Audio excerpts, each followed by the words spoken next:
racetrack. So much history here, and who will add their names to the history books, as this is Aqueduct's biggest day. I'm your host, Acacia Clement. Thank you so much for joining us here on FS2 for what promises to be a sensational day of racing as we kicked off the spring meet here at Aqueduct this week, leading into today, which is full of stakes and, of course, highlighted by that Grade 2 Wood Memorial going a mile and an eighth on the main track. 2 scratches coming out we were aware of earlier this week. Hill Road, unfortunately, spiking a fever coming into this race, and Bear Claw Necklace opting for an easier allowance spot instead. But a lot of eyes on the horse drawn to the rail. Rodriguez coming in for Bob Baffert, who will look for his 3rd win in this race. It's been a while since he's seen the winner's circle here at Aqueduct, but he definitely adds an intriguing layer to this race as I welcome in my co-host, New York Racing Association handicapper Andy Serling. And Andy, with the presence of Bob Baffert and Rodriguez in this race, and Mike Smith, certainly makes things interesting, particularly from a pace dynamic. Yeah, Bob Baffert obviously not shy about sending horse the lead. Think Handicap Road and the Rebel and how aggressive they were with him, a horse who had never shown that kind of speed. And with the rail draw, and I think Rodriguez has been rated in his last couple starts because Bob felt he had better horses that he wanted to be forward in both Barnes and Citizen Bull. And I think it takes away his best weapon because you look at his maiden win, a mile at Santa Anita with 100 buyer, he ran best on the front end. Drawing the rail on the inside, I know there's speed. I understand Sandevil's quick. I understand that Grande is quick. But I can't imagine Bob Baffert not using that rail position. And one of the things about Mike Smith, he's not a rider that gets in the way of his horse's best talents. You think about Zenyatta. He was always comfortable just letting her lag back and make that run. But you think about other horses he's ridden when he's needed to be aggressive. He's not afraid, Handicap Road, to let these horses roll on the front end. And I think we'll see him get his best shot. Listen, there are a lot of horses in here that have the potential to move forward, but I think Rodriguez and Captain Cook are very much the 2 horses to beat. Both drawn to the inside, and Bob Baffert saying Rodriguez a little bit immature, still a little bit green, figuring things out, opting for the Wood Memorial over a race like the Bluegrass at Keeneland, thinking could be a little bit of a quieter spot for him here at Aqueduct and a chance for him to show that he has the ability they feel is there. And as you see, Bob has had a lot of success in the Wood Memorial with a couple of wins. Bob and John, not the favorite. Congaree beat Monarcos. They used the race a little bit as a prep for Monarcos, but Congaree ran well enough to even though he finished 3rd behind him, to actually beat him in the Derby, and he was a tremendous horse. Bob has come here quite a bit in the past.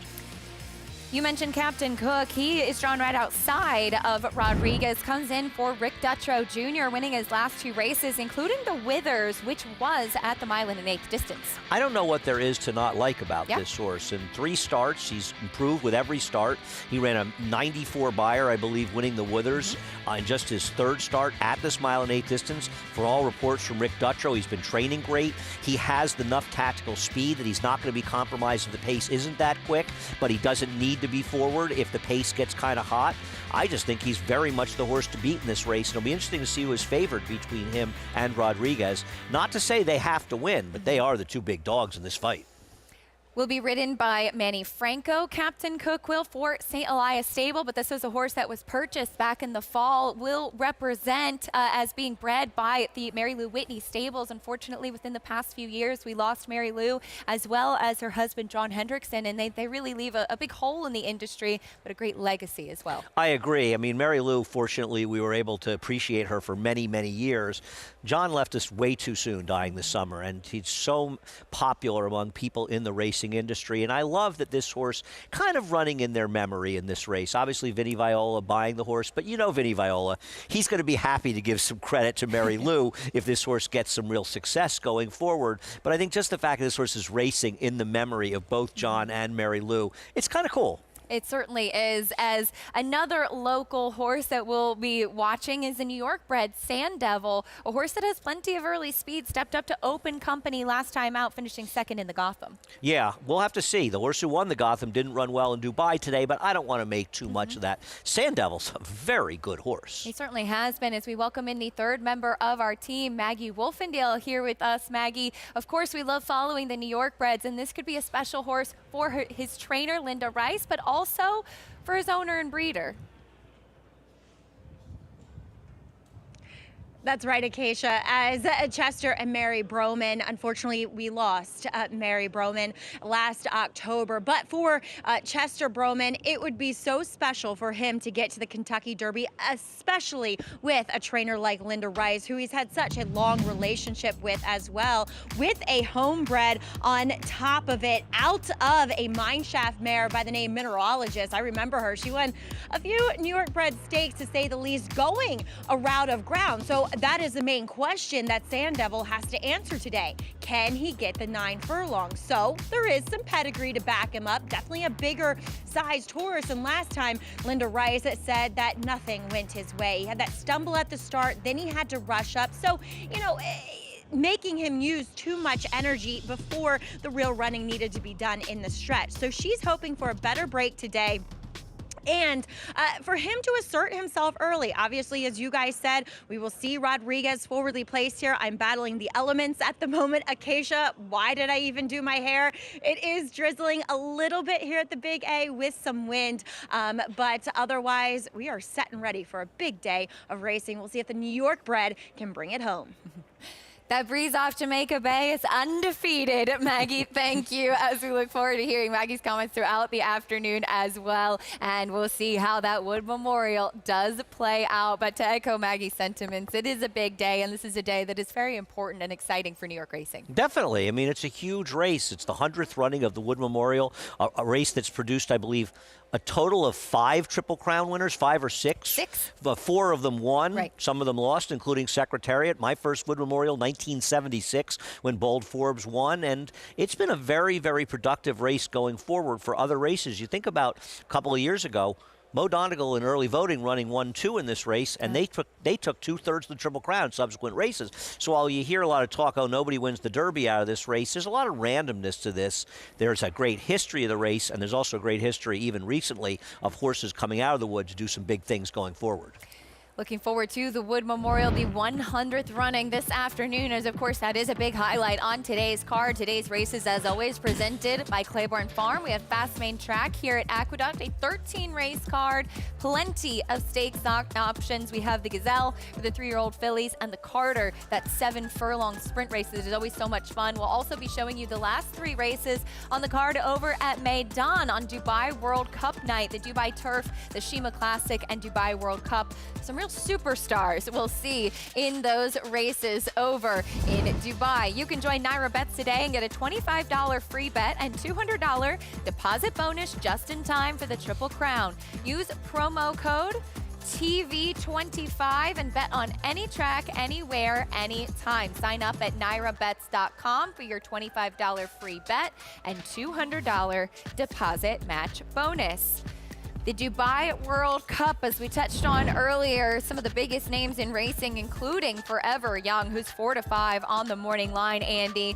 He and Romantic Warrior, who will be running back on the turf, which we'll cover as well, they threw it down in the Saudi Cup for a thrilling stretch battle. Really, you know, you start the year off with a race of that magnitude, and I've never been the biggest fan of the race, but I was pretty excited, like most people, after the running of this race. And I think the rider on Romantic Warrior made one mistake in here. He should have stayed out in the middle of the racetrack once he cleared, because when he dropped over the rail, it allowed Forever Young to get outside and change leads. And when he did that, he was able to run him down, where I think if they had kept him pinned in down the inside, he wouldn't have been able to do that, and I believe that Romantic Warrior would have won. And I said having bet Forever Young, so there's no sour grapes there. The bottom line is these are 2 extraordinarily good horses, and Romantic Warrior showed what he could do running in the dirt for the first time against a kind of horse like Forever Young that a lot of people feel should have won the Derby, and he ran actually extremely well in the Breeders' Cup Classic, maybe being a little too close to the pace that ultimately fell apart. He's tractable. There is nobody in this race that can beat him if he shows up and runs his race. And he's 1-for-1 at Meydan as well, having won the UAE Derby last year, then going on to that head defeat in the Kentucky Derby. Certainly the best UAE Derby finish in the Kentucky Derby we've seen in some time. And I think it should be noted that last year he won the Saudi, whatever their Derby is, the Saudi Derby, and then he won in Dubai. So he's a horse that has shown he can run in Saudi and then go over to Dubai and still run his race. We saw a little earlier, straight no chaser. they're not able to do it, and we've seen other horses in the past that have not run as well in a subsequent start over in the Middle East. Forever Young looking for that desert double, Saudi Cup into Dubai World Cup. He's already banked over $14 million, just a globe-trotting horse. But money means nothing anymore because of these huge purse races overseas. You know, I hate to think that people are judging horses' talents by the money that they've earned because of those races, because that would just hurt my feelings that people would forget the mighty Forgo, who didn't quite make $2 million. As we take a look at the field for the Dubai Turf, which is the next race coming up. And speaking of Romantic Warrior, there he is back on the grass. This is a 1 1/8 on the turf in a really fun rendition of the Dubai Turf. Of course, Romantic Warrior, he was the superstar over in Hong Kong. He was coming into that Saudi Cup on a tremendous winning streak, going to the dirt, and he ran a huge race. Now he's back on what could arguably be his preferred surface. Is he unbeatable in here? I mean, no horse is unbeatable, but this is a really, really good horse. Really an unusually good horse. I thought that the 2 Ghost Rider, who draws the rail, could be a little interesting if you're looking for somebody else, but I'm not somebody who wants to take a big position against. The horse I thought might be vulnerable in that sequence as Rebel's Romance. Here's Factor Cheval, who won this Dubai Turf last year. He's just not the most consistent type. Yeah, I agree. And you know, what are you going to do? I mean, I know they ran him in the dirt last time. He's not really a dirt horse. We'll see. Getting back onto the turf, will try to defend his title in this race, see what he can do. I think he meets top to bottom a tougher field in the race this year. Here's Ghost Rider, a horse you had a little bit of interest in. I think he might like a little bit less distance. This is a trainer, at least in the last 5 years, hasn't shipped any horses to Dubai or even overseas here. You know, losing to Economics and City of Troy, this horse put in some good performance behind some very good horses over in Europe last year. He will draw the rail in here, as we'll take a look next at the 3, Gomon, a horse that we did see win in Bahrain last time out. Yeah, he's obviously getting a huge class test here. And for people that wonder about the post positions and numbers, they number them in alphabetical order, but they're not the same as their post positions. So keep that in mind. As Acacia said, what is he, post 6? Through. I know, yes. I've got this. I'm rolling. See, this is one where it's easier to print them, Acacia. You don't have to do all the scrolling. Here is Holloway Boy, another long shot, second last time out at Maidan behind Nation's Pride. And this is a 1-turn 1 1/8 race, so keep in mind the post positions are not that relevant. He draws post number 10 in here, and his last race was okay behind Nation's Pride, who's in this race as well. So what do you think of Nation's Pride? I'm not his biggest fan. Here's Maljoum going from the all-weather back to the turf in here. A long time since he's in the winner's circle. Yeah, it just seems like, I mean, Ghost Riders just crushed him when they met in the Juddmonte. He did run a good second at a mile, though, in the Sussex behind the talented Notable Speech. Already been a strong night for Japan. Here's Meishu Tabaru. This does not look like one of the better horses they've shipped over. And there's your friend, Nation's Pride, a horse we've seen quite a bit here in the U.S. Yeah, I know he won the prep in Maidan, and listen, the good Dolphin horses often overachieve over there, and maybe that'll be the case. But his form had kind of tailed off a little bit, which you don't want to see facing a horse like Romantic Warrior. There is Romantic Warrior, superstar in Hong Kong, and he was able to transfer that to the dirt last time out. Now, this is maybe the best horse in the world overall when you talk about running on turf and running on dirt. This is a seriously good horse. People should appreciate the kind of talent they're seeing from this horse. Yeah, very excited to get a chance to see him in here. There he is, accompanied by the pony. Here's Soul Rush, another runner from Japan.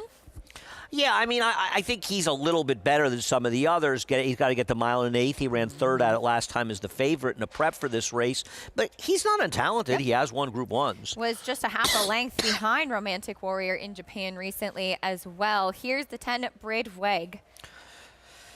Yeah, I think we're gonna go to the race, but this one coming in not impossible, but a little bit of a lesser, more of a Group 2 type.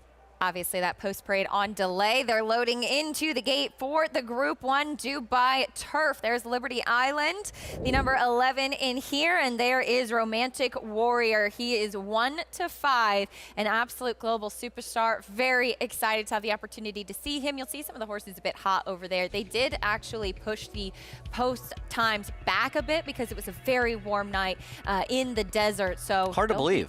Warm in the desert. By who knew? That 1-5 on Romantic Warrior. Looking forward to seeing him. It's the Dubai Turf. Here's Pat Comerford. Factor Cheval, I think. Yeah, track record is Romantic Warriors, 1:45.10. Here we go. The Dubai turf. Factor Cheval, the defending champion, going forward. Can he hold on for Romantic Warrior? Here's Pat. Ready, racing. Romantic Warrior was best out, if any. The inside Goemon, Maisho Tabaru showing his usual speed with Ghost Rider, who's looking for a rail spot. Then came Soul Rush from Liberty Island, just better than midfield, inside of Holloway Boy. Nation's Pride's going to be buried away the fence from Maljoum, and Factor Cheval heads back to the end of proceedings in the Dubai turf. 1400 left to go. Maisho Tabaru is going to find the lead here from Ghost Rider. Romantic Warrior finds a beautiful spot in third. Breda Weg to the outside in fourth. From Nation's Pride, three back the inner. Then came Goemon, Soul Rush three wide with cover, and deeper out was Liberty Island doing it in a tough spot, providing Holloway Boy a little bit of cover. Up to second to last was Factor Cheval, and Maljoum is last of all. So off the back they travel, and they approach the 900-metre peg, where it is Maisho Tabaru leading the way by a length and a tail to Romantic Warrior, who's found himself up into second position. Then came Breda Weg. The inside in fourth, there was Ghost Rider from Soul Rush, and Liberty Island's now wide but with cover. Nation's Pride's going to need luck from that position. Then came Holloway Boy from Goemon, Factor Cheval, and Maljoum is last. Maisho Tabaru has rolled them along up in front, but they haven't gone lickety-split. 450 metres left to go. He leads the way, but Romantic Warrior now comes up and injects more tempo. Inside the 350, Soul Rush tries to attempt to run down the champ here from Ghost Rider, Breda Weg. Then came Liberty Island. It's Romantic Warrior having to work hard here. Very, very hard. A length on Soul Rush, who's going to challenge Romantic Warrior. Trying hard. Soul Rush dives tight. Maybe got there. Photo finish in the Dubai turf. Soul Rush and Romantic Warrior down to the line together. Third over was Ghost Rider from Goemon, Maisho Tabaru. Then came Breda Weg from next over Liberty Island, Nation's Pride, Factor Cheval, Holloway Boy. And that looks about your race. Tight one down to the... What a thriller down to the line in the Dubai turf. Looks like the number 9 Soul Rush was able to catch Romantic Warrior on the line. Andy, the question was, could this horse get the mile in an eighth? Today he was able to turn the tables. And as you had pointed out, in June in 2024, he was actually only a half length behind Romantic Warrior. The extra distance seemed to really help him in this spot. Only the second time he's gone the distance, and a big win for this 7-year-old. He just kept grinding. You know, you said to me around the 16th hole, is he going to be able to get there? And I said, no, I think Romantic Warrior is going to hold him off. Well, he just was not able to hold him off, it appears, as it looks like there was a major upset in this race. Romantic Warrior never had any cover in here, whether or not that affected him. When you're this kind of horse, you're supposed to be able to win in these spots. So this is a major upset. And do you think, given the huge effort on dirt he ran just a short time ago in the Saudi Cup, might have taken a little starch out of Romantic Warrior? Well, it's certainly possible, and it's certainly easier to talk about it now, and maybe it did. I mean, I don't think he ran badly, no. But you're right. I mean, it's not the kind of performance that people are used to. A horse that's 18 for 24, and in a lot of places he was ranked as the top horse in the world. Yeah. Soul Rush pulling the upset over Romantic Warrior in the Group 1 Dubai turf. It was an exciting finish, that's for sure. Well, horses are here in the paddock for the opener at Aqueduct. There is a look at the current 5-2 favorite, Diabolico, for trainer Jenna Antonucci coming in. We'll talk a little bit more about his chances and the rest of this field when we come back. The opener from the Big A on Wood Memorial Day after this. There's a big, bold, beautiful world waiting to be explored by you and your friends, of course. But not just any friends, the best of friends. The kind of friends who let you do you. Because in this world, it's positive vibes only. And when you get in the zone here, you stay a while. These aren't just good times, they're the best of times. And your time is now. So come explore. Resorts World.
You're watching America's Day at the Races, brought to you as always by Naira Bets. You can bet any track, anywhere, anytime. Get started at nairabets.com today. Taking a little ride through Times Square.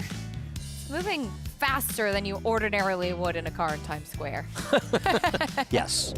Field for the opener at the Big A on this Saturday, 6.5 furlongs.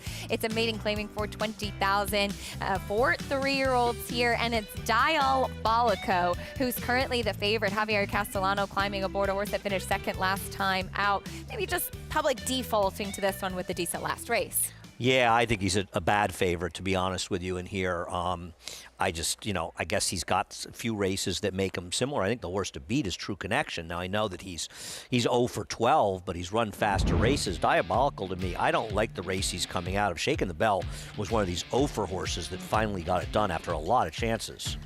So 2 races at this maiden 20 level. Third, 2 starts back. Second last time out, as mentioned, does get Javier Castellano in the saddle today. Was a short price in his last couple of races as well. Maybe not the favorite, but wasn't able to seal the deal already at this level. Yeah, I mean, listen, I'm not saying the horse can't win. I'm just surprised this horse is favored in here. I think True Connection is a more likely winner than him. I think there's a couple of interesting horses as well in the 5 Beach Blanket, as well as the 1 Flying Frisbee. I picked Flying Frisbee. I'm going to try to wire the field with him, and I think Beach Blanket switching to Ilke Cantermachi. I mean, he's taken over the stable since his brother Matt went back to Turkey, and he's been doing nothing but winning. He certainly has, and there is a look at Flying Frisbee. Takes a drop down to this level of competition, and this is also second off an extended layoff as well.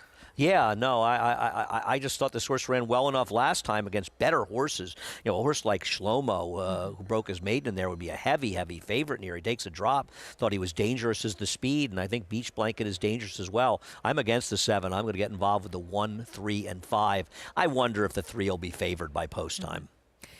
The 3 Beach Blanket off a layoff now in the Ilkay Cantermachi barn. There is a look, though, at Flying Frisbee. Christopher Elliott, 5-pound apprentice, about to climb aboard. Currently 5-1 on the board. Does have some speed as well as far as the 5 Beach Blanket. Cutting back in distance, the last time he sprinted, albeit with Linda Rice, was last summer. Finished 5th, but just beating a length that day. And what I think top to bottom was a stronger field, and look who was 3rd that day back in July. Good old Shaking the Bell. Yeah, I mean, listen, I agree. It was probably tougher than these. Yeah. I don't know. That was a blanket finish. I remember 2 tons of fun making a big run on the outside. And subsequent to that, they ran in 2-mile races. Well, and against better horses. I mean, Treaty Obligation. Yeah.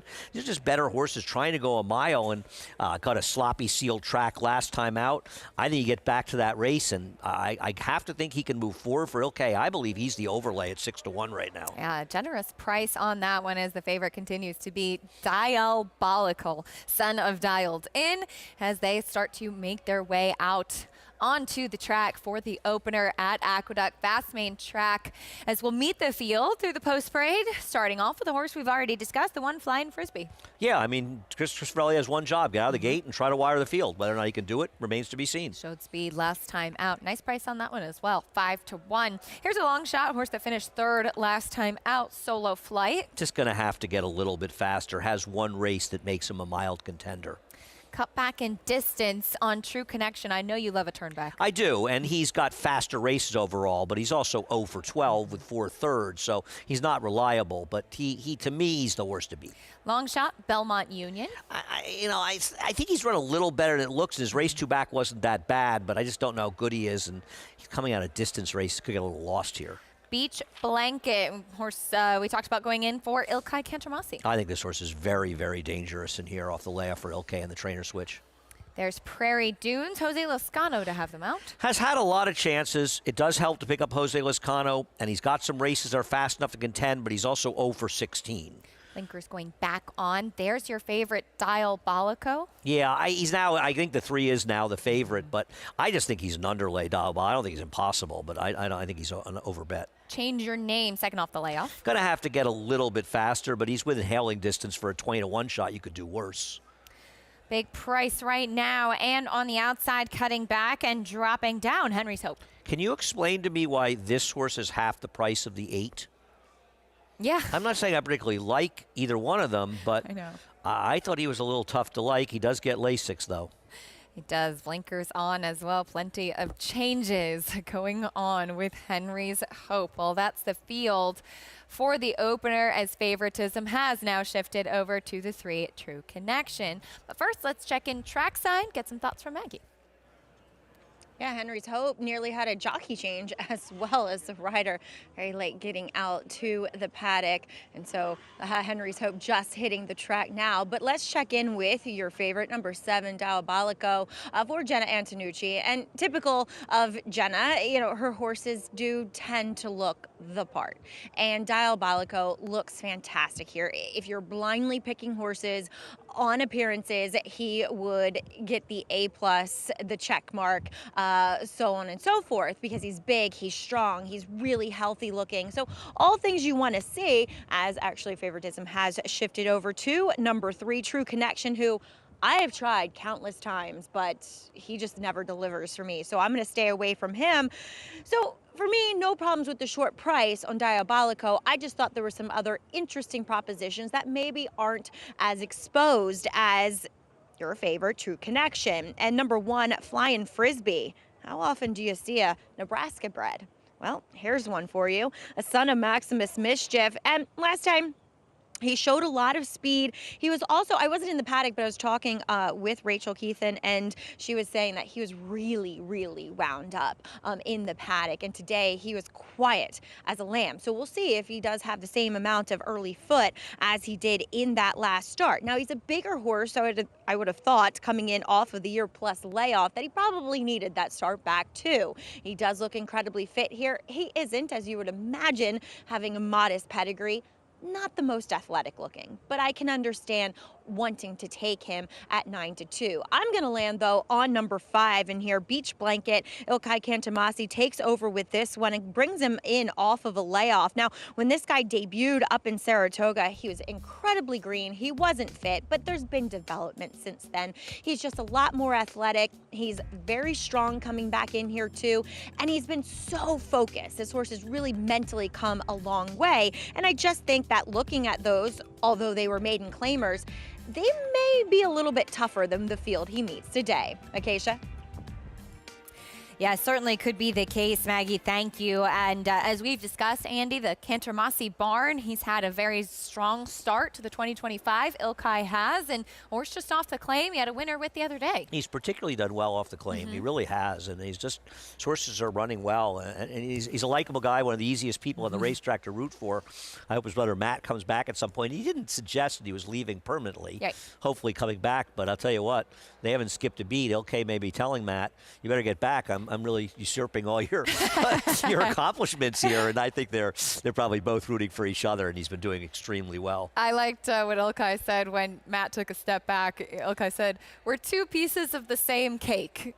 So we're going to continue on with what we've been doing in the stable, and that's certainly been the case. He's an impossible person not to like when you know him at all. He really is just a terrific guy. And there's his charge, Beach Blanket, who Maggie gave some high marks as far as the development. This horse comes back off that layoff since September and making his first start for the barn. Sofia Vivez going to be in the saddle as they move towards the starting gate for the opener at the Big A. 2-1 favorite now on the 3 True Connection. How do you feel about that favoritism, Andy? I know he's had a lot of starts, but as you pointed out, he's run some quick races. I think he kind of makes sense as the favorite. You know, he's running in good form. He cuts back in distance, which could help him. He's just not the kind of horse that you want to gravitate to at 2-1, but I do think he's the horse to beat. And if it's between him and the 7, I don't even think it's close. Yeah. I think the 7 is the one who's way over bet in this race, and I think the horses that might be a decent price. I don't think the 1 and 5 are great price at 9-2 and 5-1, but I think they're relatively fair. Well, track announcer Chris Griffin gearing up for a big day here at the Big A. We'll have the Call of the Wood Memorial later on. But first, we kick off things with the opener at Aqueduct. Here's Chris Griffin. Goes in. All set. And they're off. Good speed towards the inside from Flying Frisbee and Solo Flight. Flying Frisbee is the clear leader. Flying Frisbee is up by a full length, and here's Henry's Hope to apply pressure from the outside. Very strung out early. Climbing and now moving towards the outside is going to be Solo Flight, is now well back there in third. In behind them comes Change Your Name, who's in fourth. At the rail moving on through, that's Beach Blanket in fifth, and in sixth, in between horses, True Connection.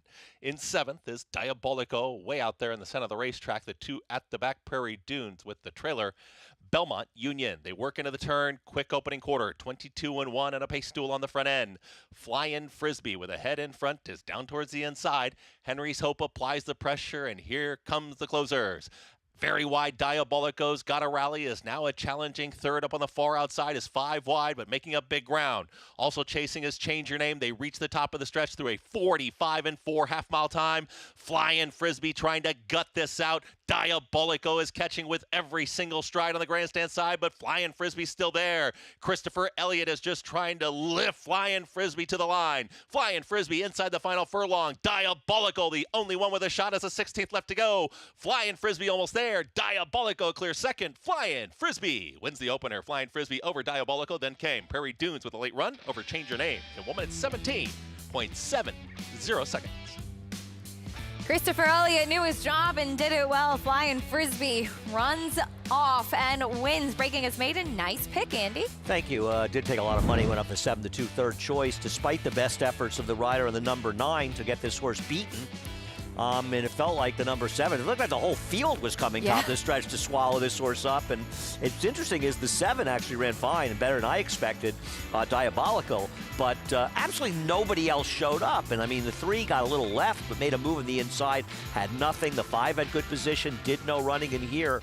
And there's no question who the best horse was today. Now, I think some people are going to look at this and say, I wonder if it's like an inside speed track today. I don't know. It's a pretty logical horse. And for those wondering about the fractions and the times, the track, which has been playing much slower throughout the winter, as soon as Acacia came back, like the track came alive. It got exciting. It's been faster than it's been since you left. And you haven't been, well, you were here one weekend. I was going to say you haven't been since we were in Jamaica, but you did come back that one. I went to Florida one weekend and you came back. Yeah, and it was cold in January. But there is Flying Frisbee. The track has been playing quite quick this week since we started the spring meet. Spring has certainly sprung at the Big A, but well done, Christopher Elliott, young apprentice that we've gotten a chance to see ride year-round now in New York. And I think when he's aggressive, Andy, and decisive, that's when we see the best riding from him. I completely agree. You know, and I mean, his agent, Jose Santos Jr., who, if you're not familiar with him, you're just not following racing because he's got about 57 riders in his stable.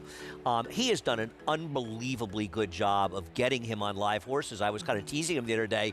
I said, you know, you're getting Christopher on too many live horses, and I agree. I think he's terrific on the front end. It's hard. He's an apprentice. He's learning the game, and I do think he's made strides as well.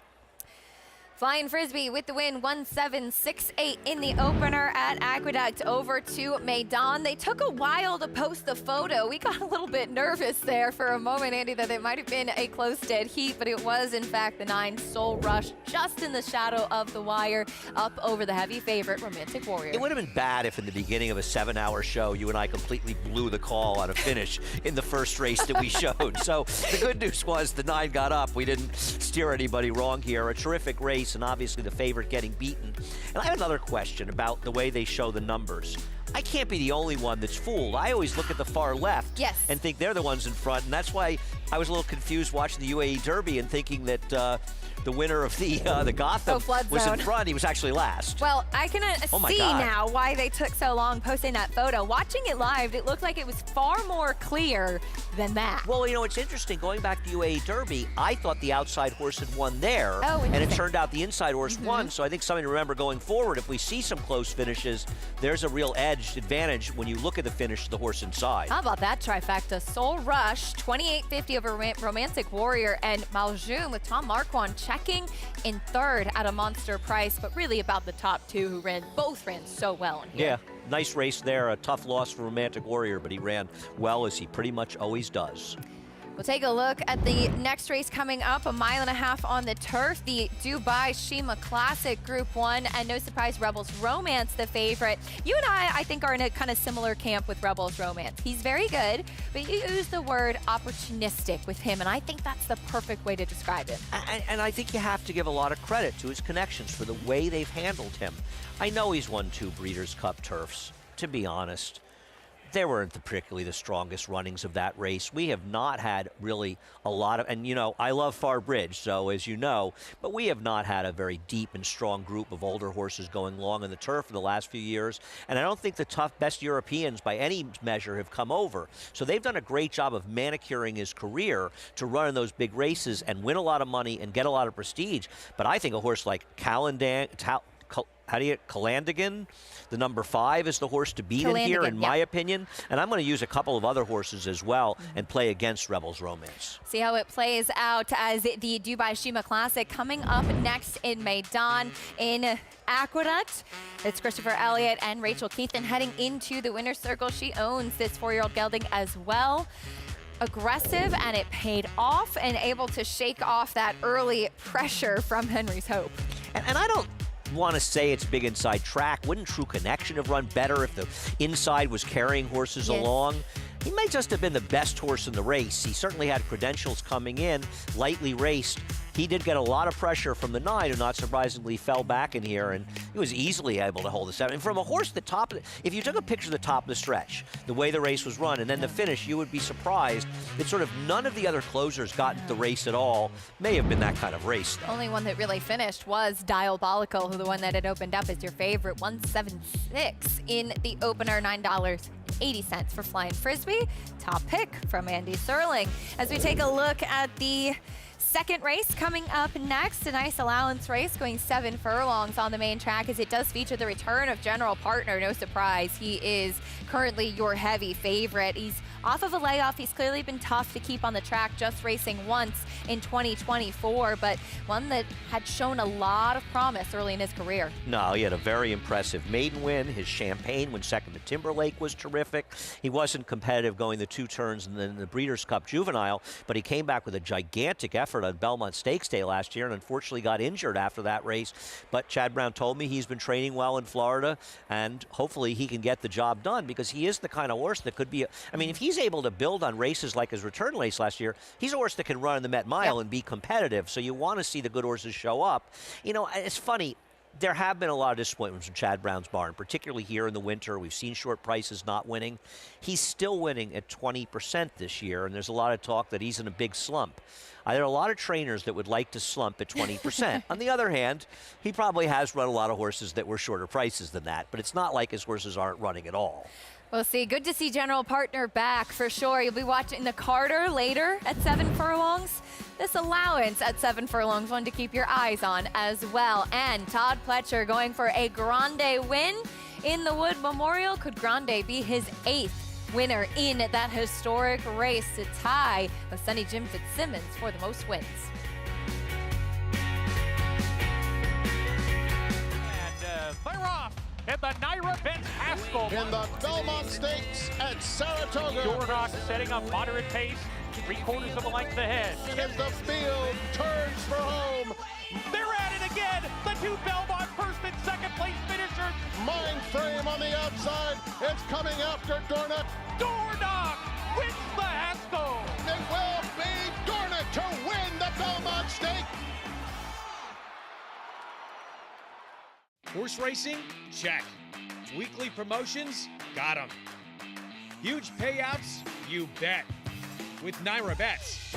Download the app today and bet on any track, anywhere, anytime, with live HD horse races, betting tips and tutorials, expert picks, and more. You bet with Naira Bets. Join now for a new member bonus at NairaBets.com. For over 150 years, the Kentucky Derby has stood as the most enduring tradition in American sports. And in our time, one stallion is reshaping its legacy. Back-to-back Derby winners. His first son at stud siring another. A dynasty in motion. A motion that again has forward momentum toward Louisville, with another elite crop of 3-year-olds bearing his genes. Spendthrift Farm, home of Into Mischief. RaceLens is the most in-depth product in horse racing, with unique features found nowhere else. True odds, predictive analysis, and pace projection. RaceLens. It will change the way you follow horse racing and take your game to the next level. General admission tickets are on sale now for the Belmont Stakes on June 7th at Saratoga Racecourse. Don't miss your chance to witness the historical third leg of the Triple Crown. Get your tickets today by visiting belmontstakes.com/tickets.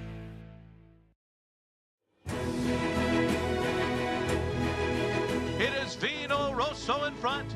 Enticed battles him on the inside, and he's coming back with a furlong to run. Oh, what a wood this is! It is Vino Rosso in front. Enticed continues to battle him, but Vino Rosso's getting away.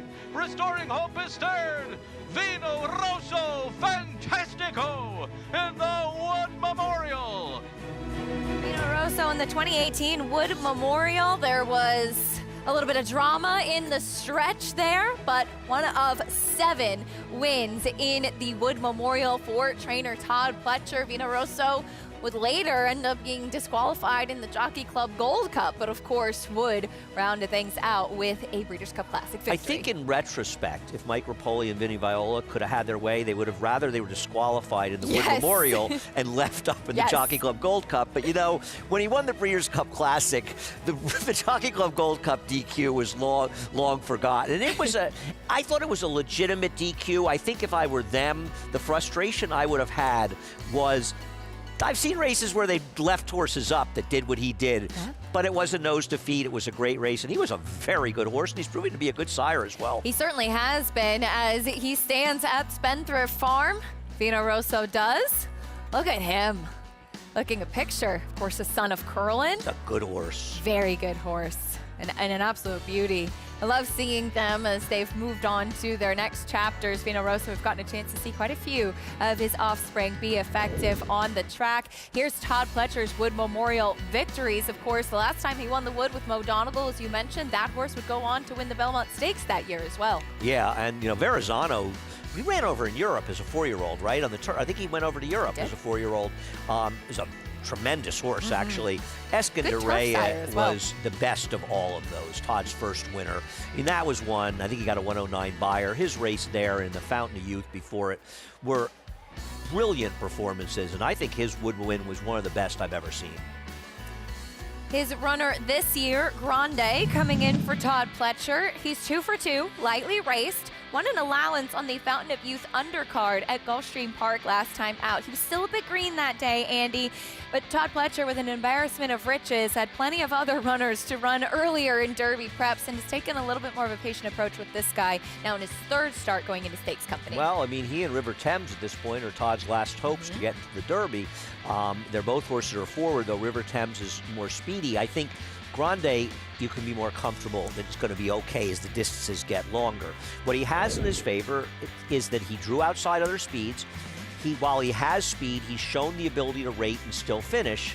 And it's not that he's run figures that are faster than the best horse in here, but they're still good enough to suggest with mild improvement, he could win this race. So he has a lot of things going for him. What does he have going against him? Well, he's got a reproduced form from Florida. We sometimes see the Todd horses come from Florida not run as well here as they do down at Gulfstream. He's also got get a little bit better, and I don't love the fact the horse that he beat last time did not run well in the Florida Derby in a subsequent start. But to suggest that he's not a player, especially for Todd and the kind of success he's had, not just in the Wood, but in so many Triple Crown preps over the years, that would be foolish. Grande, another son of Curlin, could be a little bit of deja vu like Vino Rosso. Finish has a win at the mile and an eighth distance as well. Here is the stake schedule for Wood Memorial Day. 5 graded stakes, 6 stakes total, or I should say 4 graded stakes, 5 stakes total. Captain Cook, a highlight there. One we'll get a chance to look forward to in the Wood Memorial, and a fun day coming up. Yeah, and I also want to say, you know, we're upstairs here at Equestrian, and we're used to being alone. There's a big crowd eating. There's a lot of noise coming.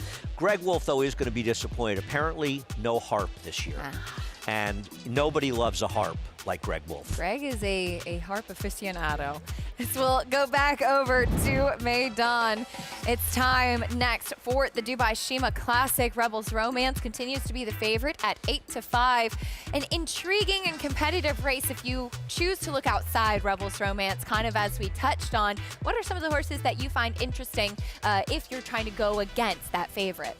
Calandigan is the one that I would prefer in this race, who's run well overseas. I think he's a horse that's not going to have any problems with the distance. Thought he was very interesting coming in here, but I also think the Japanese horses are very good. Shin Emperor, the number 8, who draws the rail, has to be respected in this race. The number 2, Deriza, coming over Japan, who was second in the Japan Cup in a dead heat with Shin Emperor. I think he should be respected as well. And I also thought the number 3, Giavaletto, coming in from, actually ran last time in the Hong Kong Vase and won that race. That's a huge race, and he ran a big race in winning it. I think all those horses are players in here. I keyed the number 5 in here, Calandigan, and I used him with the 2, 3, and 8. Rebels Romance, though, we've seen him stateside quite a bit. He's a 2-time winner of the Breeders' Cup Turf, not in consecutive years, though, 2022 and 2024. Here is his 2024 victory. And as you pointed out, we've discussed this many a time. As good as American turf horses have become, they're still just not to the same quality as the best European turf horses. That said, you often don't even see the best of the best European turf horses come over for the Breeders' Cup. And he was a little bit fortunate to win, because the horse who was second in the Breeders' Cup probably had the worst trip. Park was a talented Japanese horse. Right, but to be fair to him, okay, he lost by 5.5 lengths to Goliath. Goliath is a very good horse. And the second place finisher, Blue Stocking, well, all she did later was win the Arc de Triomphe, which is arguably the biggest race in Europe, and the King George right up there. So it's not like he's some sort of bum that's running, that's taking advantage of this. I just think he's a little bit over-respected, and he should not be 6-5 in this field. What happens in the U.S. pools in these races is there's a familiarity for certain horses, and those horses get over-bet, and I believe that's what's going on with Rebels Romance here. I don't think he should be 6-5. He's looking to be the first repeat winner of the Sheema Classic, taking the same path he did last year, winning the Amir's Trophy in Qatar at Doha. Won that last time out as well, and he will come back into this race trying to defend his title. William Buick will be aboard for Charlie Appleby. One thing you have to say about him, and they have been very smart about where they've placed him, 16 for 23 lifetime, now a 7-year-old still running in top form. An horse that we saw run here in a 3-year-old in our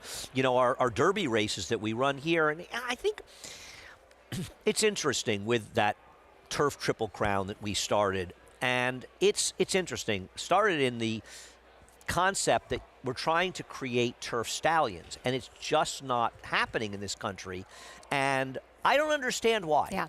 Because there's a lot of money available in turf racing. I understand everybody wants to win the Derby, but I have news for people.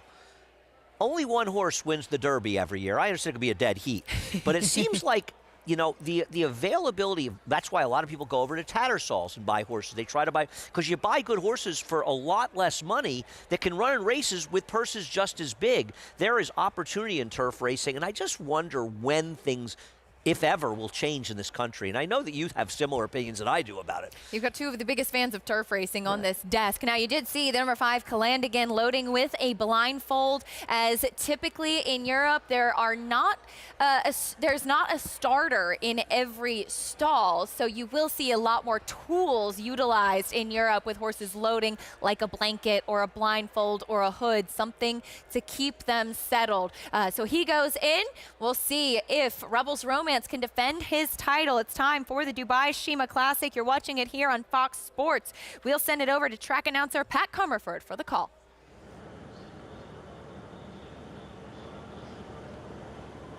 And away we go. Shin Emperor was one of the first to exit the machines with Dureza, Rebels Romance, and Danon Desar is going to find himself in behind. Diramil is up there along with Savinia. Then came Calandigan, who's back in traffic here, followed by Caliph, who's out to second to last, and the Hong Kong Vase winner in Giavaletto is last of all. Shin Emperor leads them out past the 2,000 metres, and he's got an advantage of 1 3/4 lengths on Dureza. It is the local in Rebels Romance, who settles down third, 4 lengths off the leader.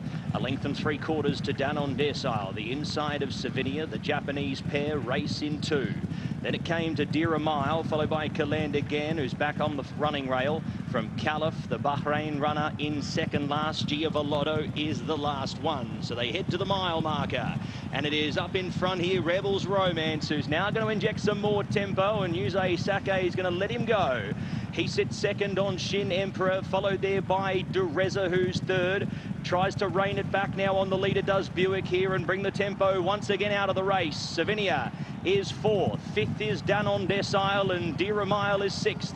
Half a length, now a length back to Kaland again, who's got 8 lengths to go on the defending champ, who's now leading up in front on a good clip, followed by Caliph, and out to the NG of Alotto, still last. Inside the 1,000 they go, and it's William Buick in the royal blue, looking to go back to back here with Rebels Romance. He's 2.5 lengths on Shin Emperor. Third was Dereza, fourth Savinia, and Danon Decile fifth the rail.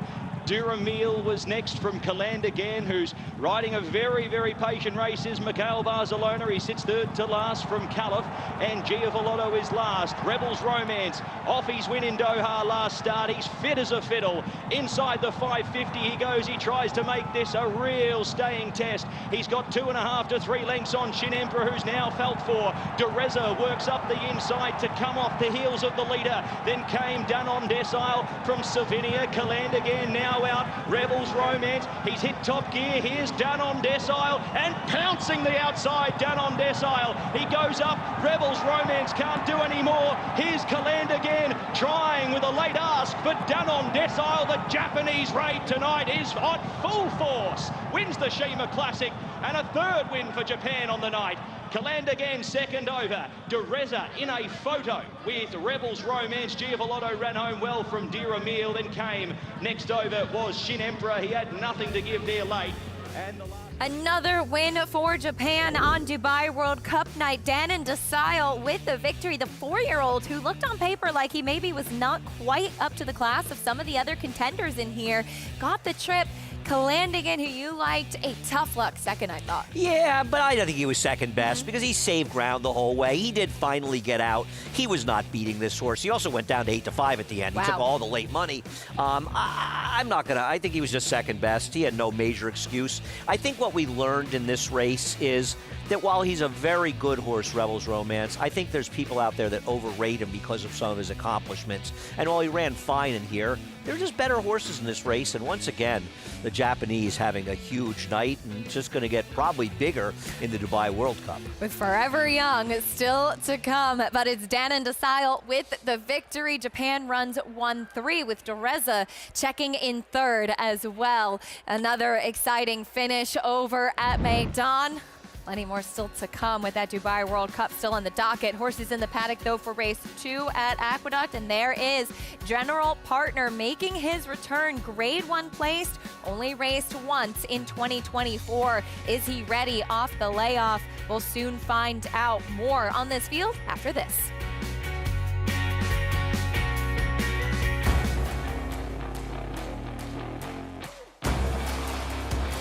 Here comes that big gray Tappet Trice right down the outside. Tappet Trice wins the Toyota Bluegrass. Tappet Trice's 2024 debut was awesome. Tappet Trice is lunging. Tappet Trice wins the Woodward.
You got to be wired a little bit differently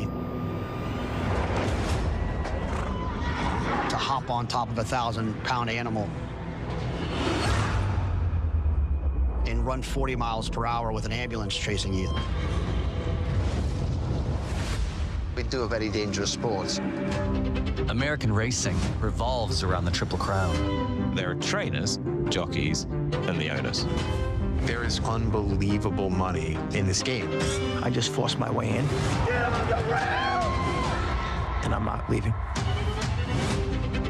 Some people look at us like we've lost our minds. Micropoli spends $20+ million a year on horses. We're in your little Twitter feed. Just Mike's loud mouth that I get tired of.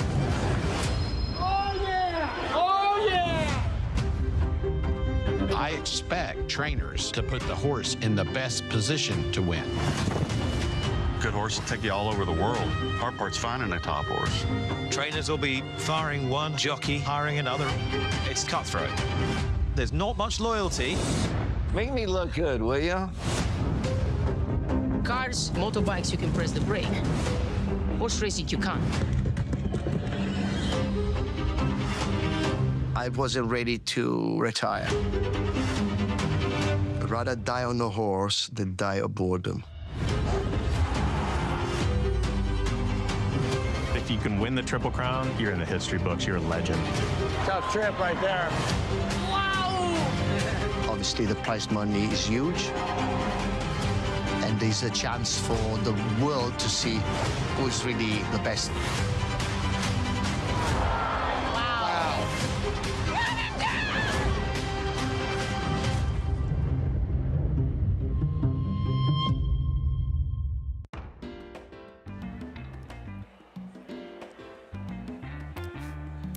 You're watching America's Day at the Races on Wood Memorial Day. As we have race 2 coming up next, it is a 7-furlong dirt sprint, and there's general partner, grade 1 placed, ton of promise as a 2-year-old. Raced only once in 2024. He was forwardly placed that day, Andy, and he got the win impressively. Unfortunately, we haven't seen him since, but clearly there's a lot of talent there. Yeah, and being forwardly placed is important because the controlling speed appears to be Toxic Gray, who on his good races is a very good horse. Now, I think his recent form has left a little something to be desired, but you don't want to let horses just get loose in the lead, and I have to think General Partner will keep him within his sights. Listen, if he can come back and run the kind of race he did last time, he's going to win this race. But, you know, injuries take their toll on horses, and some horses, they just bounce back.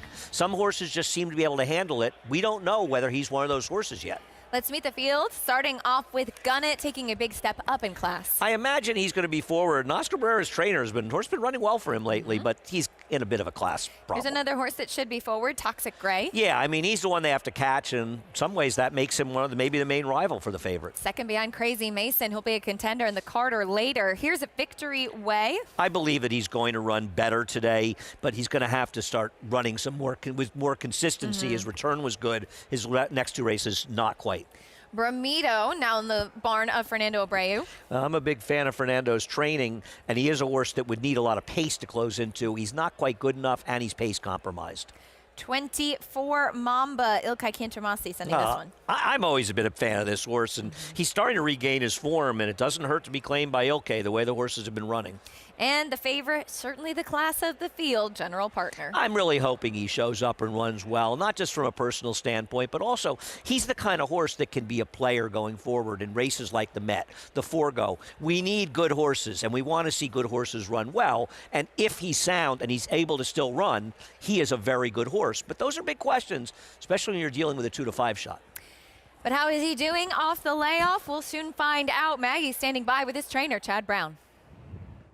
That's right, Acacia, looking to kickstart the day here with General Partner. And Chad, you were telling me that he's a horse that has spent the winter with you down at Payson Park. How is he doing? And also, you also said you're kind of wondering, is he a need the lead type? Yeah, he's been doing great. He's rehabbed terrific. He's a very talented horse. Unfortunately, we haven't been able to keep him on the track that much, but right now he's doing as good as ever. That's the one thing as I get him going, whether he's on the lead or not today, I'm not sure. He's got a good post, but going down the road, you know, is he need the lead horse, or can he rate just off the pace if the pace is strong? So either today or over time, we'll find out.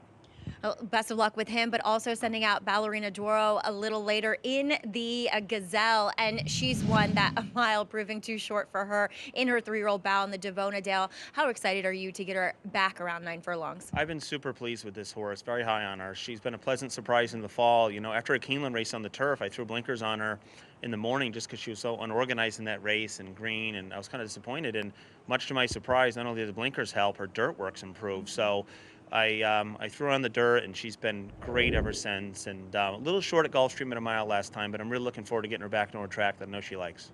Exactly. She was impressive. Second in the Demoiselle. And Chad, I know unfortunately he had to scratch Hill Road. How is he doing? And where may we see him next? Obviously, he's shown some talent on the dirt. Yeah, thanks for asking me that. He really, a horse we're really excited about. Unfortunately, he's one of those horses that caught a temperature. It's kind of going around, especially this time of year when there's a lot of movement with babies coming in and stuff. And he caught a temp off the van. So he's doing fine. He's not back on the track yet. So when he gets cleared up and his blood works good, we'll put him back. He does have 24 points for the Derby. I'm not sure he'll get down that far to get him in. If not, races like the Peter Pan and Preakness make sense. So he could be a Peter Pan into the Belmont horse or right to the Preakness. Race you're very familiar with as well. Well, Chad, best of luck with the 2 here, especially general partner. Thanks. Happy to be back in New York. Thank you. Pleasure to see you as well, Acacia. Maggie, thank you. 1-2 on general partner. Some good insight from Chad there. We look forward, of course, to seeing Hill Road down the line. And general partner, I mean, Chad even saying it, that maybe this is a stepping stone race. And today is not the end game for a horse like this. You're hopeful, Andy, if he can stay on the track, that it would be stakes in the future. Of course. I mean, right. The goal of the year is not to win a non-winners at 2. Having said that, he's got to run big today. He's got to show that he can still run as well as he ran as a 2-year-old and then as a 3-year-old. And listen, it's one thing when they have recent races that are good. We don't know that he can still run at the high level, but if he can, he's too good for these horses. You can take home your share of $5,000. You play the early pick 4 at Aqueduct today, and you can split $5,000. Visit NYRABets.com to opt in today. Always all kinds of good promos going on over at NYRABets. Well, I also quickly want to remind people, we have 5 pick 5s today. Now, you missed the first one. We obviously have one starting in race 9, our usual, but we have a pick 5, and they're mandatory payouts, no carryovers in races 3, 5, and 7, as well as 9. So a lot of pick 5s on today's card as well. Plenty of good betting opportunities. We bring Maggie back in. Maggie, we heard from his trainer. Now, want to hear from you. How does general partner look on the track? Acacia, he looks exceptionally fit. I mean, no stone has been left unturned in this horse's preparations coming back today. And Chad, once he had to give him the time after his last race, he did say to me, he brought him straight in from the farm, and like I said in that interview, has been working with him down at pace. And so really, really fit, defined, and great energy too. He was a little bit of a high energy type when he was a 2-year-old the last time I saw him, but really kind of got on his toes, and that game face came on, bouncing around the paddock once he got the tack on. So all things really good for your favorite in here. And I thought it was interesting, as Chad said, does he need the lead? Maybe not against a field of this caliber, but once they go forward in those greatest stakes that I'm sure they're aspiring to be in, will that play out to be the case? But a great post on the outside. Number 3, Victory Way. It sounds counterintuitive, but I almost like the 7 furlongs a bit more for him. I know he battled on the front end and weakened in the stretch last time, but he's built like a horse that wants to get out there and kind of get in his rhythm a bit more. He looks exceptionally fit now, 4th off the layoff. And then a horse that looks as though he's doing incredibly well, will have to step up his game, is number 4, Bramido for Fernando Abreu. His coat's completely gone the right way, and he did run a fast race last time out, Acacia. Maggie, thank you. We'll see how it does play out in here coming up. There's 24 Mamba behind the gate. He's typically one that's not the easiest loading in. Any final thoughts, Andy, on the second race? It's just a question of whether or not general partner's still able to compete at the high level of the bar he's set for himself. If he is, he's going to be very hard to beat. He's got a good post outside, and he doesn't need the lead to win. He stalked last time out. So he's got to show up and do his business, and we'll see if he does. In they go for race 2. Chris Griffin has the call live at Aqueduct. All set. And they're off. Breaking outward was general partner at the start. There's speed from 24 Mamba with Toxic Gray, and these two go at it early. 24 Mamba with a half length, now a full length in front, is going to press on as a lone leader. It's 24 Mamba and the rest are chasing. Toxic Gray moves right to the outside. General Partner 3 wide out in the center of the racetrack. Here comes forward movement from Victory Way, is taken fourth. Down at the rail is going to be Gunnett in fifth, and the trailer, Bramido, pretty tightly packed, and they went 22.90 for that opening quarter mile. 24 Mamba is in front, is up by a neck. General Partner is engaged, stalking to the outside from second, starts to move forward as they move into the turn together. Toxic Gray, tight hold here, is in third, out wider Victory Way. The two still at the back, Gunnett and Bramido. 24 Mamba is the leader. General Partner starts to move in closer and ready to challenge, and here comes General Partner. These two now nose to nose, 45.54 for a half mile time.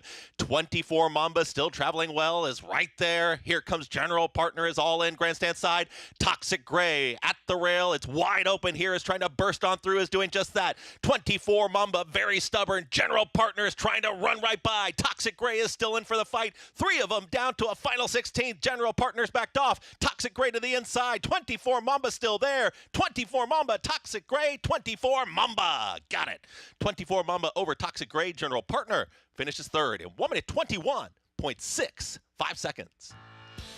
24 Mamba and Toxic Gray battling it out there as General Partner looked like he was in the perfect spot, Andy, and just not quite enough in the stretch. A very disappointing loss for him. He got a good trip. He broke pretty well. He came out a little to start, but he got outside of the 5, and I just wasn't able to run him down. It's a fast race, and he'll come back quick, but he clearly needed the race off the layup. But this is a disappointing loss for him, but a terrific ride by Joel Rosario. And in a lot of ways, he outrode Dylan Davis. Dylan should have been in front in Toxic Gray, but Joel had different thoughts. This horse who's never been a speed horse, the number 5. Joel was aggressive from the start. The pace wasn't that quick, and he was able to hold off Toxic Gray. He got the trip Toxic Gray should have gotten, and Ilke Cantermachi off the claim. The horses continue to run very well for him, and disappointing loss for General Partner. I'm just singing the praises of Ilkay, and here he does, delivering with a 5-1 upset winner. Joel Rosario certainly contributing to that as well. I thought it was impressive that he was able to re-engage with Toxic Gray down to the line. Unfortunate comeback for General Partner.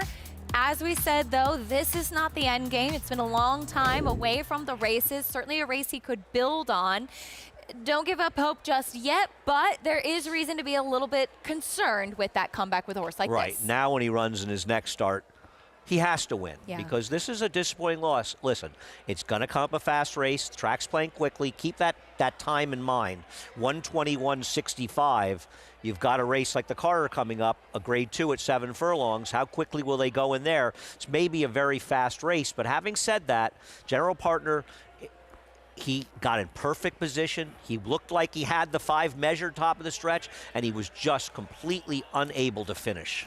And there is Ilkay coming in to celebrate with Joel Rosario and 24 Mamba pulling the upset in race 2. Prices and more when we come back.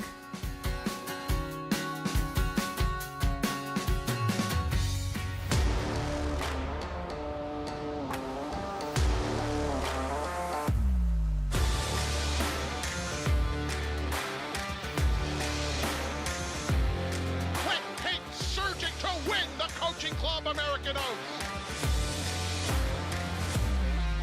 Forte to win the Breeders' Cup Domino. Eclipse champion Blame, standing at Claiborne Farm. Horse racing? Check.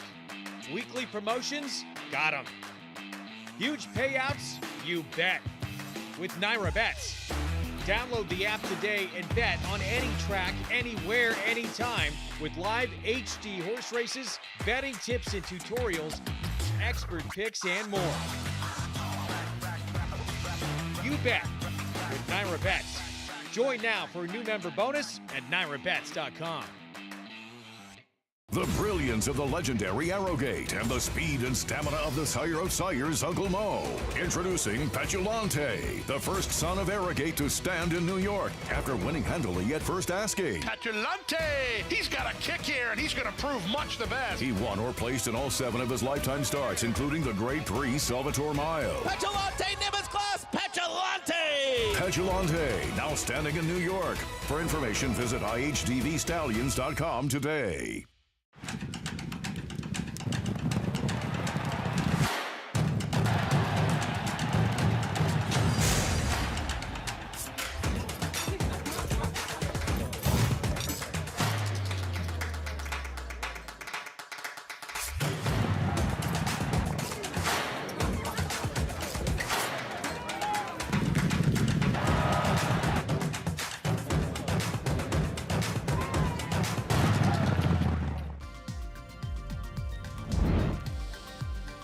We're back on America's Day at the Races, brought to you in part by Claiborne Farm. 100 years of doing the usual, unusually well. Over at Maidan, it was an upset in Race 8, the Dubai Sheema Classic. Another win for Japan. Lightly raced, even still, Danon Desile looked like he was kind of maybe a step below some of the other big players in here, but he delivered on the day when it counted. A nice victory, making him now 5 for 9 in his career, biggest win of this 4-year-old's career. And he got a very good ride here to get it done, and he really exploded down the stretch. Rebels Romance had no real excuse whatsoever, and the horse that I like finished second, the co-favorite, got a good ride, got a good trip, saving ground. He just came up second best. A big win for this horse, and now Japan has 2 straight wins in the big races there. They also won the Dubai, I believe they won the UAE Derby, UAE Derby as well. No surprise, they have a lot of good horses, and it's they've done well over there. And they're not done yet, as we will see. Forever Young coming up next. Danon Desile, though, 2160 in the Sheema Classic. Dubai World Cup, the next one on the card, 1-2 on Forever Young, a horse that, you know, I think the word freak or superstar kind of gets thrown around a bit too much in the game, but this is a horse that throughout his career, Andy, at a variety of tracks has done really nothing wrong. No, he's run well in every one of his starts against top competition. He did not have a good trip in the Derby and arguably ran the best race of anybody in there. I thought he was too close to the pace in the Breeders' Cup Classic, resulting in his 3rd place finish. And yeah, I think the rider Romantic Warrior made a mistake here, drifting the inside, letting him get outside, allowing him to get in the clear and change leads. But nonetheless, he still ran the race that he ran, you know, aggressive the whole way. They put so much distance on these horses. He's just in a different league from the horses that he's running against. And if he shows up with his usual effort today, he's an absolute cinch. As far as Japan is concerned, easy horse to root for Ushba Tesoro. This will be the last race of his career. He did win the Dubai World Cup in 2023. Has shown lately, though, he's not quite up to the level of a Forever Young, but one that we've certainly enjoyed watching throughout his career. I think he's getting a little tired of getting thrashed by Forever Young. Yes, wouldn't you? As we head back over to Aqueduct into the winner's circle for 24, Mamba gets the victory for Ilkay Cantermasi. An aggressive ride by Joel Rosario, making a world of difference here.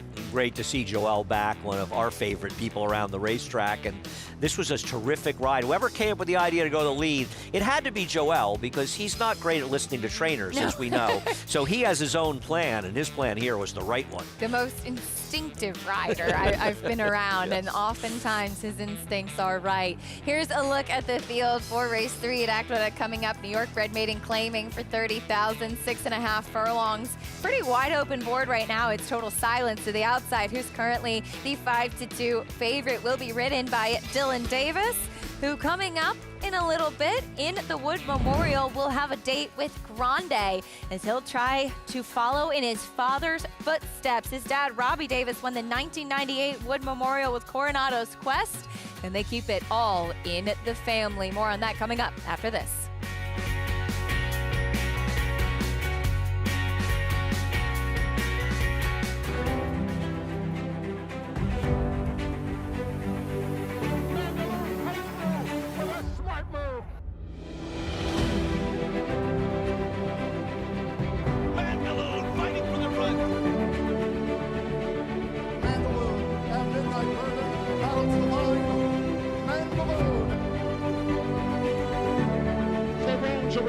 It's Mandaloun. Mandaloun wins.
Coronado's Quest confronted by Dice Dancer. Coronado's Quest still fending him off. Dice Dancer on the outside is running second by the back. Basic Trainee and Parade Ground. Coronado's Quest kicking in. He's got another gear. It is Coronado's Quest who turns back the challenge of Dice Dancer and pulls away by 3 by the back. Basic Trainee and Parade Ground. And they're coming under the line. Coronado's Quest has won the Wood.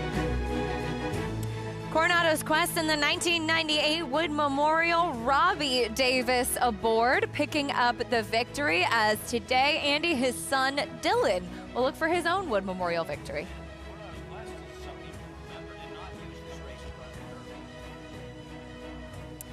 We apologize for technical difficulties with Andy's mic, as we'll get to him in just a moment. But Coronado's Quest, there he is with Robbie Davis in the saddle today. Dylan has plenty of opportunities to win the big ones. Back from South Florida, Dylan Davis is. Here's a look at his mounts. Some big prices and some short ones as well, including even money morning line favorite Ballerina Doro in the Gazelle. We heard from her trainer, Chad Brown, earlier on today, and Dylan will be aboard Grande in the Wood Memorial, 5-1. Here is Ballerina Doro, though, in the Gazelle. She's a horse that switched from turf to dirt in her fourth start, coming from very far off of it to finish second behind Mohima, who was a horse that was very highly thought of. And as you heard Chad Brown touching on, she was a little bit green in that performance, took a little bit of time to tip out, took a little bit of time to switch her leads, but she did run on with a strong second place finish that day. And then in the Devona Dale, also as Chad mentioned, a bit short going the flat one-turn mile. Also in a race where there just wasn't any pace really for her to run at, a slow pace race, as she kind of didn't fire towards the end. Again, though, a little bit late switching those leads. Andy, are you back? Can we hear Andy now? No, we still cannot hear Andy. All right, so you all are stuck with me for a few more moments, but there she is, Ballerina Doro. She's your even money morning line favorite, late night call coming out from the rail, and Liam in the Dust scratching earlier this week for Rodolphe Brisset, as Ballerina Doro is even money on the morning line. Her lack of pace a little bit concerning for me, one that will try to close from off of it, but Dylan Davis knows her well, rode her in at that Demoiselle. Gonna try you now? Am I working, guys? He's back. Okay. Pace is a concern. I don't disagree with that. On the other hand, she overcame an outside post in a race in Demoiselle to get position, going a little wide first, got a good ride after from Dylan. A race that didn't really fall apart behind a horse at the time, looked very good. She'll try to get back on track in the Ashland, the winner. But there isn't a lot of speed in this race. Now, one thing I think in her favor, the horse who's probably the speed is Vanilla Fudge. Vanilla Sunday. Vanilla Sunday, excuse me. I know she looks very good off her last race. She runs it again, she can win, but she did take advantage of a gold rail that day and getting loose in the lead. So I think her performance isn't as good as it looks, and if you don't like her chances, that means the speed may come apart a little bit, but she is compromised by pace. I don't disagree. Dubai World Cup coming up next, 1.25 miles on the main track.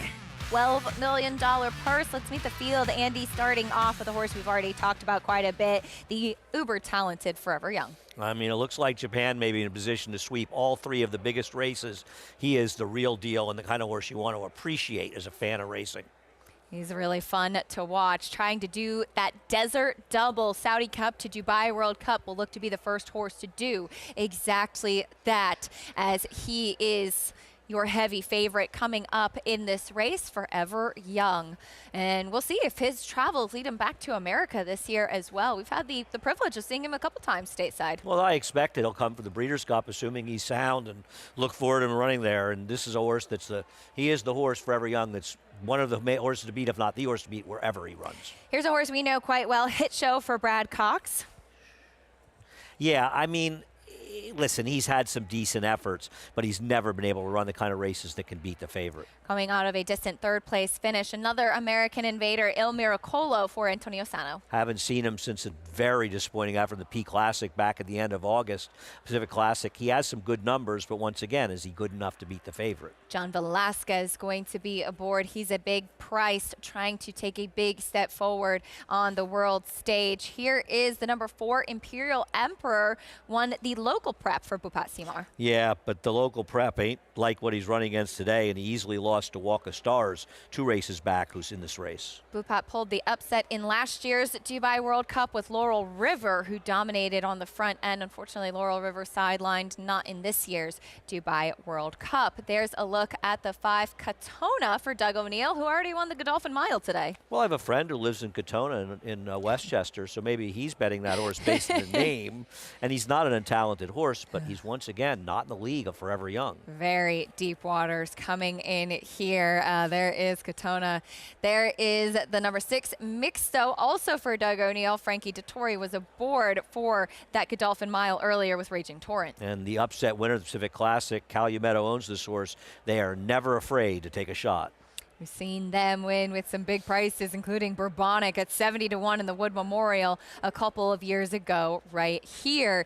That is Mixo, the 2 for Doug O'Neill. Plenty of American runners in this field. Moving on with this post parade, there's the 7 Ramjet for Japan. Yeah, well, the best thing that's going for him is he's come from Japan. He has lost 3 straight races, 2 Forever Young. The best he did was lose by 2 lengths. A big class test for him today. Ran in that Saudi Cup. Disappointing effort, finishing 6th that afternoon. Well behind the winner that day, Forever Young. Here's the 8 Rattle and Roll for Kenny McPeak. He's a deep closer who's, once again, just not good enough to beat Forever Young, but not an untalented horse in his own right. The biggest win was Kenny McPeak in leasing this horse out to run these races. As this is a horse who won the local prep in Saudi pretty impressively, a Group 3, then went on, closing a little bit to finish 5th in the Saudi Cup. Next, we move on to the number 9, Ushba Tesoro, 2023 winner of the Dubai World Cup. We'd like to turn the clock back, but he has been a distant second in this race last year and a distant third to Forever Young and Romantic Warrior in the Saudi Cup. And as you can see in the paddock, he is a horse with a lot of personality. He was ready to roll the final race of his career today in the Dubai World Cup. Again, he's been a lot of fun to follow. Here's Wilson Tesoro next, the 11. Right, we missed Walk of Stars.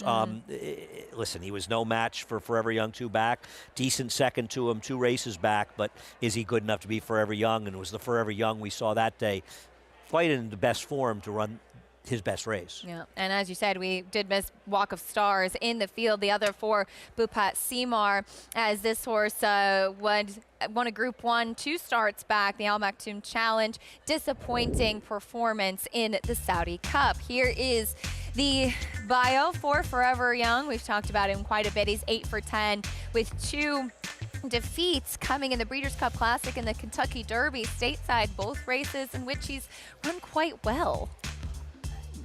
You know, we've said it all about this horse. I mean, there really isn't more to say. He is a genuine superstar.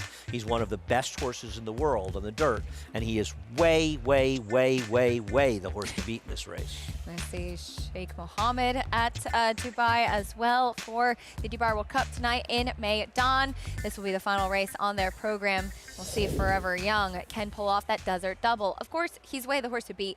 Is there anybody you'd be curious to use underneath, or a horse that you think you could take a second look at? I'll be honest with you, I don't really have a good handle on the other horses. I'm not overly impressed with the U.S. horses. I've always liked Il Miracolo, but he's a little hard to take coming off of basically a 7+ month layoff and a bad performance in his last race. I've always been a fan of his. Maybe he could get second at a bit of a price. He's 35-1. He's actually the longest shot on the board. I don't think he should be, but I don't have a strong feeling. I mean, the truth is, it's probably the Japanese horses. A horse like Wilson Tesoro, the 11, who at least finished, respectably, and Ushba Tesoro finished ahead of him last time. We'll see. Is he going to run better today? He did run well behind Forever Young 2 back, so maybe he's the logical other horse in this race. The 4 is 7-1. Who is the 4? Imperial Emperor? I don't like him at all. I think he's a bad choice if it's second choice. I think there's better horses here. Here he is winning the Al Maktoum Classic local prep Group 2, Imperial Emperor. I would imagine off this 8.5 length score, not to mention the connections, winning the Dubai World Cup last year, Taigoshe and Bhupat Simar, in large part why this horse might be taking some of the attention.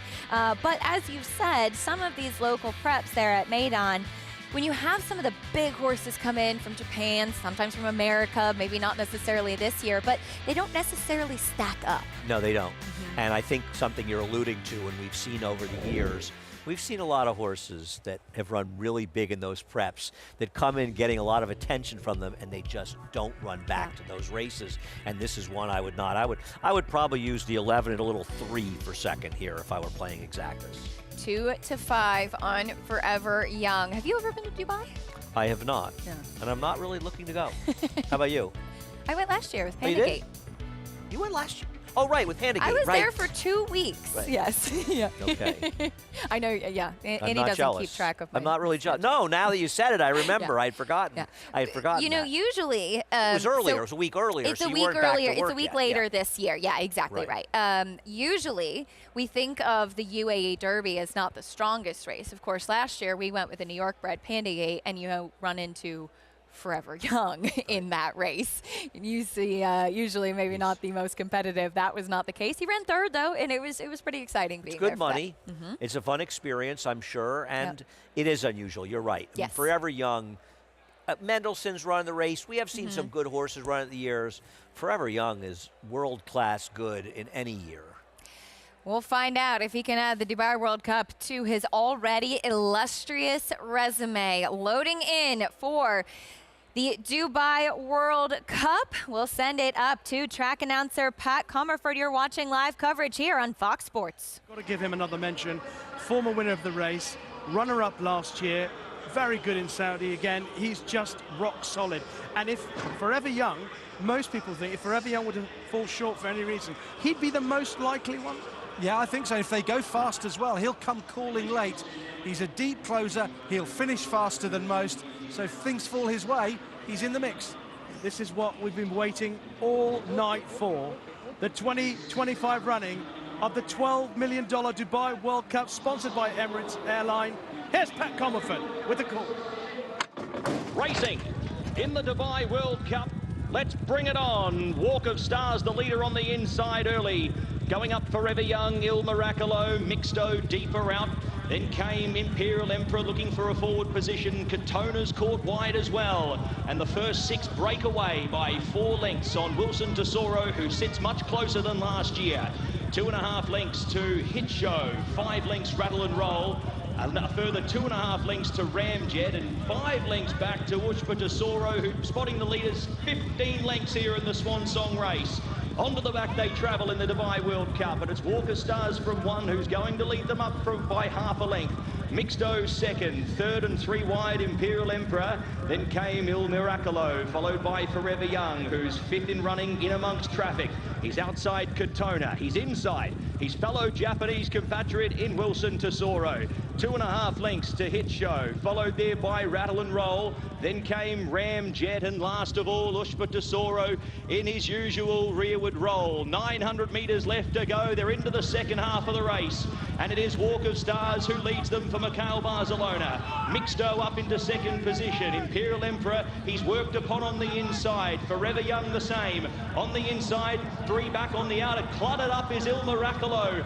Bit messy here down the side. Katona next from Wilson Tesoro. Ramjet gets going from the back with Rattle and Roll. And Ushpa Tesoro from back in the field tries to make impressions as they swing in the Dubai World Cup. And it is Mixto who goes up to challenge Walk of Stars. Forever Young has a mighty task ahead of him. Wilson Tesoro goes with him in 3rd and 4th. Hit Show running on from the back, but it's Mixto who hits the lead here with 150 metres left to go. Mixto for Doug O'Neill and Frankie Dettori. Hit Show out when it's all too late. Look at Hit Show right over the top. Hit Show for Florent Giroux and Brad Cox in the Dubai World Cup. Wins in spectacular fashion. Mixto second over. 3rd Forever Young. 4th Il Miracolo from Walk of Stars. Then came Ushpa Tesoro, Rattle and Roll. Wilson Tesoro, he didn't find too much in the... 41-1 Hit Show with the victory. What a finish, Andy. There he is, the gray horse in the red cap, diving down to the inside. It looked like Mixto was going to get the win. Forever Young early on, off the bridle, not traveling the best. Yeah, Forever Young, obviously disappointing. We'll get to him, but a lot of credit to Mixto and a great win for Brad Cox and Florent Giroux getting the win and getting Mixto, who a little hard to like. And these horses, they ran their races. Forever Young didn't, but congratulations to Connections, a hit show, a big win for them, and Wathen Racing, disappointing for them a little earlier in the UAE Derby, but disappointment is gone when you get a performance like this, and a great ride from Florent. I'm glad to see Florent get the win, a really nice win by him, and Forever Young was never traveling well. They tried to put him in a jackpot. It's amazing he finished as close as he did, considering he wasn't really running. 2-6-1-10 hit show. Gets the win. Forever Young can do no better than third. Back over to New York. We have horses in the paddock for race 3. Andy will meet the field here, starting things off at the Big A with Magic Beach, currently 4-1. For Linda I Rice. have no idea why this horse is 4-1. I don't like her at all. Here's a good question. I guess that could be the response to that. First-time starter. Could be dangerous in here. 22-1 on the 4, rocked out for Jeremiah Engelhart. Yeah, I just doesn't seem good enough, but he's a big price if you like him. Off a layoff. Here's your current 2-1 favorite, 9-4. Ilkay Kantromasi looking for another one. He had real trouble at the start last time, which cost him any chance. He's the horse to beat, thus the favorite. Big price on Sol the Frank coming up next. Yeah, there's nothing about his races to like, especially on dirt. Tough to recommend on this one, really trying to do a big turnaround. Same could be said for this one, Drive Through, number 7. Taking absolutely no money. I don't like him, but 18-1 is a little bit surprising. Last race was bad, though. Yeah. Did run okay 2 starts back, see if he can run back to that. Here is number 8, Man from Malta. To be honest with you, I'm surprised this horse is such a short price and under 10-1.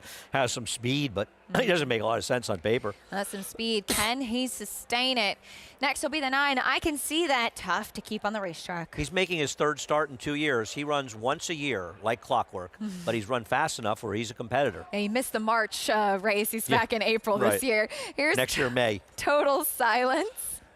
I think he's the main competition. The 5, I agree with the public. I agree with the way they're betting the race. The only thing I don't agree with is the 2. I don't know why he's taking money. I had nothing clever. I picked this race 5, 10, 9. I saw the favorites just like the public.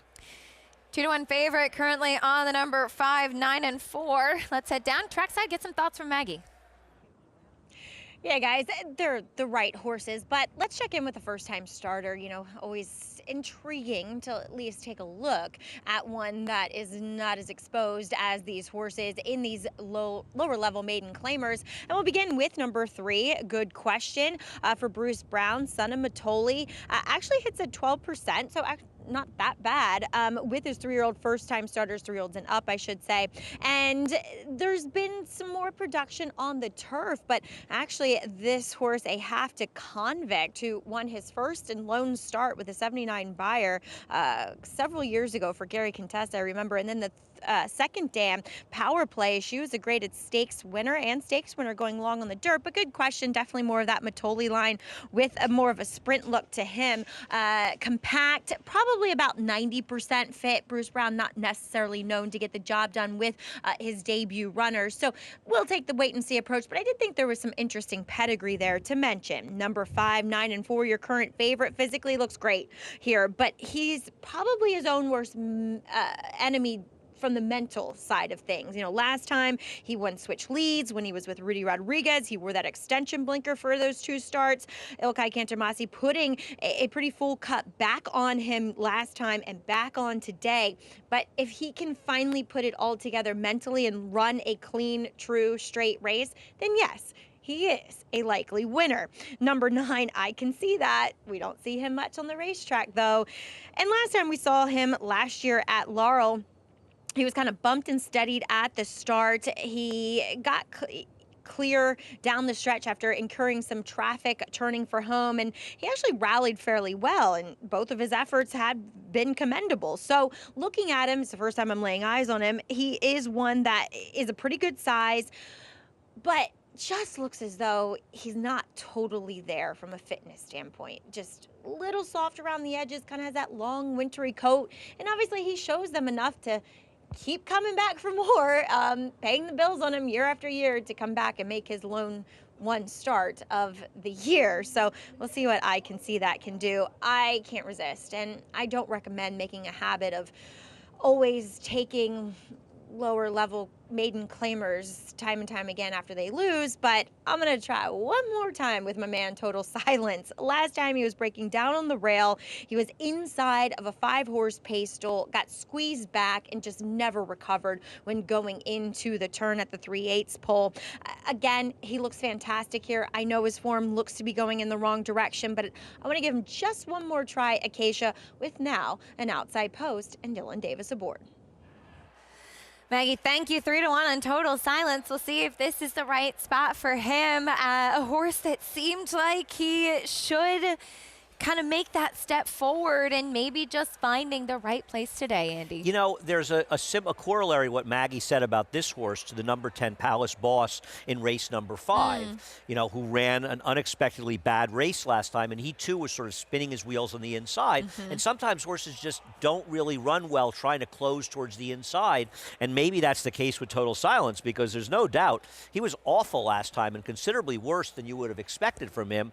Listen, I picked him second for the exact same reasons Maggie's saying. Now, after the race, when he runs lousy, we're going to say, well, he wasn't really spinning his wheels, he's just not any good. But I agree with Maggie, it's potentially a viable excuse. The problem is he's 3-1, so you're not really getting paid, but I do agree with what she said, we may both be wrong, but I'm thinking there's something to, you know, a method to her madness. I just think 9-4, and I don't listen. I'm speaking the phrases of a 2-1 shot in this field. Maggie says lower level maiden claimers. This horse was badly compromised at the start and will benefit from a switch to Manny Franco. Absolutely.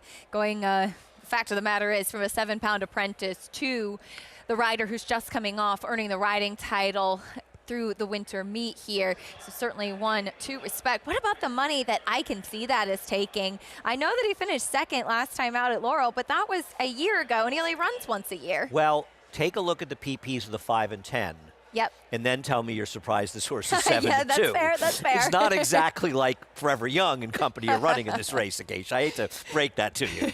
There's not much to sink your teeth into here. Well, somebody's going to break their maiden. We'll see how it plays out. Ilka Kentermasi looking for another 2-1 favorite on 9-4. Coming up, we have another pick 5 kicking off here as well. 3, 5, 7, and 9. Pick 5s all day long. Don't miss them.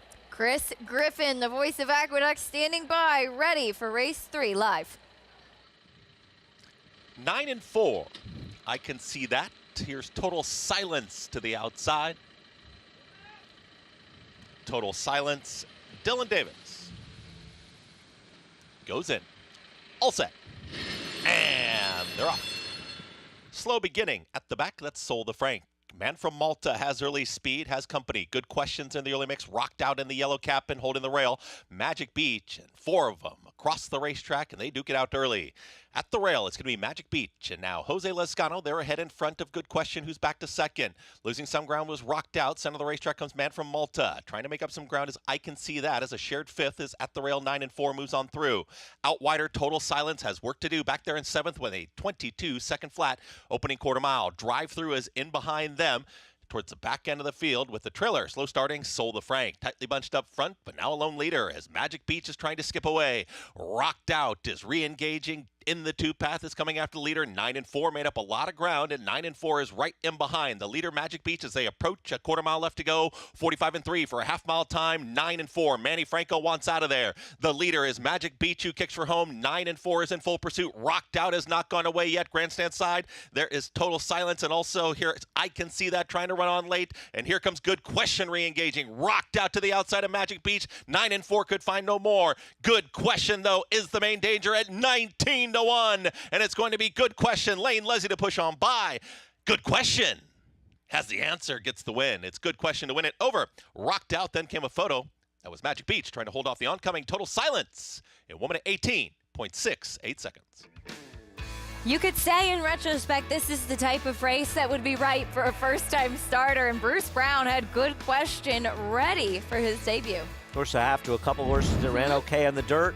Bruce had him ready. Lane Leslie got him in good position. Happy for Bruce to get the win. Yep. Like to see it. really no response from some others in here. I know that 9 and 4 didn't break that great, but man, he did a good job getting position, and the thing opened up, and he had absolutely no finish whatsoever in this race. Felt like a big upset from Rocked Out for a second, but the firster just kept on coming and got the job done. Happy for Bruce Brown. Absolutely. Came running under Lane Luzzy, who we've seen him really take a step forward, I think, throughout the winter, again, with being more aggressive and putting horses in the right place. I agree. Lane is a much improved rider from when we first saw him come here. I think he's been really stepping up. It's tough to break in here. It's tough to ride here against the bigger riders, but I like the fact, at the very least, that he's improved as a rider. That's all you can ask. Absolutely. Gets the win here with Good Question. As Andy, will be saying goodbye to you for now, but you'll be back. I will be back a little after 4, but it's All been right. a pleasure. It has been. Absolutely. I'm staying around for a bit. Paul LaDuca coming up to join me on the desk in the immediate future as we'll take a quick time out, continue looking back on the history of the Wood Memorial, 100th running this year, as we look to add to those history books.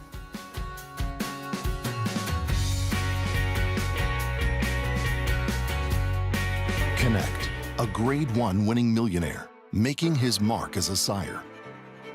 With Rattle and Roll, a Grade 1 winning 2-year-old. Graded Stakes winners, Whitwater's Rand. Implicated. And Apple Picker. Connect, a proven sire in the making, standing at Lane's End Farm.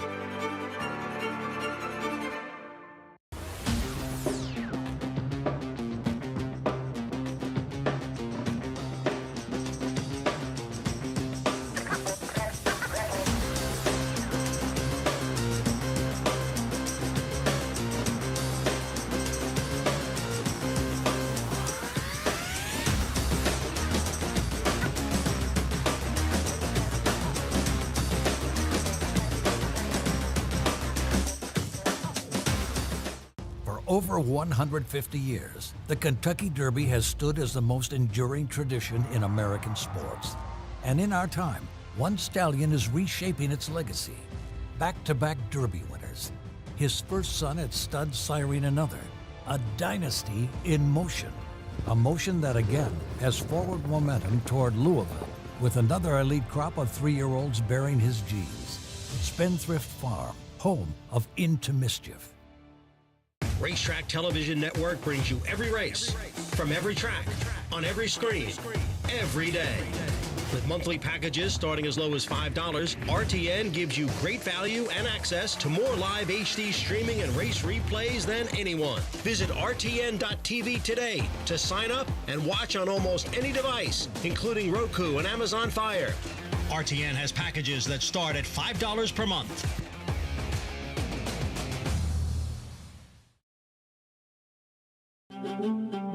Throughout its rich history, the Wood Memorial has played a key role as a prep for the Kentucky Derby and on through the Triple Crown. In fact, 11 winners of the Wood Memorial went on to win the Kentucky Derby, and 4 winners of the Wood Memorial went on to win the Triple Crown. Named for former New York State politician and Jamaica Racecourse president Eugene D. Wood, the Wood Memorial debuted in 1925 with a purse of $7,600. In the 35 years the race was run at Jamaica, 9 eventual Hall of Famers won the race, including Triple Crown winners Gallant Fox, Count Fleet, and Assault. The Marquis Derby prep moved to its current home, Aqueduct Racetrack, in 1960, and has continued to produce champions and Hall of Famers. Bombay Duck on the rail, Foolish Pleasure on the outside. Past the 70-yard mark, and it's Seattle Slew in front. Gulch on the outside to the wire. Easy Goer has the lead. Not every champion wins the Wood Memorial. Secretariat lost his final Kentucky Derby prep to Angle Light. Far outside, it's Secretariat fourth. Before captivating the nation and capturing the Triple Crown, including his record-setting score in the Belmont Stakes. 100 years of history, legendary performances, and all-time greats.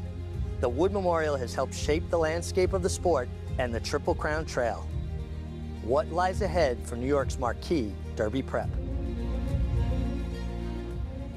100 years of history with the Wood Memorials. I'm pleased to welcome in Paul LaDuca joining me. Paulie, we talked a lot yesterday about the rich history of the Wood Memorial, what a fun race it is, and I know you have one that stands out particularly in your mind. Yeah, you know, it's a certain horse that I actually fell in love with, and a lot of people don't realize I Want Revenge was a horse that was running over the cushion track and the pro ride those days over in California. Yeah. And then he finally got on dirt, and there he was getting left in the Wood Memorial. And a lot of people forgot it in the Gotham. He ran a 113 buyer, and look at him in dead last, and a 19-year-old Joe Talamo aboard, just guiding the son of Stephen got even. And then he got into some more trouble in mid-stretch before he bursted through. He would have been your Kentucky Derby favorite, and obviously he did not make it for the first Saturday in May. He actually didn't run again for another 15 months, and we really didn't see the best of him after that. But I really wish he would have never got injured, because I think he would have been an unbelievable horse, and I think he would have probably been your Derby favorite, would have been a handful. But at 19, to handle what Joe Talamo handed that day, I always remembered that. It was just a special moment for me watching that horse. Stayed cool, calm, and collected. And I can imagine running in a race like that, you brake slowly, you're caught in traffic, not the ideal situation that you want to be in. Pretty special stuff there in the 2009 Wood Memorial with I Want Revenge and young Joe Talamo. Back over in Dubai, how about this, Paulie? Hit Show and Florent Giroux, a horse that we saw finishing third in the Santa Anita Derby. Brad Cox always thought longer the better for him, always thought he had ability.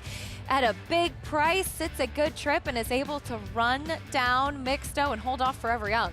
Yeah, and you got to give Brad Cox credit, because this is a horse that I think has confused Brad a little bit. Always have had the talent. Some of his better efforts have been up here, and you know, if you think about it, Florent Giroux, as you see him just starting to roll down the center of the racetrack, that's not him in front. He's the gray coming right now.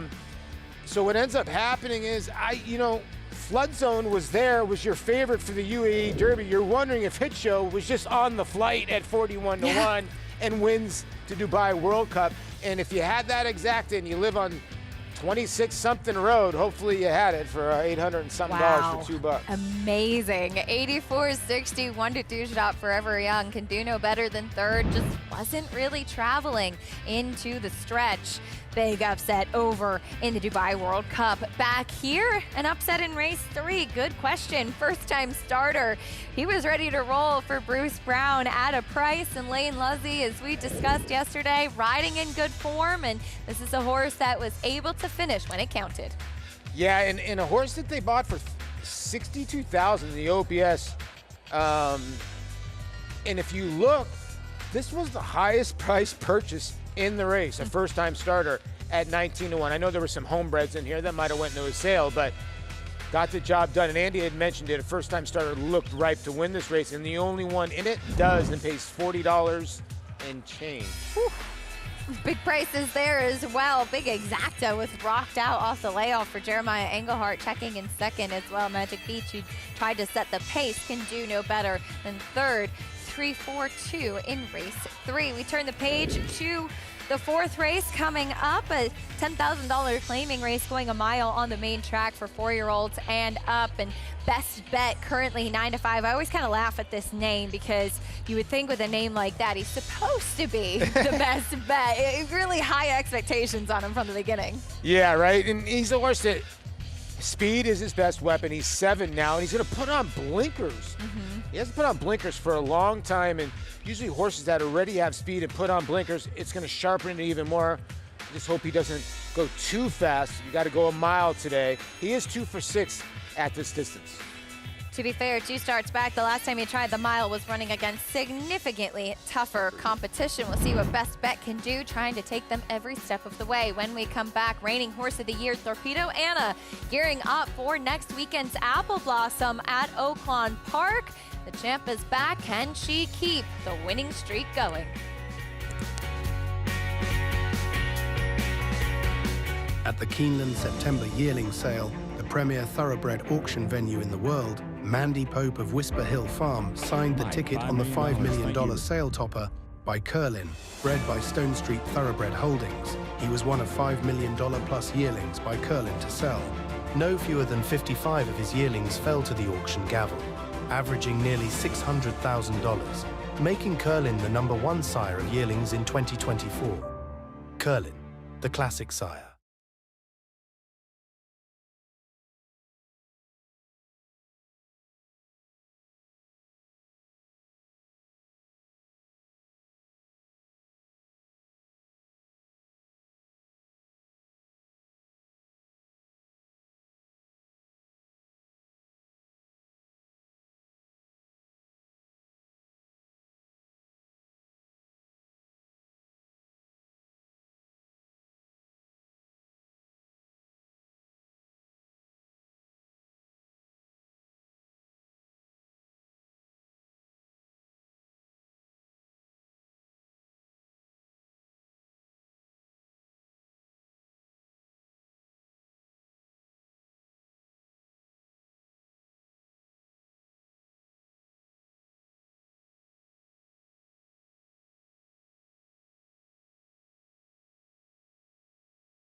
Welcome back to America's Day at the Races here on Wood Memorial Saturday. Taking a good look at Oaklawn Racecourse, which was canceled today. Obviously, there was a lot of tornadoes around the area. They got a ton of rain. Thank God none of the tornadoes got to the Hot Springs area. I do want to give a shout out to the people in Lake City, the people in Hope, Arkansas, and all around the Arkansas area. My thoughts and my prayers. A lot of my friends that I got to know in the last couple of years. Acacia, just one of those things. And Oaklawn will run on Sunday. Then they'll come back on Friday and Saturday of next week. It's just something we had to deal with, and thank God that tornado did not rip through Hot Springs. Yes, very well said, and certainly thinking of all of those affected by the tornadoes around the country, and looking forward at Oaklawn Park next week, Apple Blossom Day on Saturday, featuring reigning horse of the year, Torpedo Anna. She'll face up against last year's Gazelle winner, Where's My Ring, who looked very good coming back in an allowance win last time out. But Torpedo Anna, she won the Azeri the first start of her 4-year-old season. You always wonder, Paul, with these top-class 3-year-olds, how do they come back as a 4-year-old? And she showed that she hasn't missed a beat. No, she didn't. And a lot of people will say, well, was it really flashy? You know, because, you know, when we look at Torpedo Anna, we kind of like have a golden star around her, right? You know what I mean? So it's almost like when you have that horse in your video game and that's your best horse. So you're always thinking she's going to win by so many lengths. And a lot of people kind of criticize this effort, thinking, you know what, she didn't win by much, she didn't face anybody. But it was a straight jog, and I don't think she was completely cranked. You never really know if she really loved the race course. And like I said to you yesterday, I think she's getting so smart that she knows where the wire is. She certainly does, as she has been so impressive throughout her career as a 3-year-old filly, becoming Horse of the Year. As we welcome in for the first time today, champion jockey Richard Migliore here with us. Richie, last week in Arkansas, we got a chance to see Torpedo Anna gallop in between races. What do you think of the champ coming in towards the Apple Blossom? Well, I think she's coming into it in really good order, and I liked her comeback a great deal. It's a starting point. You don't want to be, fully honed for your first start back. You want it to be a building block. And I talked with Kenny McPeak the day after the race. He said, she drank about 3/4 of a bucket of water. She did get a good blow out of it. She was tired the next morning. So it's a race that you're going to build on. You're going to develop off of. And honestly, I think she's going to need to bring her A game because she's got a real contender with Where's My Ring, who was ultra impressive, winning an allowance race as a prep for the Apple Blossom. So, the champ is the champ until someone unseats her, but I think she's going to have to bring her running shoes, guys. I love what I see from her, but I think this is going to be a legitimate test. See what she can do coming in. Again, Where's My Ring looked pretty good in that allowance win. Torpedo Anna, though, she, of course, reigning horse of the year and has been so dominant in the distaff division. So we look forward to that Apple Blossom next week. We'll have live coverage throughout the weekend. As we head back over to today at Aqueduct, we have race number 4 coming up next. And there's a look at the 3 Valenzen Day, who is now your favorite, shifting over to this one off a reclaim for Linda Rice, dropping in class and cutting back from a 1.25 mile try last time out. More on him after this.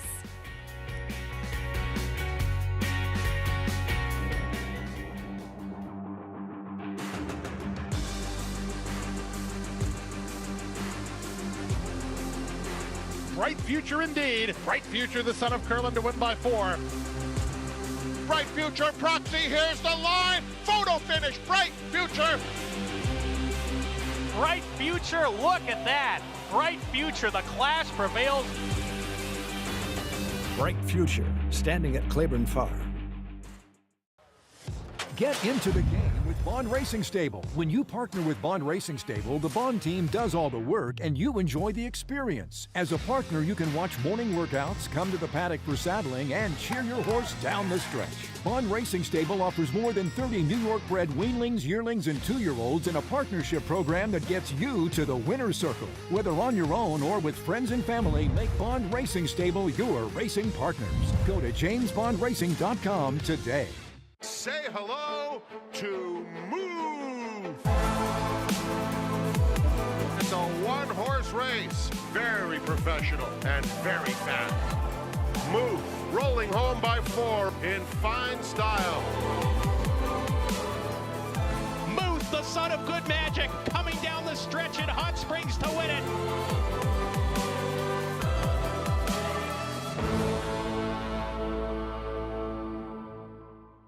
Horse racing? Check. Weekly promotions? Got 'em. Huge payouts? You bet. With Naira Bets. Download the app today and bet on any track, anywhere, anytime with live HD horse races, betting tips and tutorials, expert picks, and more. You bet with Naira Bets. Join now for a new member bonus at nairabets.com.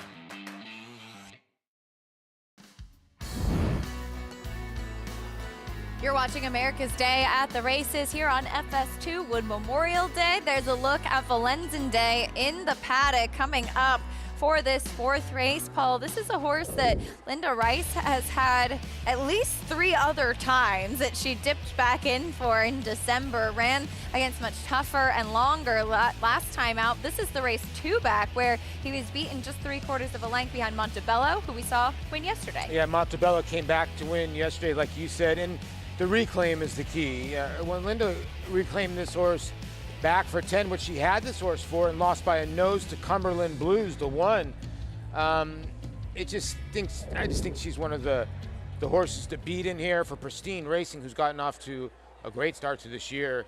I got to meet the owners of Pristine Racing, some great people. I just think that when it comes to the flat mile, I think there's a lot of different horses here you're suspecting can get the flat mile. This horse likes the flat mile. Yeah, he certainly has a good record at it, 4 for 7 with a second Valenzen Day for Linda Rice. And there's jockey Kendrick Carmouche, who is now 3 away from 4,000 wins.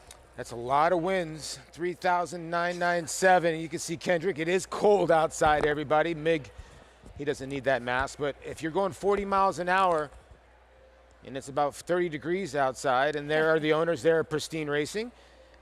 And there's his mounts for today, and he's got some really good chances when it comes to the morning line. Yeah, he does. Look at that, 2-1, 7-2, 5-2. He's on a long shot in the Wood Memorial, Passion Rules, but that one for Calumet Farm.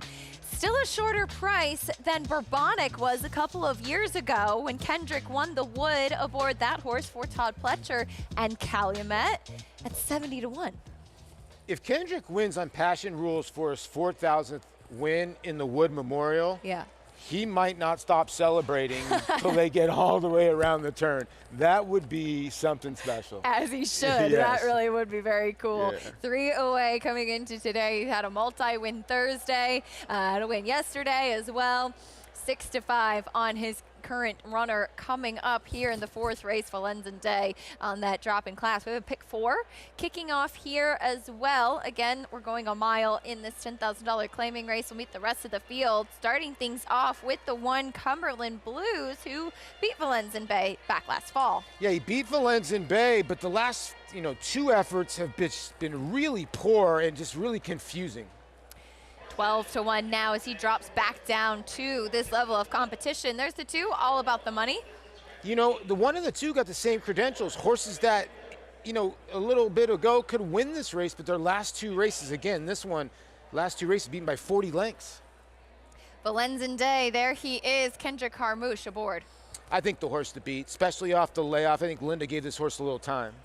Here's Best Bet stretching back out.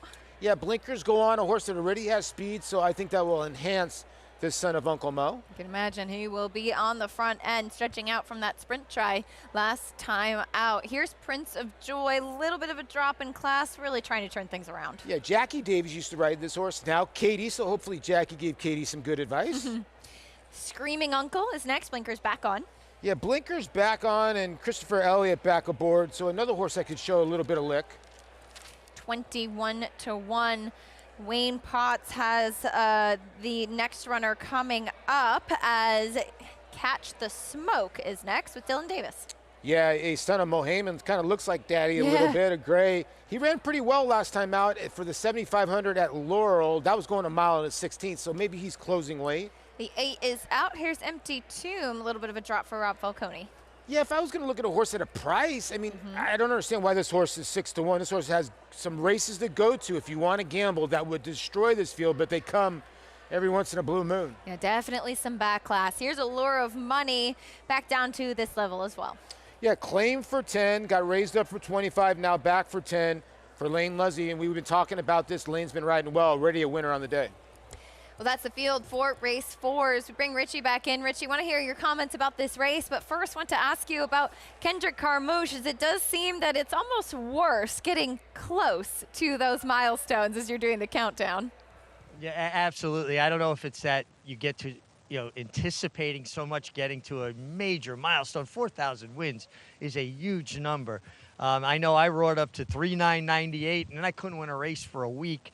My wife, Carmela, kept taking my kids out of school because I wanted them here when I did it. And they were happy because they kept missing school, but I wasn't getting it done. And finally, she said, if Dad doesn't do it today, you got to go to school tomorrow. And, of course, I won 2 that day, the 4,000th being Benjamin Baby for Kieran McLaughlin. And I was very proud of that. To win 4,000 races is quite an accomplishment. And Kendrick Harmouche very deserving. And he's got a big favorite here in Valenzen Day, who makes sense, certainly taking a drop in class. I will say, though, I don't have a reference point because I haven't been here. Just not enamored with his coat. Looks a little bit on the dry side. Looks like he's warming up well, good energy. Just wish he looked a little bit brighter in the coat. Again, maybe that's him, and it means nothing. Just something that I thought was worth pointing out. The 4 Best Bet, making a nice impression, also dropping in class, adds blinkers, and has speed. So I think that's just going to intensify his speed. And there's other speeds in here, so I do think that you're going to see a more than legitimate pace. Towards the outside, the 9 horse, Empty Tomb, also another speed type. He could get engaged. with the 4-horse, and the 2 of them could maybe set it up for a horse like the 10, Allure of Money, who I like a great deal. He also has natural speed, but the outside post gives him the luxury, if necessary, to stalk from the outside. Could not look any better. He won for this $10,000 level, moved up to the $25,000 level. I don't think he embarrassed himself. Thought he ran extremely well. He looks great. Carlos Figueroa, trainer, people should know. I mean, he's winning at 20%. He's only had 10 starters, but he is a tremendous horseman. Full disclosure, I grew up with him. Carlos and David Figueroa and myself, we left home to work at the racetrack together, so he's somebody I root for, but his horses always look amazing, very well turned out. And I'm just surprised that the 10, Allure of Money, is, well, 8-1 now. He's down from 18-1 a little while ago, so some money is coming in. I think he's a major player here, guys. Certainly could be, and a lot depends on how the race does play out tactically here, Paulie. Richie touched on some of the pace. What do you think will play out as far as the speed is concerned in here? Well, I think the 4 are definitely putting the blinkers on to show some speed. The 6 should show some speed. Kendrick on the 3, I think, will push forward. I don't know if he has enough speed with a lot of these horses. He might, with, being on a little bit of a layoff, be a little bit eager. Sometimes horses off a layoff can be eager, so the 3 should show some speed. So, Mig makes a good point, thinking, okay, the 10 can sit out there and Lane Lusley can sort of survey the situation. The 9 has speed. I do think the 10's the one that sits on the outside of the speed. The 3's the one that sits on the inside of the speed, but you got to worry which, hopefully one of those horses doesn't get away. Yeah, absolutely, and especially when you're drawn outside a little bit, your hand is not forced as much with how the race may play out. Here's Empty Tomb, you mentioned, and this is a horse with a ton of back class. He won a 9-furlong race off a bit of a layoff in Saratoga, using the speed to his advantage. He is a horse that, I mean, just a couple years ago ran in Grade 1s in the Pegasus World Cup. There's been some stops and starts throughout his career, though, and you're never really quite sure if he's going to show up with his best effort. You're right. I mean, the stops on this horse have just been, there's been a lot, and he's 9 years old, and he's still a horse, but he's got 2 races here at Aqueduct. He's run a 94 and a 98 Beyer. There's not a horse in here that comes close to that. But he ran that 94 Beyer in March of 2023. The 98 Beyer was in 2022. He still ran that last race in 2024. So he's always got one race in him each year. You just never know. Ton of back class on Empty Tomb. We'll see if he can run back to it against this group in here. 5-1 right now. He is a bit of a price if you like him. We'll see how the pace does play out. Again, that will be a bit of a question, especially with the presence of Best Bet in here, who I would think with the blinkers on and the stretch out, he's got to be the one that's hustling. I would think so. And he comes out of a live race. Gray Wing and Baracho. He lost to Liberated Bay 2 back. He's been running against decent horses, so I could see the 4 maybe sticking around a little bit longer. Gray Ring and Baracho coming out of that last race, both of whom ran 80+ Beyer speed figures in their subsequent starts. Have a pick 4 kicking off here in the 4th race, 6-5 on Valenzuela Day, as Kendrick Carmouche looks to step ever closer to that milestone of 4,000 victories. You're going with the favorite here? Yeah, I ended up on Valenzuela Day. I was between actually the 3, and I actually think the 1's going to run today. It's like you got to pick and choose which one of those horses is going to fire today. I think the 1 fires today, but I landed on the favorite. Cumberland Blues, number 1, a nice price at 10-1. Loading in for race 4. We'll send it up to Chris Griffin for the rest of the load and call.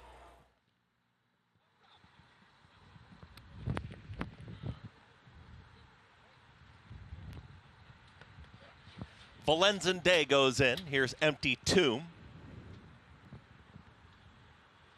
Best Bet. Allure of Money to the outside.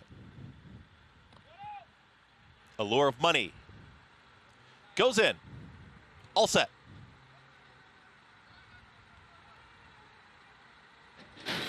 And they're off. Empty Tomb with early speed. There's Best Bet from in between horses right there screaming. Uncle's trying to be in the early mix with Prince of Joy.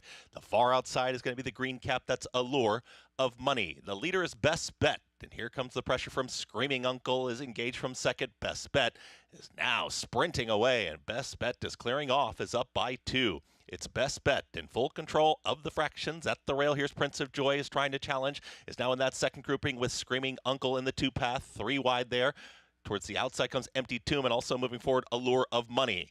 They went 22 and 4 for that opening quarter mile, just in behind them in 6th. At the rail is Cumberland Blues, starts to move forward there with Valenzen Day is comfortable out in the center of the racetrack. They're followed by Catch the Smoke. All About the Money is the trailer. Less than a half mile to go, 45 and 4 for that half mile time. They've got to catch Best Bet. It's Best Bet still doing it nicely enough. Here comes Empty Tomb, who's trying to challenge Allure of Money on the far outside is 4 wide, and they're coming after the leader now. Best Bet looks to be tiring. Allure of Money is in hand. Here's Allure of Money. Empty Tomb goes with that rival. Prince of Joy is going to have to move to the outside of a backing up Best Bet as they've got a quarter mile left to go. They reach the top of the stretch. Allure of Money is right there.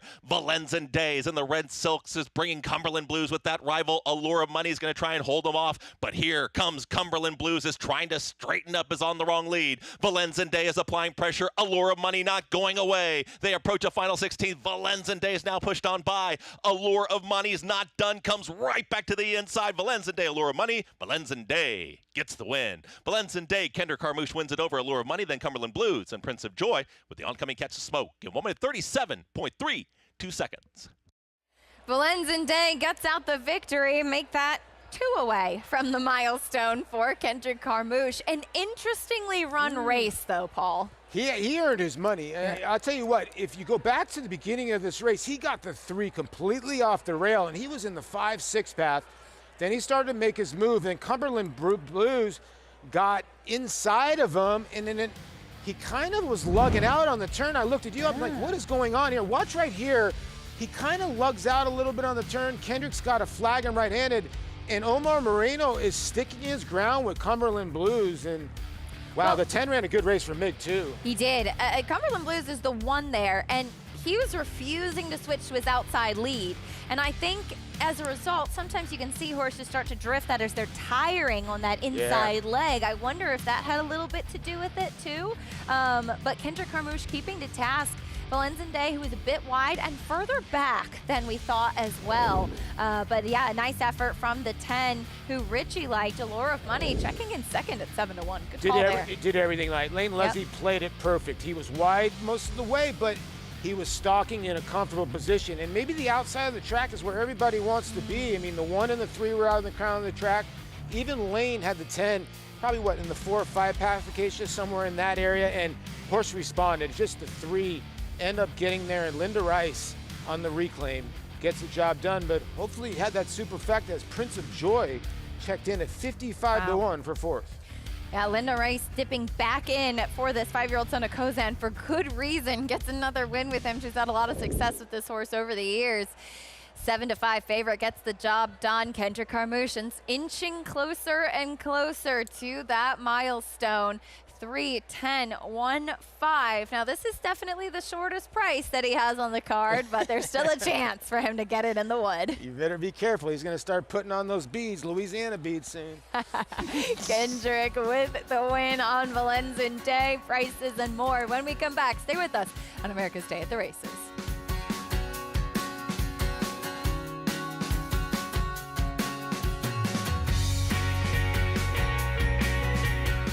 McMahon of Saratoga Thoroughbreds, proudly standing 4-time champion New York sire Central Banker, sire of multiple stakes winner Bank Frenzy. Confidently handled, and Bank Frenzy dominates here in the Stymie. Also standing Salamini, sire of Grade 2 winner Winstock, and 7-time stake horse Doc Sullivan. Doc Sullivan dominates the Mike Lee. And new for 2025, Provocateur, the only Grade 1 son of Into Mischief standing in New York. At McMahon of Saratoga Thoroughbreds, New York stallions that deliver.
You're watching America's Day at the Races as Valenzen Day heads into the winner's circle, gets the job done as the favorite. Paul, the reclaim, especially for a sharp outfit like Linda Rice, that's one of my favorite angles, I think. It really is. It's one of those things that you just have to pay attention to when they reach back in for a horse they used to have.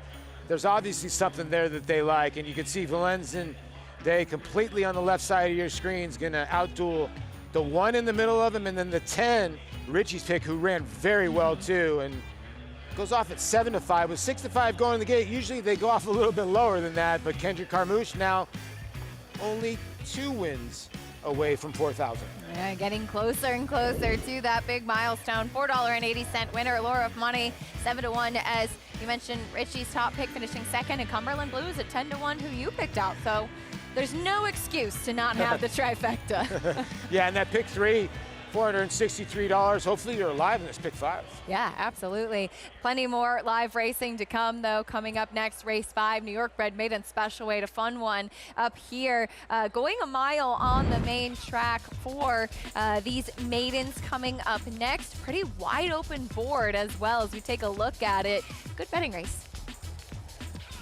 Yeah, you know, this is really tough. Kendrick's got another shot here with Tap It Easy. You know, you have a couple horses that have dropped into the maiden, claiming like the 10 that are going back in the maiden special weight that are getting bet. That's a 3-2 as well. So I tend to lean on the 8, and I think the 9 will not be that price too as well. Yeah, 9, Dear Chairman, stretching out in distance, big price. Tap It Easy, as you mentioned, Kendrick Carmouche going to be aboard. Finished second 2 starts back with a horse that was making his first dirt start that day. Last time they tried the blinkers, didn't work. The blinkers come right back off, and we'll see if that's the magic touch for Tap It Easy. Yeah, and I think that could be something for this horse. I mean, dropping, at least coming back into the maiden special weight level, I think horse got a big shot today. Speaking of Kendrick Carmouche, he just won race 4, and now he's standing by with Richie. Thanks, Acacia. And Kendrick getting close to a really big milestone. 4,000 wins is not an area that many riders have the opportunity to get to. Just won with Valenzen Day. What's it feel like coming up to this kind of milestone? It just shows all the hard work, man, that I put in such a good sport. You know, I love horse racing. I love riding horses. I still got that feeling in my stomach that, you know, this is my first time going out and I just want to win, you know. Getting to this 4,000, I got to say, I got a lot of people that's in my circle that helped me contribute to get to that 4,000. I don't think it's just me riding horses and all of that. I think the people that prep you to get to this point, I think they deserve a lot of credit, and all the sacrifices my wife and kids made for me to be at the highest of my point of my career to get to 4,000. You know, it means a lot. It does mean a lot, and it touches me the way, you know, you're paying tribute to the people that help you get to places like this, and nobody gets there without help. No, nobody gets there without help. You know, you always need those people, no matter how good you're doing. You need somebody to tell you something whenever you do something wrong, and I have them people in my circle, you know, and they just keep me very honest, and you know, I try to keep a smile on my face every time I'm around the racetrack to build that in more racetrack people so our sport can keep growing, because, you know, I'm coming up on my 4,000. It means a lot, but it means more to me that we get our sport back on track.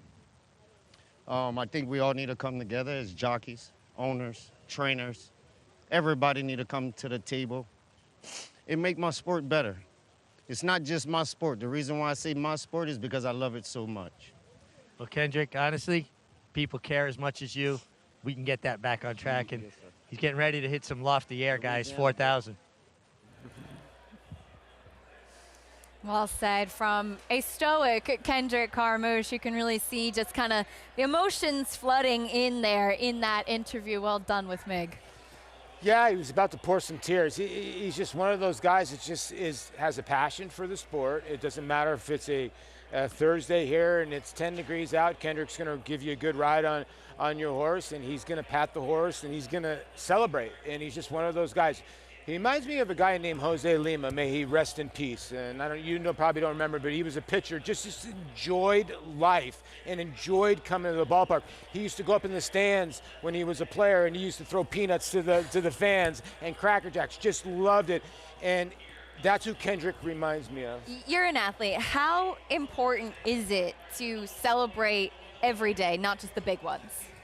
Well, it's very important. And sometimes I think a lot of times professional athletes on days when it's not such an important day don't take it as serious. And I wish that I took every game serious, but I wish my concentration level would have been the same against the Pittsburgh Pirates on Tuesday than against the New York Yankees on a Friday night on ESPN. So it's a little bit different when it comes to that, but Kendrick's focus is so laser when it comes to riding horses, and he's got just a tremendous amount of respect, and he always gives a shout out to his inner circle. And I say this all the time: if you're a professional athlete to succeed, your inner circle has to be solid too. Absolutely. Some really powerful words from Kendrick Carmouche in that interview there. Well, we just saw a moment of silence take place in the winner's circle following that fourth race as New York Racing lost one of our own this week. John Toscano Jr., trainer primarily based on the New York Racing Association circuit, passed away Thursday in a Long Island hospital after fighting illnesses. He was 80 years old. You might remember John Toscano with Runnin' Son of a Gun, who was such a cool horse, one that he claimed for $40,000 and just showed up, ran every single time. So jockeys, members of the NYRA community participating in a moment of silence. And there's John Toscano III, one of John Toscano Jr.'s sons who works with us here at NYRA as well. Our deepest condolences to the family and friends of John Toscano Jr., who passed away this Thursday.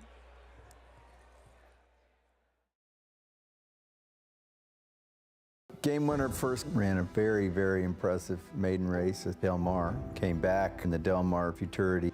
Gaming, a first crop colt, following in his sire's footsteps, winning the Grade 1 Del Mar Futurity. And then just continued that unbelievable 2-year-old year, went on to win the Breeders' Cup Juvenile, and then was crowned 2-year-old champion.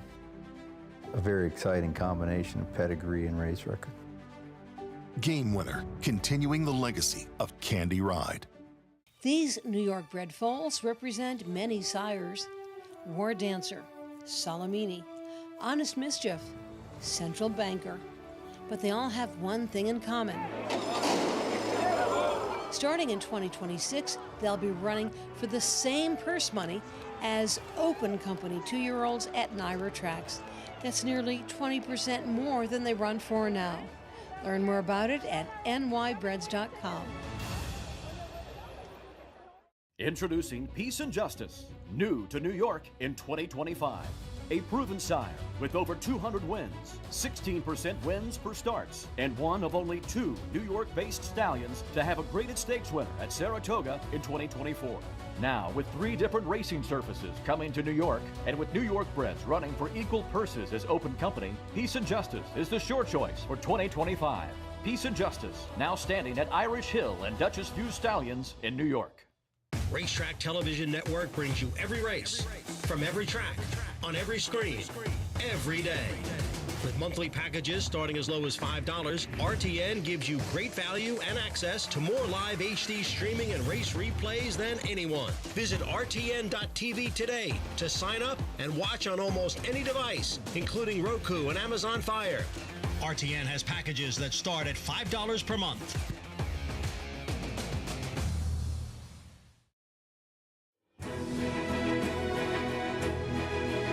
Empire Maker looms large on the outside as the field turns for home. Senior Swinger's beginning to pick it up, and he's now 4th in the far outside.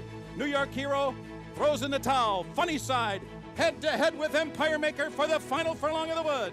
It is Empire Maker in front, still handwritten there by Jerry Bailey.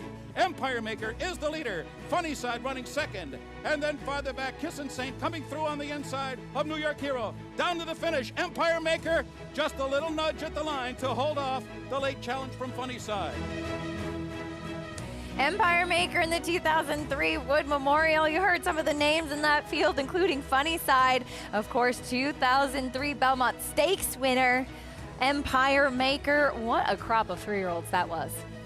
Yeah, and you know, it was Bobby Frankel who always wanted that Kentucky Derby and finished second to Sunnyside, who turned the tables. But then when it came to the Belmont, he was able to get the job done. I remember Bobby didn't even watch the race. He watched it on a screen sitting in a corner where he used to watch races. And he actually shed a tear when Empire Maker, because he was just so sought out as being Bobby's best horse that he had going on to the Derby. And Sunnyside upset him. It ended up being a pretty key Wood Memorial. It was all 3 horses. Sunnyside won the first 2, and then obviously Empire Maker won the 3rd jewel of the Triple Crown. Yeah, pretty key race indeed, looking back at that 2003 Wood Memorial. We talk about some of the top races for 3-year-olds. What about the top jumps race? The Grand National taking place earlier today. Paul, it was Nick Rocket with the win. As we'll just take a look at the stretch. He was a big price. And how about this? Trainer Willie Mullins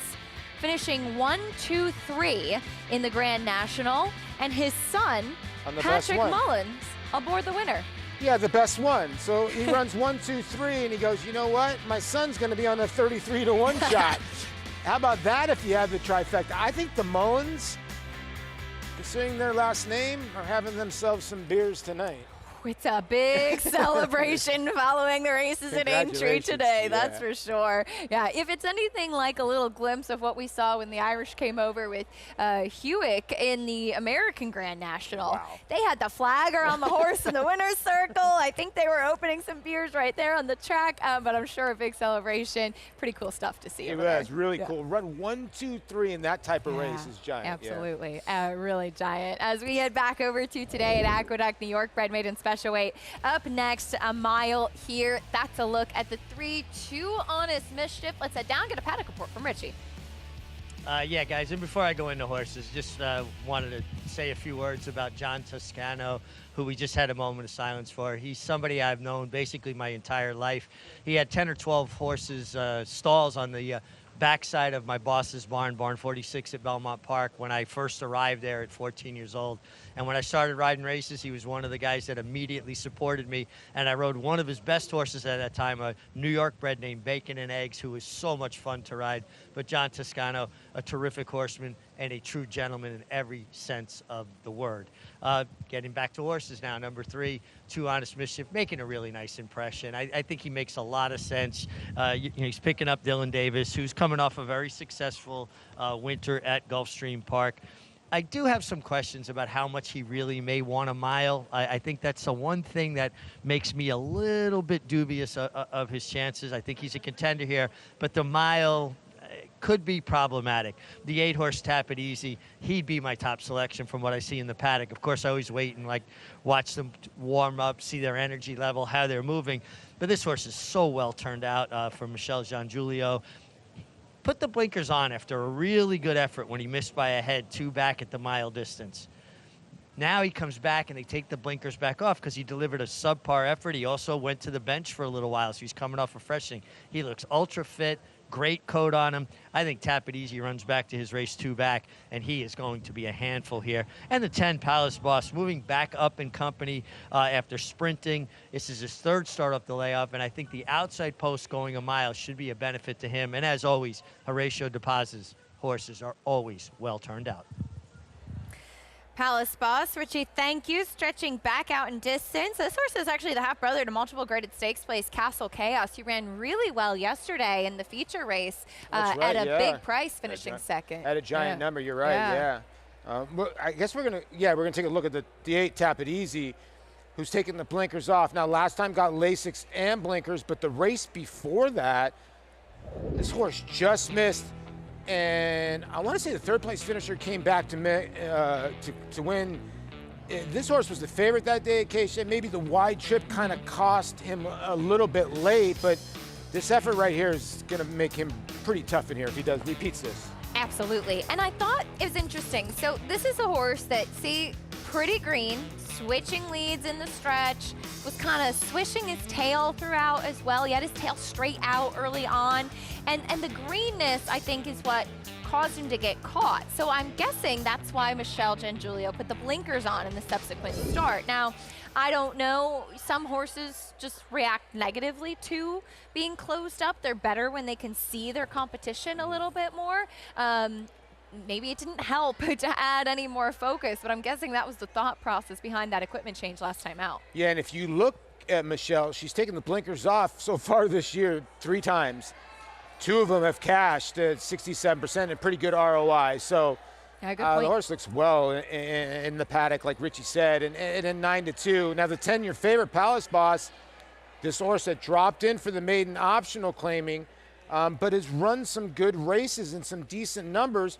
You would figure the last race when dropping would be the best race, and it absolutely was actually his worst race. Yeah, think about it though too. A horse that was in New York bred maiden special weight company, and the optional claiming, it's either for state bred or if you were purchased at a sale under a certain price. So given that he's in New York, but he was not running for a claiming tag that day, so it just, you could see it as a sharp entry, just didn't pan out. Maybe he's one that wants to go longer. I would hope that he runs more to that race of last April where he was forwardly placed, because I think that that's with the stretch out and him being able to tactically be in the race early where he runs his better efforts. Yeah, I can see that. Now the 4 Ferris Mueller, I think, shows speed in here for Oliver Hosang, in a horse that I think a lot of people don't really associate with the trainer, but a horse that I think's got a look in here at 5-1. But the 9, Dear Chairman, I don't get why this horse is 8-1. You got Christopher Elliott for Juan Carlos Guerrero. Juan Carlos has a lot of his horses at Parks. Now, obviously, he's started some horses here. But if you just draw a line through that 1 1/8 race, the horse stumbled really badly. The horse is very consistent, and at 8-1, I'm willing to take my shot there. Yeah, he was the favorite 2 starts back when going 9 furlongs. I know didn't fire that day. But last time out, ran decent, went back sprinting. Maybe this mile was kind of the perfect in-between for him. The 2-turn, 1 1/8, just a bit too much, and he did stumble at the start that day as well. Sometimes not the best with the gate, too, but we'll see if Christopher Elliott can pick up another one. He won the opener earlier today. Yeah, he won the opener today, and he's really turned out.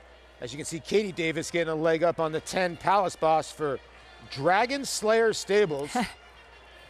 Right off for a big warm-up with Dr. Barry going by. More on that one in a moment. This post-parade, there's Dominican Pirate. Carol Cedeno, Jose Jimenez. Jose Jimenez is a very sharp trainer, but a big long shot here. Here's 2 Honest Mischief with Dylan Davis. Good race last time when Getting Lasix was behind Shlomo. Ferris Mueller, fun name. There is Dalton Brown, and a horse that's been pretty consistent. And I know a lot of people don't know the trainer, but this horse ran a pretty good race after stumbling at the start last time. Montauk Memory stretches out. Yeah, big long shot here for Kai Barcoa. 6 is out. Here's the 7 Solo Mio. You know, this horse really improved with Lasix for David Donk, and a horse that's taken a little bit of money here. Stepping back up in class as well. Tap It Easy, who we've discussed. Yeah, a horse that obviously Mega said that he really likes today and looks well in the paddock. There is Dear Chairman getting a big warm-up. Yeah, and I thought he'd get a warm-up, and I thought that Juan Carlos would give the instructions to Chris Elliott to get this horse involved in the race early. See if he can be forwardly placed and turn things back around. And Palace Boss, who's now your tepid 3-1 favorite. Yeah, and a horse that, you know, Horacio De Paz does such good work with his horses, and Katie Davis knows this gelding by Laoban. I just don't know at 3-1, is that where you want to go? Well, Richie, we saw some big warm-ups out there on the track, including from the one Dr. Barry. Yeah, that's what caught my eye, Acacia. Dr. Barry, you know, in the paddock, he was, you know, nondescript, didn't really call my attention. He caught my attention in the warm-up. I mean, just big, aggressive. Love the way he strode out. You know, and he's a son of Blame. Sometimes these horses take just a touch longer, you know, to kind of find themselves. He started out his career up at Finger Lakes with Michael Ferraro. Now he's with Horacio De Paz. He's a homebred for Barry Schwartz. And he, like I said, by your Breeders' Cup Classic winning Blame, who stands at Claiborne Farm. I think he's kind of interesting. His warm-up was that impressive to me, and sometimes a horse will just win you over on the racetrack. Another horse who caught my eye on the racetrack, a horse that's had plenty of chances, but will the 13th time be the charm for the 4 Ferris Mueller. I almost said Ferris Bueller. Really looks good. Like the way he warms up, making a nice impression. And I thought he was very interesting. A horse that's had a lot of chances, but has run races good enough to put him in the frame here for sure. And then it all brought me back to the 8, Tap It Easy. He gets in with 118 pounds because he's a 3-year-old against older. So he's getting an 8-pound break in the weights. I think that is significant enough. There's enough of a spread. He looks great from a physical perspective. And his race 2 back points him out. Like I said, something must have went amiss last time where he did not run well in January. And now the blinkers come back off after that experiment. And Kendrick Carmouche looking for that hallowed ground of 4,000. So maybe this could be 3,999. Getting closer and closer. Has a big chance here, 4-1 on the number 8, Tap It Easy. We have a pick 5 kicking off here as well. There's a lot of pick 5 opportunities this afternoon. The multi-race wagers, if you're interested in getting involved. Of course, one that does kick off a little bit later on in race 9 as well, which is the Gazelle.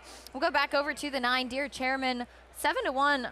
Paul, I know a horse you had some interest in, and still a generous price on the board. Yeah, I was hoping that Mick would say some good things about him, but he didn't get to him. But like I said, his race going a mile and 8 when they tried to stretch him out, he went to his knees at the beginning, and then Ruben Severa just basically kind of stopped on him.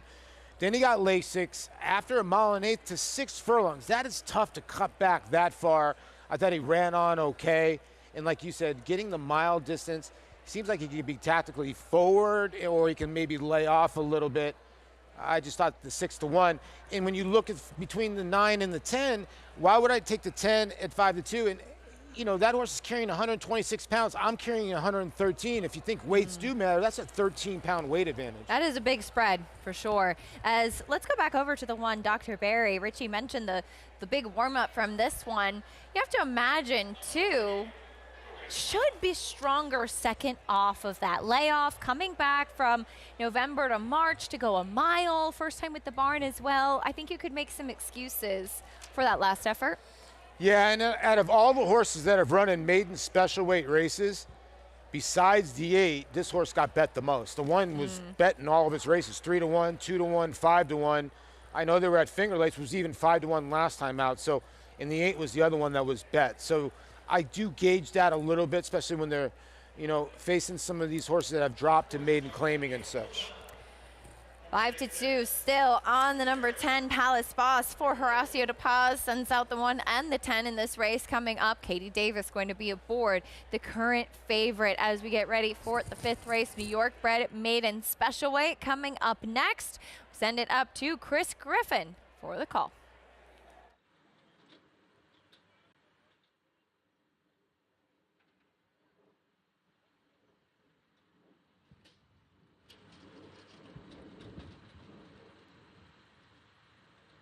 Dear Chairman steps forward. There is Ferris Mueller. Dalton Brown aboard. Ferris Mueller goes in. Waiting on Palace Boss to the outside. Katie Davis. Palace Boss. Goes in. All set. And they're off. Dear Chairman flew out of the gate from an outside draw. Palace Boss is flashing early speed too, but no doubt Dear Chairman is trying to speed away from the field early, is set to come out of the chute, is up by a full length and a half. Montauk Memoirs is now going to settle in 3rd. Pretty strung out here. On the far outside, Tap It Easy. They're tightly bunched right in behind a battling trio as they come out of the chute. Hook up with the backstretch. It's Dear Chairman, and Christopher Elliott took a look over his left shoulder. Is clear, is up by 2. Montauk Memoirs is moved to the inside, is taken 2nd. Palace Boss is now 2 wide, is going to be in 3rd, is followed towards the far outside by Tap It Easy, who's going to be 3 wide in that 2nd grouping. At the rail is To Honest Mischief, who's back there in 5th. They're followed by Ferris Mueller. Big gap already now, about 5. Back to Solomio, who's trying to keep up with the field with Dr. Barry, and the trailer, Dominican Pirate. 22-4, 46 seconds flat for a half-mile time. Dear Chairman is now opening up on the field. Pulled up at the back there was Dr. Berry. Dr. Berry pulled up.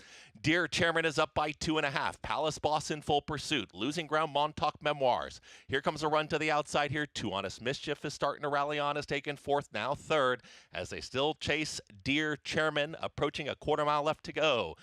Dear Chairman reaches the top of the stretch, is in hand, and Dear Chairman is opening up. Palace Boss is going to be a clear second, is alone there, is chased all the time by Two Honest Mischief. Backing up was Montauk Memoirs.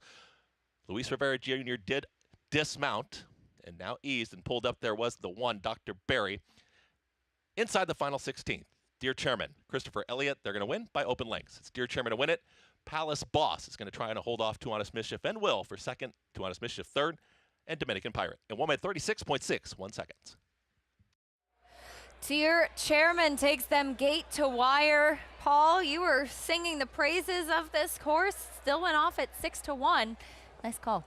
Oh, thank you. I mean, the horse really broke well, and I think that Christopher Elliott just took advantage of it and just rode the wave, took the horse to the front end and said, I'll just keep on going.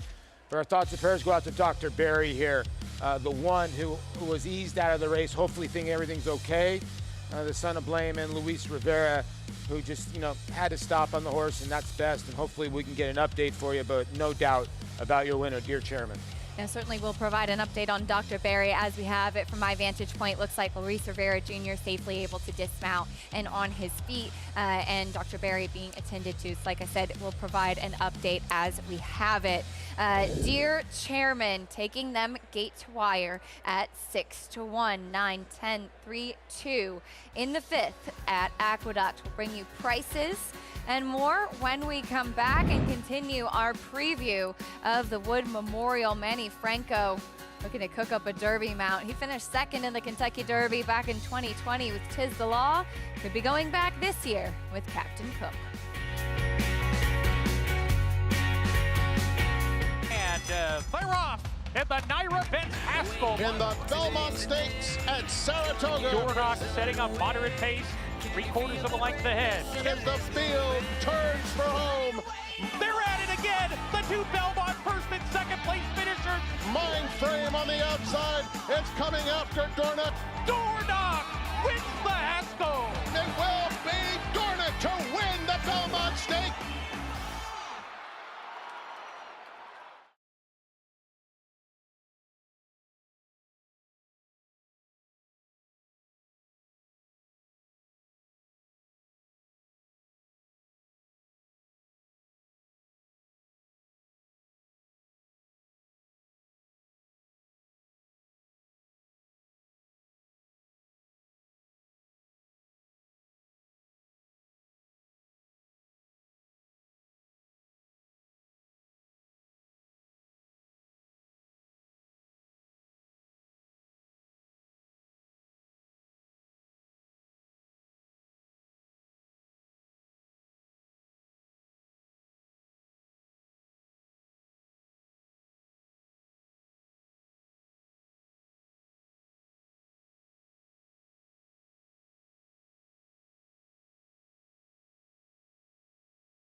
You're watching America's Day at the Races, brought to you by America's Best Racing. For the love of the race, visit americasbestracing.net today.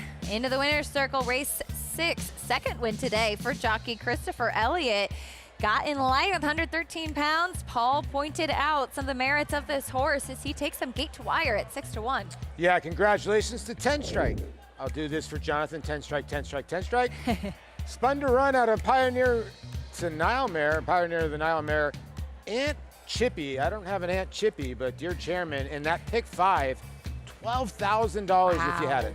Wow, that's a big one. $14 winner here. Second victory today for Christopher Elliott, who's standing by with Richie. Thanks, Acacia. And I think that Aunt Chippy is a reference to Jimmy Kimmel's Aunt Chippy, who he has on the show quite a bit. It's quite funny. Dear Chairman, Chris, he, a lot of speed today, more speed than he's shown previous. Right, I'd been telling Carlos, he's a horse that's stabled at parks, and I get on him pretty frequently. I gallop him, and I've been working him every time. And I knew once we stretched him out to the mile and added the blinkers, he'd be a lot more forward. And he showed it today. Yeah. He just looked like he was so comfortable down the backstretch, too. You've ridden long enough now. Do you kind of get the feeling early in a race now if you've got enough horse under you to get it done? Yes, for sure. He was dragging me the whole way, and I had a ton of horse, You've put together a really nice winter here. You've got the bug till the end of August, your apprentice allowance. What's your plans for the summer? Yeah, yes, sir. The plan is we're going to be here, and, I'll be bouncing between here and Monmouth and a little bit of everywhere. I want to try to base myself in New York if possible, but I want to ride and win everywhere, so. And Saratoga's on your agenda then? Yeah, well, I'm sure I'll be there, and I'm excited. It's really great that you're going to dig in and stick it out. And, guys, nothing like when you're a young rider and you're going to head to Saratoga. I don't think there's anything more exciting. Even Christopher, a big smile right there. 2 wins today, and you could definitely hear the fire and the passion and the excitement that he has. But I thought he said something really cool, that he gets on this horse and gallops a lot. Putting the work in the mornings is a big piece of it that transfers to the afternoons. Yeah, and he's doing a lot of work. And he talked to just Mig about, I'm going to go to Parks. I go to Monmouth. And that's why I like this horse, because Juan Carlos Carrera is stabled at Parks. And Christopher goes down there every Monday and Tuesday to ride horses. He rides for Juan Carlos, so the familiarity, and he's a good rider. I mean, obviously he's got good genes with his dad, Stuart, who's won a Kentucky Derby, obviously. But Christopher's pretty darn good, and he's getting better and better. Yeah, he certainly has, and as Richie touched on, coming off a very strong winter, and I know not in the stakes races, but on a day like this, one Memorial Day in New York, when everybody's watching, winning 2 is a pretty good thing for a young apprentice. No, it is, and it shows your eyes open to different owners in here that maybe not see, hey, this kid can ride a little bit. He's got 2 wins on the card, and he's very, very good at placing his horses in the right spot. And I think that's key. Yeah, congratulations to Christopher on the second win today. As we turn the page on to race number 6 coming up next. $16,000 claiming race going a mile. Coming up here in the number 4, Prove Worthy, a big player in this spot, will be ridden by jockey Manny Franco, who is fresh off another New York riding title, having taken the Aqueduct Winter Meet title here. Jockey Manny Franco, you can say, is at the top of his game right now. As he looks to get back into the Kentucky Derby starting gate this year, it's clear to say that all the hard work has been paying off. Jockey Manny Franco has been no stranger to the winner's circle in his career. Even with over 2,000 wins, including multiple Grade 1s, he continues to stay motivated to be the very best in the game. I'm hungry. I want to win races. That's what I'm here for. Family has always been a driving force for Franco. From his first trip to the track, to jockey school, and coming to the United States, Manny's bond with his father has been a key component to his success. I was about 14 years old. My dad took me to the track every Sunday in Puerto Rico. Saw those animals running, and I just fall in love with the sport. Throughout his career, Franco has found support from fellow Puerto Rican riders Arad and Jose Ortiz, as well as Hall of Famer John Velasquez. Coming from Puerto Rico, coming from the same school, you have to be very proud, you know. And although we compete with one another, but you have to be proud to what they've done and to have the talent. There's no doubt that Manny has the talent to be a top rider in the whole country. It is going to be a photo finish, and I think it was Discreet Lover. Schering takes the lead. Late move from Dye. Back to third is Sweet Melania.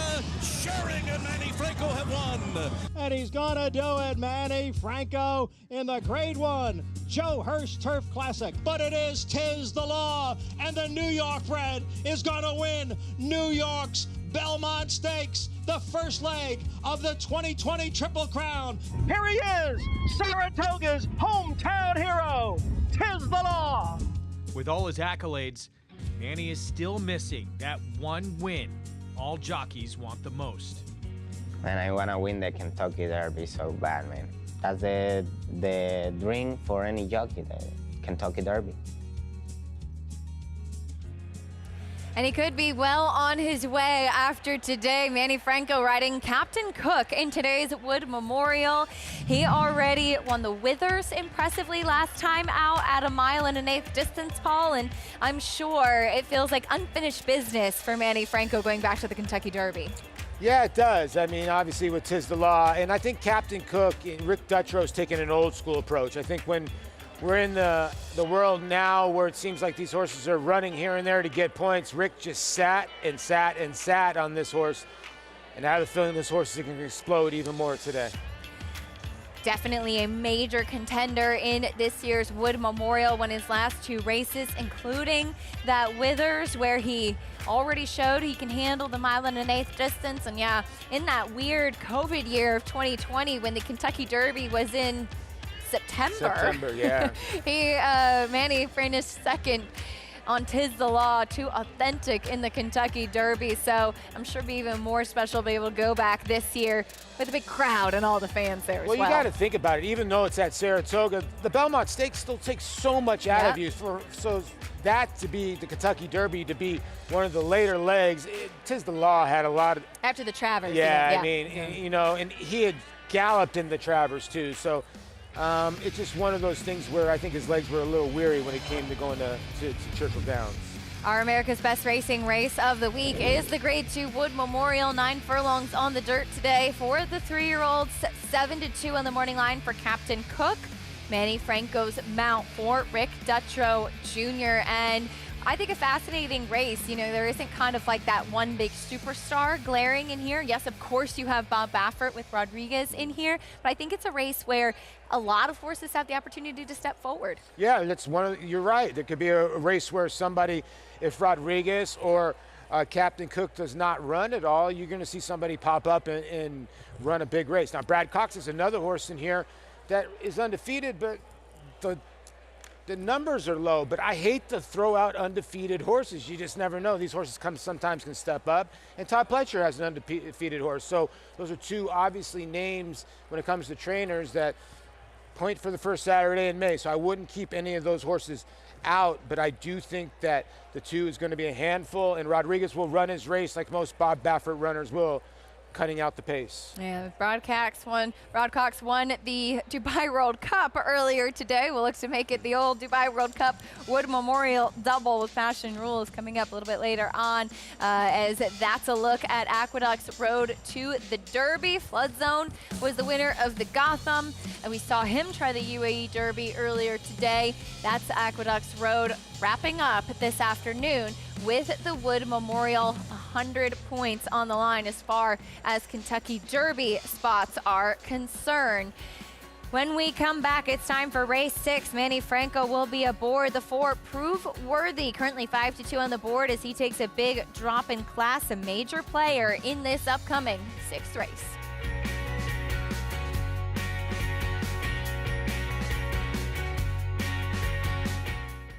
Over 150 years, the Kentucky Derby has stood as the most enduring tradition in American sports.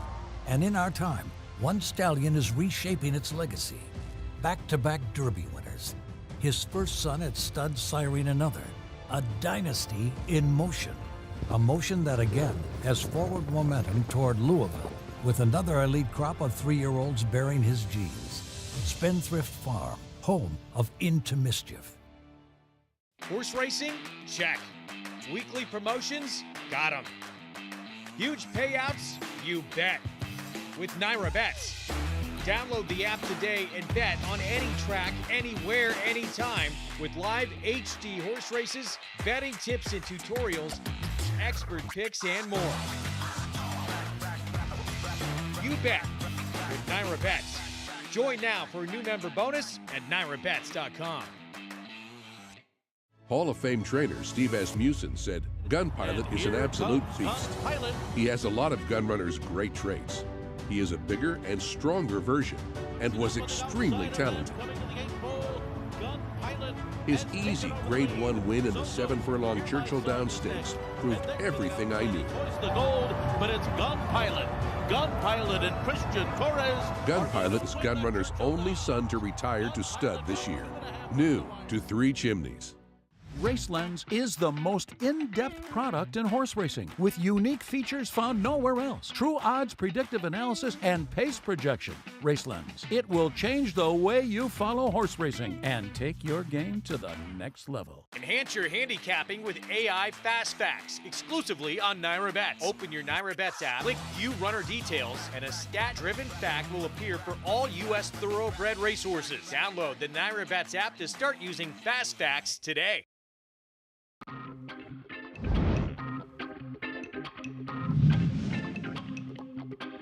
And a Firm Success is taken over. It's a Firm Success in front as they come to the 8th pole. Rusty Spur is now back second. On the outside, here's Zealous is third. By the back, Snow Ridge had to take up. Voodoo's there on the outside and safe. Florida Sandy. They're coming down to the finish. And it is 8-year-old of Firm Success still getting it done. A Firm Success wins by a diminishing length. A Firm Success in the 2002 Carter, ridden by Richie Migliori, trained by our friend Rick Schosberg, winning it as an 8-year-old. Paul, what a cool horse. I know you had something for Richie. I just got to ask Richie, like when these type of races in the Wood Memorial, he's flagging and he's flagging. The stretch has to seem like it's an hour and a half long. I mean, because Richie, the way you reacted at the end of this race, you were like, thank God no one was coming behind me.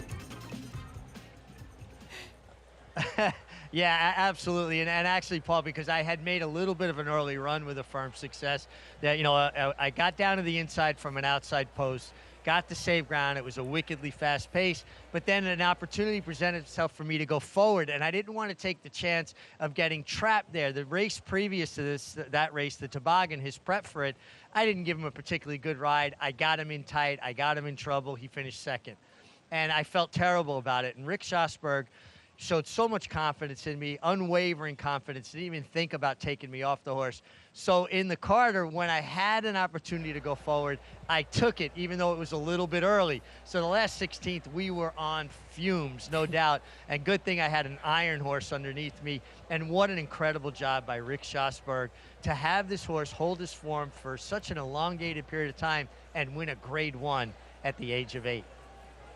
Very cool stuff in that 2002 Carter, Richie. Great success with a Firm Success and a great partnership that they had together. Love looking back on that and looking back on the story of a true war horse, a Firm Success. I guess that's why you win 4,000 races. You're worried you might get taken off the horse because of the bad ride in Toboggan, and you make an early move thinking, oh no, I might have made a mistake again, but got the job done. But that's what you got to love about Richie Migliori. You got to roll the dice, and a lot of people will call it, you got to have some stones. Amen to that. Here's a look at this year's Carter. Always a race I really enjoy, Paul, as this is a race kind of that you get some horses cutting back, some horses stretching out a little bit to the 7/8 in the middle, a little bit of a preview, I think, for the Met Mile. Here's Quince Brew, who's been in raging form for Ned Allard, coming in from Laurel Park with a 101 Beyer speed figure victory. Yeah, his horse is 4 for 5 lifetime, and is truly a runner here. A Maryland bred, and just crushed this field. The race before that was on a dry track going a mile, and he won by 6 lengths in the 98 Beyer, 101 Beyer here with Michael Sanchez. Michael's a guy that usually rides at Parks, but you'll see him every once in a while at Laurel. But Ed Allard doesn't have a ton of horses, but he's got this son of Mosler who can flat out run and going to be the horse to beat. And I like what Acacia said. We were talking about this yesterday. The Carter's kind of the mini Met Mile because this is a salty type of race. And, you know, Quince Bru's going to have to run to win this race, but I think he's the barometer. Yeah, absolutely. Especially how does that Maryland form transfer over here to New York, and meeting a pretty interesting group coming in. Part of that jam-packed stake schedule for today's Wood Memorial Day card at Aqueduct. The Carter goes around 5:10 p.m. As we will kick off the stakes action with the distaff a little bit later on, and of course all highlighted by that Grade 2 Wood Memorial coming up a little bit later on the card. Captain Cook going to be one of the big names in there. Back over to present 1 mile, $16,000 claiming race. Race 6 coming up next. It is the number 10, who's currently your 2-to-1 favorite, Quiet Wisdom for Todd Pletcher. A mega drop in class for this one.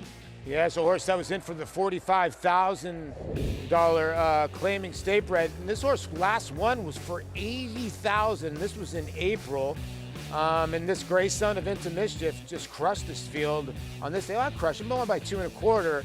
But like you said, hasn't been seen since January and drops all the way down to the $16,000 level. Plummeting down here, blinkers also going on. He does have some natural speed, I would imagine, with the blinkers on and the class drop going the mile. They're saying, send Kendrick and try to hold on and maybe get claimed. Yeah, and when you look at this race, there's not a lot of horses when the first couple lines. When I say the first couple lines, the first part of the race, there's not a lot of ones. So not a lot of horses here really like to go to the front. You have the 6, you got the 5 in here. The 6 is a scratch, excuse me. You got the 5, who's a big long shot, and you don't really have that much. The 3 has shown a little bit of speed, but got left last time. But as you see the 10, this horse with the blinkers on could be out there by himself for a while. There he is at 2-to-1. Manny Franco going to be aboard the 4, Prove Worthy. I love these big Dom Racing silks with the pizza man on the back. That's great. They always make me laugh. Just awesome. That's the horse that's cutting back. Yep. From 1 1/4, 1 1/8. He's going to need some pace to run into. I think he's the horse to beat, but does he get the pace that he needs? And there was Todd Pletcher and the number 10 in here, Quiet Wisdom, who is your favorite now on that big drop in class. Let's meet the rest of the field. Kicking things off with the entry, we'll break towards the middle of the pack, Big Rich. Yeah, Louis Rivera will be aboard this one. 2 for 7 career at Aqueduct. Did have a win 2 back. The 1A Ice Time will break towards the outside. Another horse that every once in a while run a good race. 2 back, another just lost by a neck. They added blinkers 3 back. Because the Knight gets the rail. Yeah, and that get Christopher Elliott here from Marcelo Arenas. And a big warm up there from the inside at a big price. Here's Active Duty, Romero Mirage. This would be my pick. Steven Showers really come on the scene here, and he claims this horse. This horse had a brutal trip last time. Yeah, had Mama's Gold just in such good form. Or excuse me, Garuvan, I should say, in such good form. Here's Prove Worthy, drop in class, now the favorite. The one to beat, just how far back is he going to be? I like the way that he's warming up, though. And a big warm up, hopefully get into the race a little bit more. Masterwork is next. Yeah, maybe it could be a speed, at least, problem for a little while with Dalton Brown aboard. 6 and 7 are out. Here's the 8-6 Kings, non-winners of 2 winner last out. A horse that's taking money, claim for Wayne Potts out of the Linda Rice barn, so really tough to gauge here. And it goes Linda Rice to Wayne Potts to see if he can transfer that form. There's the 9 Indian Quest. Yeah, it hasn't really shown much. Been beaten by almost 50 lengths in the last 3 starts. Not much speed either. Here is your favorite, Quiet Wisdom, Kendrick Carmouche. I would think, and I try to take him gate to wires. We're trying to look for Kendrick. Maybe Kendrick's already at the starting gate. He's ready to go. He wants a head start. The 11 Beachwalker, there he is for Rudy Rodriguez. Yeah, this one for Rudy Rod, you know, ever since they went to the 1 1/4, he's kind of regressed. Maybe he has a race in him. Maybe a little bit of the cutback will sharpen him up as he, we next go to the 12 Wild Banker. Been a long time since this one's seen the winner's circle. Yeah, he's an 8-year-old that has such bad class, but he's 0 for 17 the last 2 years. The 10, Quiet Wisdom, was somewhere there. I tell you exactly what happened. Kendrick Carmouche did not even bother with the post spray. He just took him right off. It is big warm up. Yeah. He's got speed, blinkers on. Kendrick warm up. He's got this horse running and gunning out on the track to get ready. Yeah, this horse is going towards the front, and somebody, I like the little golden retriever tail he's got going there a little bit, but I would think he's going to go towards the front end and just say, catch me if you can. Now the 4 in here, Prove Worthy, and looks well on the race. I get it. This horse looks to me really good on the racetrack, but you know, the race 2 back, I guess, puts this horse in the winner's circle, but they're going back to the cut mile, and they're going to have to really get some pace. And when you have a race when all 8 horses at the top of the lane can win it, it's really tough to gauge how good a race this was. Yeah, this was back in December. He was beaten just by half a length, and as you said, everybody pretty close together and in range at that point. Got run down late, but at least did kind of dig in and maintain that second place finish. Prove Worthy, though, been facing a bit tougher. Richie, what are you seeing from him in the preliminaries? I like Proof Worthy quite a bit. He looks great from a physical perspective. He's taken the drop in class for Rob Falcone. You know, this is the easiest group that he's faced, you know, maybe ever in his career. And Manny Franco staying put is a vote of confidence. You know, a rider like Manny, who's, you know, been leading rider for the entire winter here. Now we're into the spring meet. He's in demand, so they're always going to have options. He looks great. 5-2 almost seems like a generous price for him, guys, didn't it? I thought he might be a shorter price. A big price right inside of him that I'm a little bit interested in is Active Duty. He's 10-1. This is a trainer that I'm not as familiar with. Seems like he's gotten off to a real good start here in New York. He's 5 for 9 this year, 56%. Steve Schauer, if I'm saying his name correctly. And this horse is 2 for 5 at the mile distance with a second and a third from, you know, 5 tries. And he's, you know, only 2 wins of his life came at the mile distance, and he looks outstanding from a physical perspective. Another horse really caught my eye, and ultimately where I landed is the 8, 6 Kings, was claimed last time off a big effort, and I think he's going to sit a real nice outside kind of stalking trip. Wayne Potts' horses usually tend to catch my eye. They're very well turned out.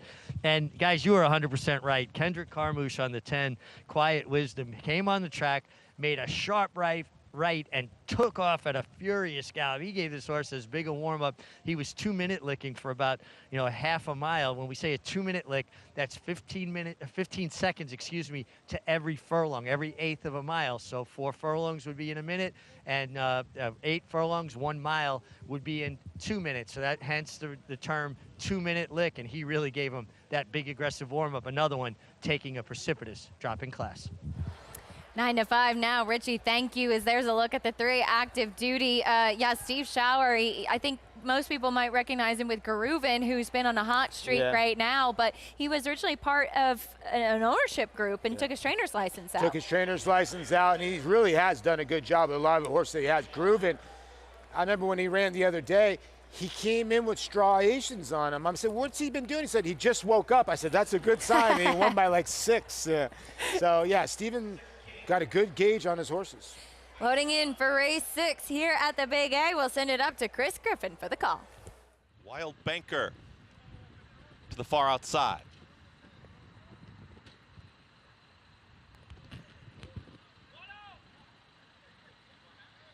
Wild Banker goes in. Almost, backs away. Tries again. Opening the front of the gate here for the 12.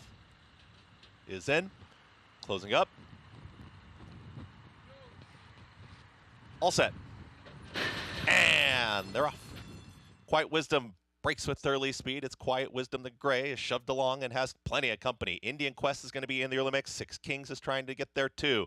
6 Kings is going to get rail position. Is on the far outside. Quiet Wisdom is going to be hard used here, is trying to get to the lead, but is having to work as they come out of the chute, was sprinting clear, and now has a lot of acceleration as Quiet Wisdom is clearing off, is up by 2.5. Towards the outside, there's Big Rich, as well settled second is to the outside with At the Rail, 6 Kings. Center of the racetrack, the big number in Indian Quest, 23.32 for that opening quarter mile. As trying to catch a breather will be Quiet Wisdom with a lineup of 3 in behind. Also progressing now and moving forward as Masterwork is in 5th. In behind them comes Active Duty in 6th. Then, a patiently ridden Because the Night is in tandem there with Approve Worthy behind them. Trying to keep up there is Wild Banker, who's towards the back end of the field, and there's 2 far back. There's Beach Walker with the lone trailer. Ice Time, 46.55 for a half-mile time. It hasn't been easy for Quiet Wisdom, is trying to keep on the front end. Here comes Masterwork, who's cruising into it towards the outside at a huge price. 6 Kings is all in. They're second and third. Here comes a run from Active Duty, is in full pursuit. Quiet Wisdom at the top of the stretch is now kicking away again, and a gutsy effort here as Quiet Wisdom is just opening up on this field. Quiet Wisdom, a big gray, is just opening up with every single stride for a final furlong. Active Duty continues to give chase. 6 Kings is stalling from the back, Prove Worthy, but it is going to be Quiet Wisdom. Quiet Wisdom, much the best. Kendrick Carmouche gets a victory. Quiet Wisdom over. Active Duty got tight there. Prove Worthy was flying late. Is in a photo with 6 Kings. At 1 minute 37 seconds flat.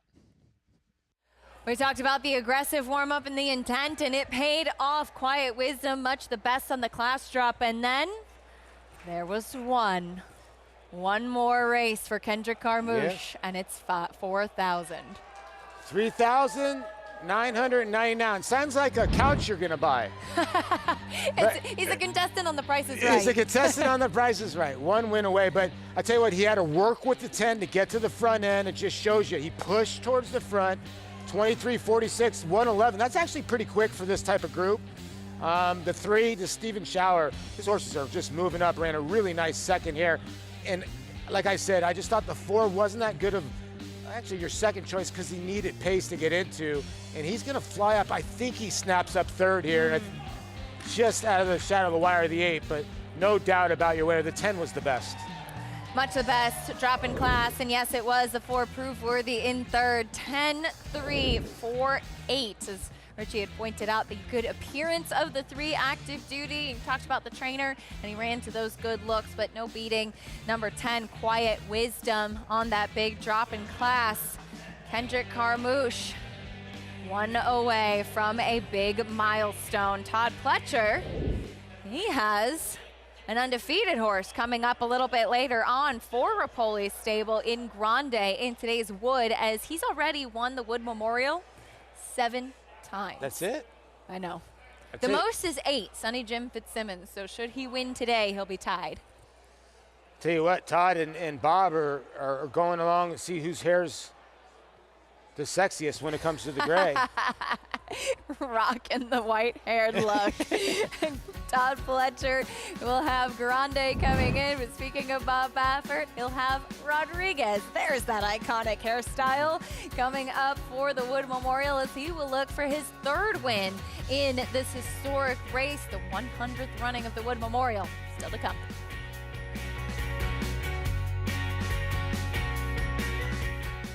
There's a big, bold, beautiful world waiting to be explored by you and your friends, of course. But not just any friends, the best of friends. The kind of friends who let you do you. Because in this world, it's positive vibes only. And when you get in the zone here, you stay a while. These aren't just good times, they're the best of times. And your time is now. So come explore. Resorts World.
We're back on America's Day at the Races as Kendrick Carmouche makes his way into a familiar place, the winner's circle. He's visited it now, to be exact, 3,999 times. One win away from that milestone as Quiet Wisdom gets the job done on that drop in class. Yeah, congratulations to the Connections Rapoli and St. Elias stables. Son of Into Mischief out of the Rockport Harbor mare. I guess that's where he gets his gray for. Rockport Harbor was a gray, and Kendrick Carmouche with his 3,999th win. The gelding trained by Todd Pletcher still has a big afternoon to come, and Todd is standing by with Richie. Yeah, thanks, guys. So pleased to be joined by Todd. Todd, Quiet Wisdom, the drop in class really was the prescription the doctor ordered. Yeah, we were trying to put him in a position to win a race, and glad he could take advantage of that. You know, Todd, I was making a joke with you coming to Winner's Circle. I got an interview off of this big win, and you said they're all big. Winning's winning. It doesn't matter what level. Yeah, absolutely. You know, there's no medicine like a win, and, you know, it's great for the horse, great for the owners, great for Kendrick, who I think's one away from 4,000 now. So, yeah, we're happy to get the job done. Well, later on today, you've got Grande in the Wood Memorial. He's 2 for 2, a son of Curlin. Impeccable pedigree with Warfront on the bottom side, but he's already won at 9 furlongs, and he's a horse that places himself in the race. Yeah, I mean, for a horse who wants to run long, he's got good tactical route speed and put himself in a good position. You know, it's hard to win your debut going a mile and come back in your second start and stretch out to a 1 1/8. So, you know, we think that's what he's bred to do and he wants to do, and so obviously a step up in class today, but we're happy the way he's been coming into it, and hopefully he can take another move forward. What kind of trip would you like to see for him? There is some other speed in there, but he's going to be forward. Yeah, we want to go to the first turn looking for a good position. You know, if we came into the first turn, we're second, third, stalking in a good rhythm. I think that's the most important thing, is to allow him to get in his good rhythm. He's a strong galloping horse that I think will keep going. Todd, thanks so much. Best of luck. Thank you. Guys. Todd Pletcher looking for his 8th Wood Memorial win. Here is the record, and it's a pretty impressive one with the horses that have won this Wood, most recently with Mo Donegal, who of course would go on to win that year's Belmont Stakes. Yeah, and like you said, Bourbonic yesterday had a huge prize. Vino Rosso, Escandarea. It's a shame we couldn't see him keep on going forward. Some pretty nice group right there. Yeah, I'll say it is. Pretty impressive stuff. Vino Rosso, a son of Curlin, much like Grande is coming up. Todd Pletcher's charge in today's Wood Memorial. It's time for the stakes action to begin, though. Coming up next in race 7, the Grade 3 Distaff, 7 furlongs for the fillies and mares. And we have a field of 5 to go postward. Currently, it's Irish Maxima, who's been red hot recently, winning at Laurel and Parks, and plenty of early speed coming in for John Service. Yeah, a lot of early speed. This horse, it doesn't matter if it's on a dry racetrack, a muddy racetrack, different racetrack, Delaware, Laurel, Parks, Mahoney Valley, back to Laurel. One race there, though, at Aqueduct, it wasn't great, but he's definitely the one to handle in here. That one race at Aqueduct was in the Grade 1 for Zette, going the mile. Seems sprinting is more to her liking. We'll see if she can keep that record going today. It's time for me to say goodbye, at least for now.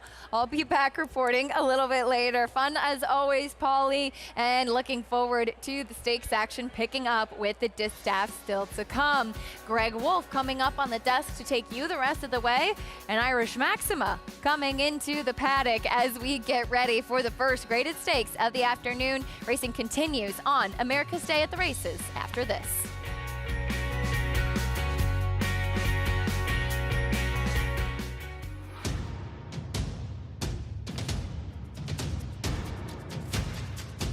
Drain the Clock will win and win by as much as he wants. Drain the Clock will bound home the winner. Drain the Clock, Jackie's Warrior, Drain the Clock by a head. $120,000. $100,000 to the back.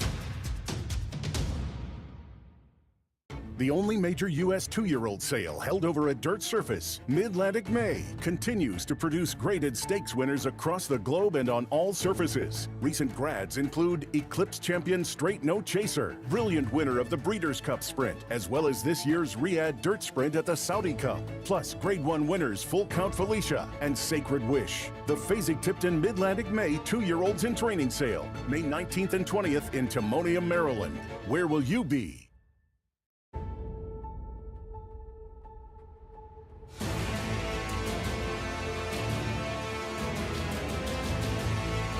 They come on for the finish in the Pilgrim Stakes.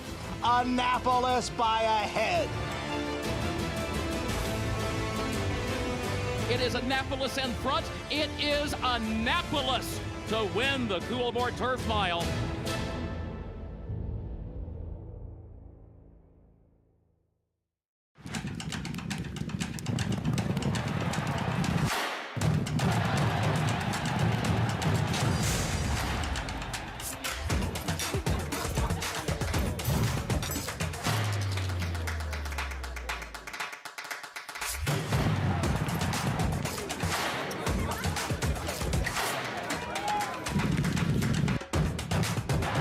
This is my Oaklawn.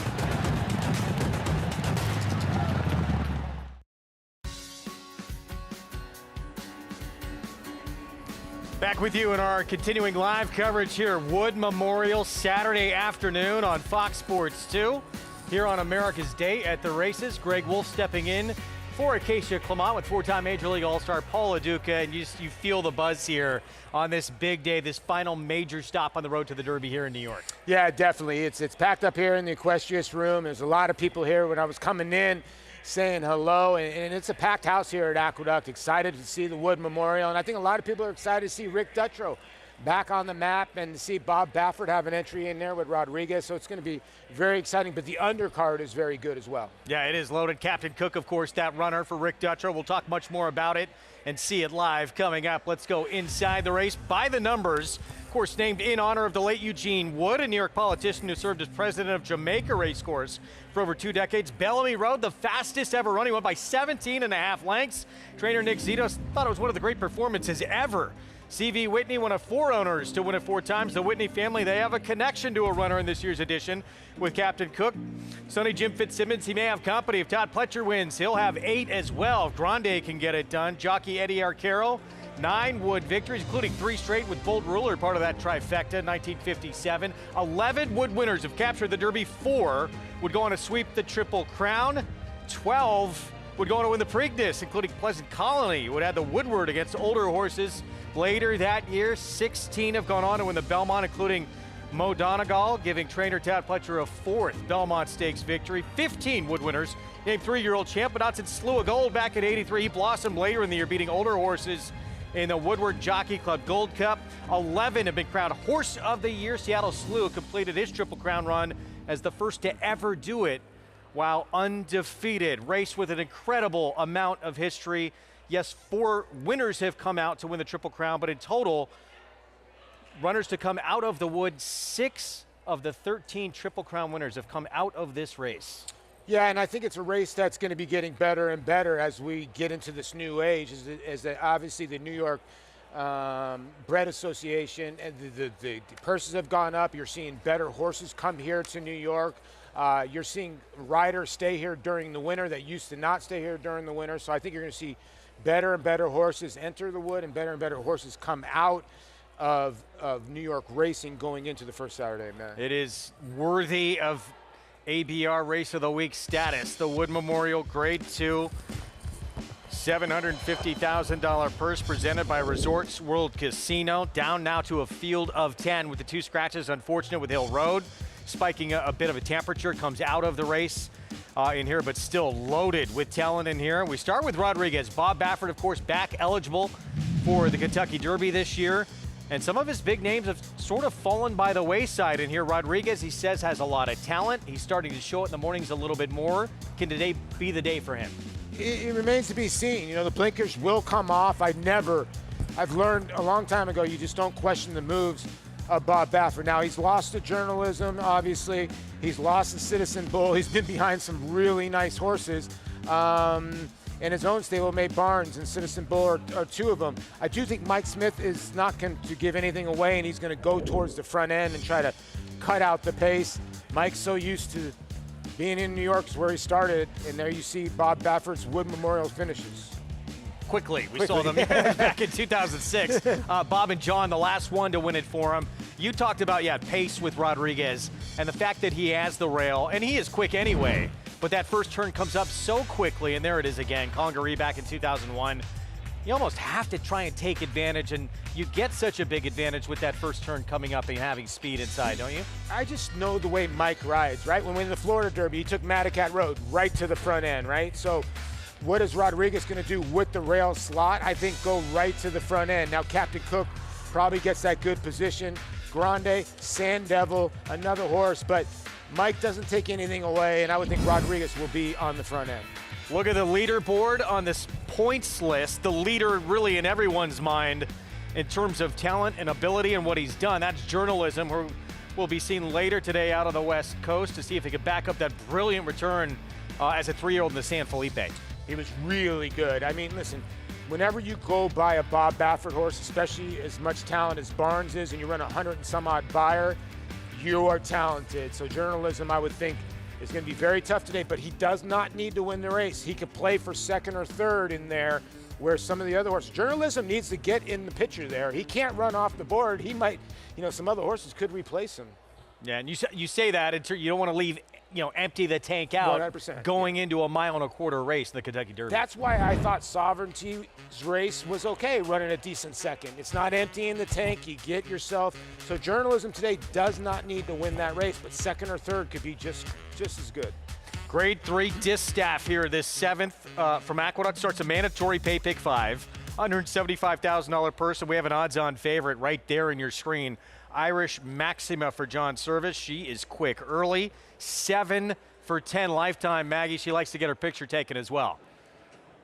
She does, and you got to love and respect horses like her, Greg. And on top of all that, her accomplishments, she by far looks the fastest early, and I don't think that's a bad thing to have on this track here today. As, look, she's a big, scopy filly that you wouldn't think is that quick, but in reality she is. And, reading the quotes from trainer John Service saying that the time away that she received from 2 to midway through her 3-year-old season really did her the world of good, because it allowed her to grow up mentally. And he does feel as though she can sit and rate off horses, but I don't think they're going to do that today with the rail draw and really the lack of other confirmed speed types in here. And I would think that the horse that is going to apply the most pressure is the horse that's has had a heavy workload as of late. That's number 4, St. Benedict's Prep. But Linda Rice, she's so good at doing this with these horses. She knows when to strike when the iron is proverbially hot, and it's been so with St. Benedict's Prep for a while. And wow, has this mare really held her weight and her conditioning and her energy levels fabulously. She not only has run, now making her 6th start of 2025, she's also shipped up and down the East Coast from New York to Maryland a couple times, and you couldn't ask her to look any better. She definitely doesn't look like a tired mare whatsoever, so she'll be looking to break through at this graded level for Linda Rice. Number 5, Socially Selective. She will make up the outside post in this race, scratch down a little bit here. She was one that broke running on the outside, but then she was taken in hand, stalked 3 wide. She tried to run on, was scalable that day, but then kind of just got outrun by her, had to switch down to the rail on January 25th, and just kind of ended up in an even type of finish. Now, looking at her, I haven't seen her in quite a while. She's definitely a mare now that's a lot more engaged kind of in the paddock, a little bit more forward, so you like to see that. She does wear that breastplate, but it's not because she's a lightly framed individual. There's some substance to her, and is really well muscled, really strong, coming off a bit of a freshening from that Interboro. But Greg, it really looks as though Irish Maxima is going to play catch me if you can. She is quick. She has that inside post, and she's won. I know she hasn't won here in New York. She's only been here once. Paulie to Aqueduct talking about the one, but she's won at Delaware, Laurel, Parks, several races. She usually takes her racetrack with her. Yeah, she's won at Pimlico too. There she is. She broke her maiden, and there she is right there. This was when she beat St. Benedict's. This was her last effort, and Royal Spa was right behind her. Now Royal Spa out of this race, but she just took it to him early and got the job done. It looks more like a sloppy racetrack than a good racetrack, but this is what she does. She's very sharp out of the gate too. She's almost like a quarter horse. A lot of ones, and even when she doesn't completely break great. She's usually 2 or 3. She's a good gate horse. So you got the rail with Frankie Pennington. I would think they're going to try to use that speed and should be able to get toward the front here. Yeah, the other kind of pace, look, she out-quick St. Benedict's Prep, who has a little bit of pace. She's proved she's quicker than her, the 3, who cutting back in distance last start. Actually did make the lead sprinting, but I don't know if she's as quick as this one here. Irish Maxima, 7 wins from 10 starts. She's won 5 of her last 6. Yeah, you made a good point how she likes to get her picture taken, and the racetrack is not going to be a hindrance to her, and she should be your favorite. Back-to-back stake wins at Laurel and Maryland for Sea Dancer, but going longer. Yeah, I ended up landing on this horse because I think this horse is in really good form. Finally found the dirt, and what a job by Brittany Russell. Ocean Gateway, Christophe Clement Barn, and yeah, cut back in distance last start, did make the lead, but couldn't seal the deal. Yeah, Christophe did a great job, getting this horse ready, or this mare ready for that distance. Does like to win races too, 5 for 12 lifetime. St. Benedict's Prep, 5-1. She's been first or second in 13 of 22 starts. What a consistent horse. Just missed last time, 3rd, 2nd, just missed, and then a win. She's always right there. And stakes placed, Socially Selective. She was just behind St. Benedict's Prep, 4 lengths behind her last start. And she's an interesting horse. She always breaks really well. I wonder if Joe Rosario tries to go towards the front end here, or if he tries to sit back. So that's your field for this Grade 3 distaff. The filly to beat, trained by the man standing by with Maggie. Thank God I was cold. And I'm cold. Here, we're discussing weather here, me and John Service. But John, talk a little bit about Irish Maxima. I know, completely not deterred by breaking through the gate in her last start at Laurel. She's just so naturally fast and looks to be faster than this field. And she's a big filly. It's surprising that she has the speed that she has. And it's surprising that she broke through the gate last time because she's really good. I had her at the gate a couple times this week and stood her, and she did everything right. And she's coming in the race great. That is not a record to scoff at. 7 for 10 lifetime. For a filly like her, how difficult is that to kind of keep that record going? It's tough, and especially now because, the water's getting a little deeper. We're testing graded stakes today for the first time, and if she runs real well today, then I have a schedule mapped out for it. It's only going to get tougher. Well, we like to hear that. Well, best of luck, and thank you so much for your time. Thank you very much. Good to see you. As always, here with John Service. Greg? Irish Maxima, she looks powerful too, doesn't she? Yeah, she really does. Coat couldn't be better. John Service, he knows what to do with a good horse, and this filly has run some really good races.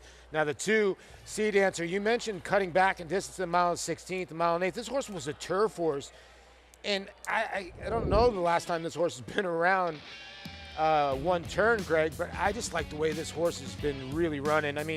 Last time at 2 to 5, rated on the inside, which is a tough thing to do, and it just went on with it. Back-to-back wins. It's just gotten better and better the last 2 starts, taking big move forwards in both of those races. Career best 90 Beyer speed figure in this Nellie Morse win at Laurel at a mile and a 16th.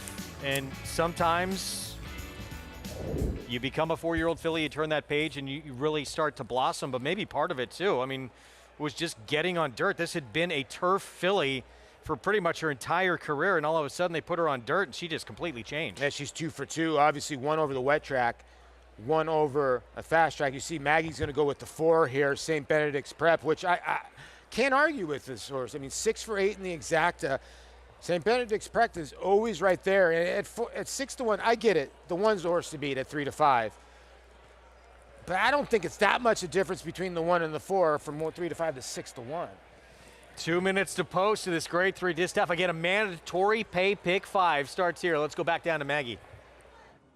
I share the same sentiment as Paul. I really have nothing against the favorite in here, Irish Maxima. I just thought St. Benedict's Prep, she's not going to be that far off of her, and I just can't get over how well it looks as though she's doing on running so frequently. But let's take a look here at another horse that is coming from the Mid-Atlantic. That's number 2, Sea Dancer. It's kind of odd. I saw this filly when she began her career as a 2-year-old.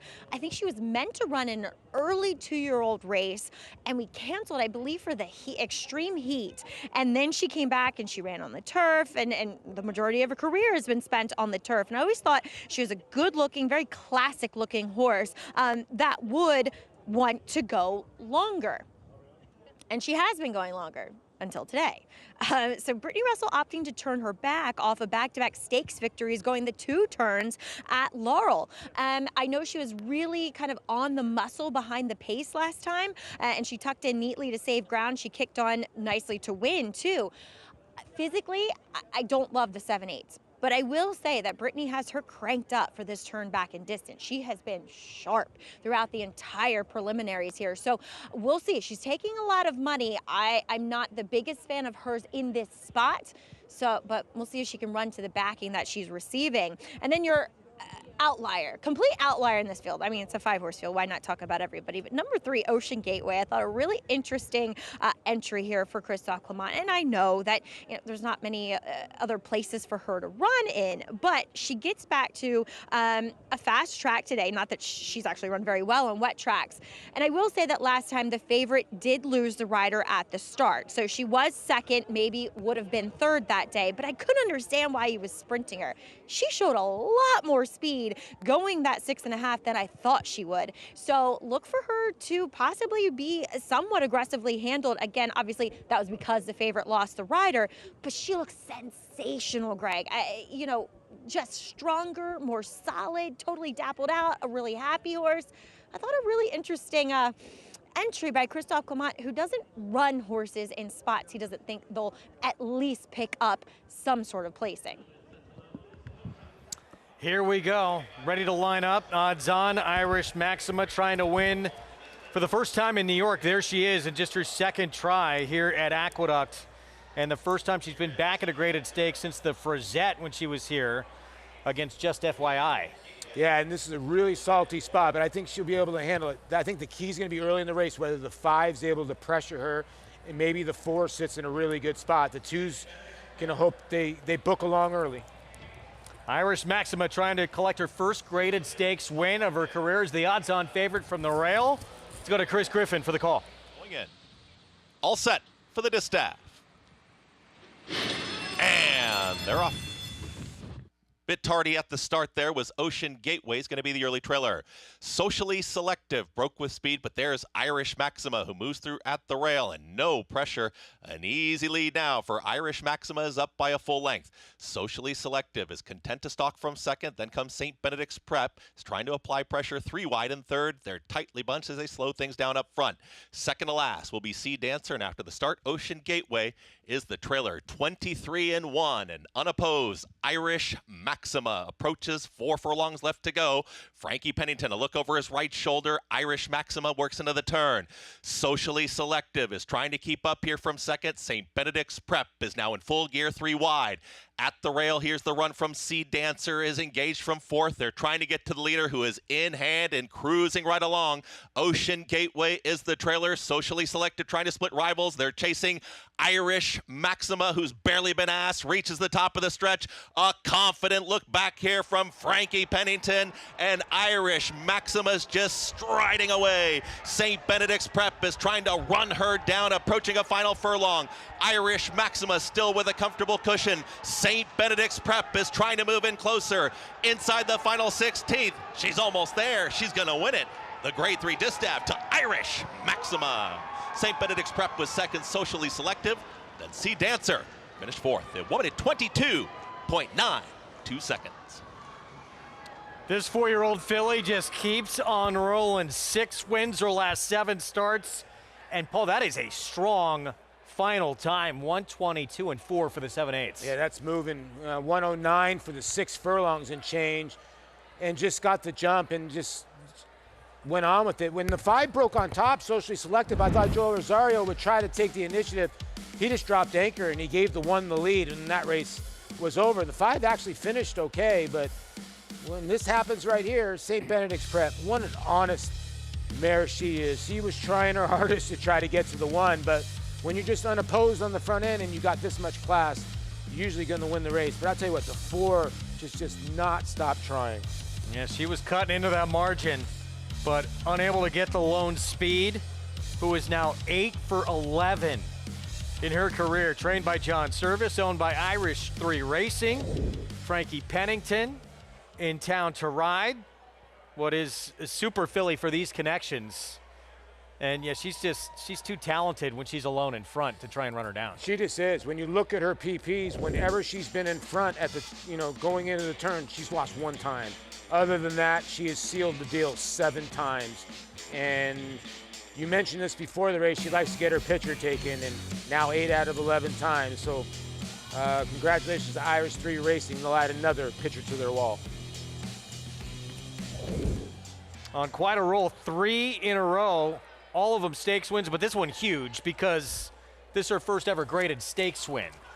So that is certainly going to add some value. Yeah, and Maximus Mischief, he's turned out to be a really nice little sire.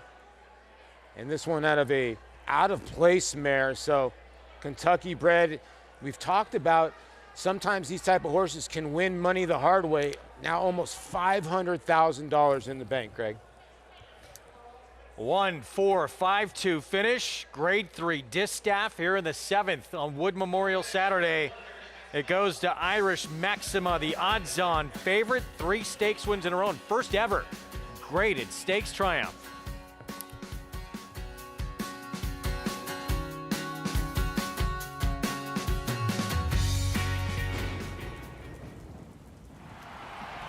Gunite to the outside, Elite Power coming down the center.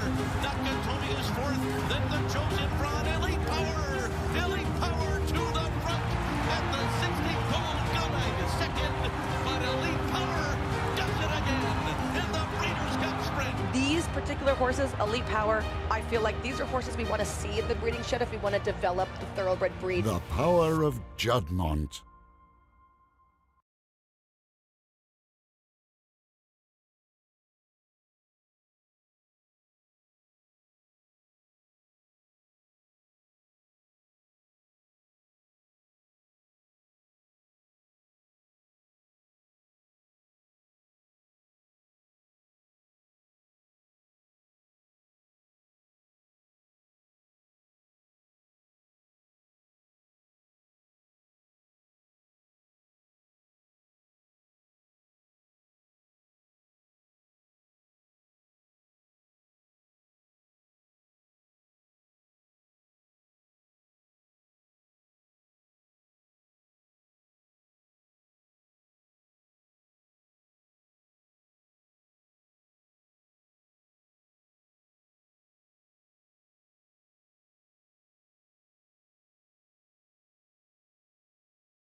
Back with you on Wood Memorial Saturday here on America's Day at the Races. Life moves fast here in New York.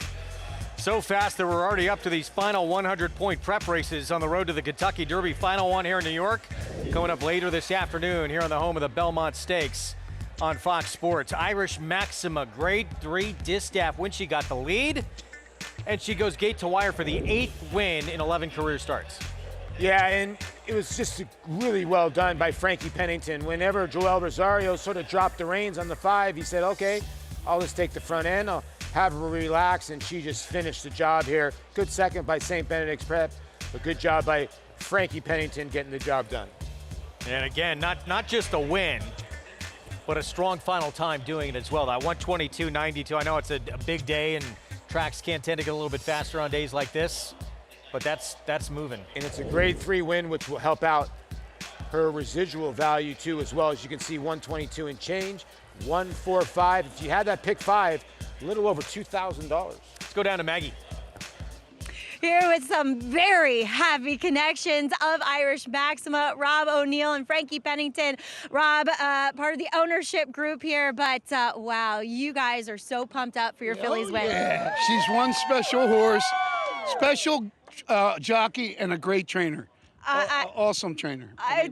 Totally hear you on that. And Frankie, you've been enjoying the ride for a while now.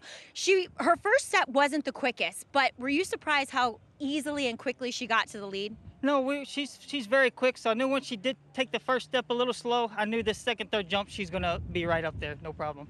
You got to cruise on the front end. How happy were you up there?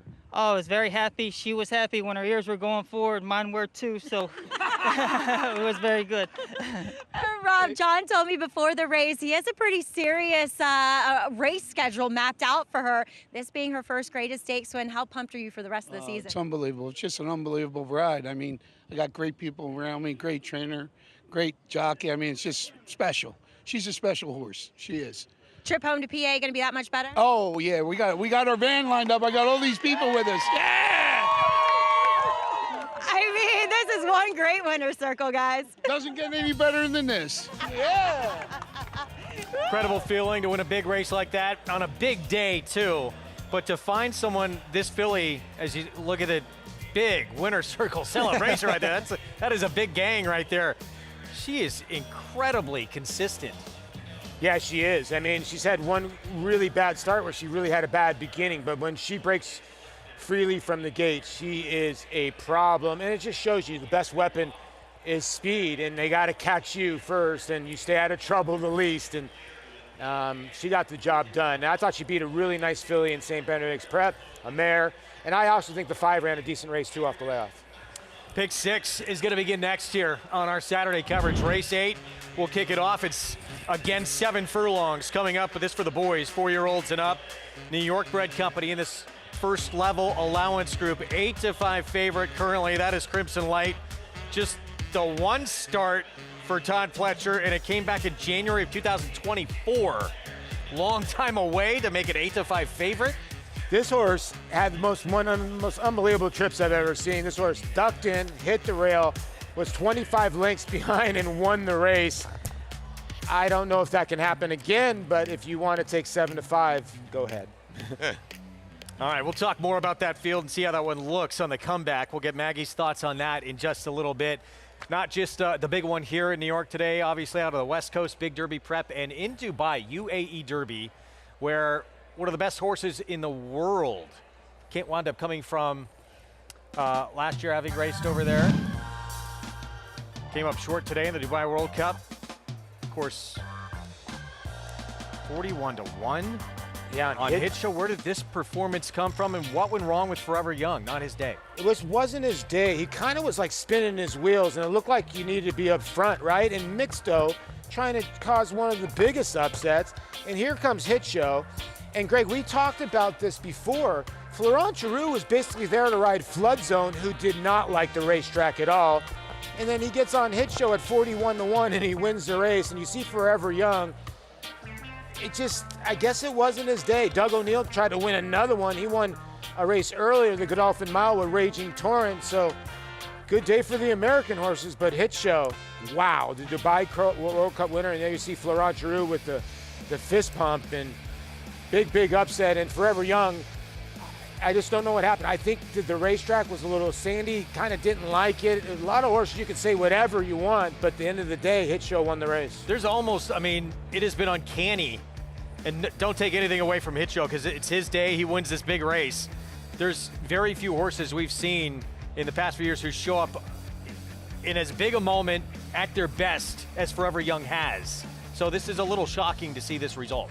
It is, and it's like, oh, he finished third, and you're kind of knocking him a little bit, right? Because he's supposed to beat these type of horses.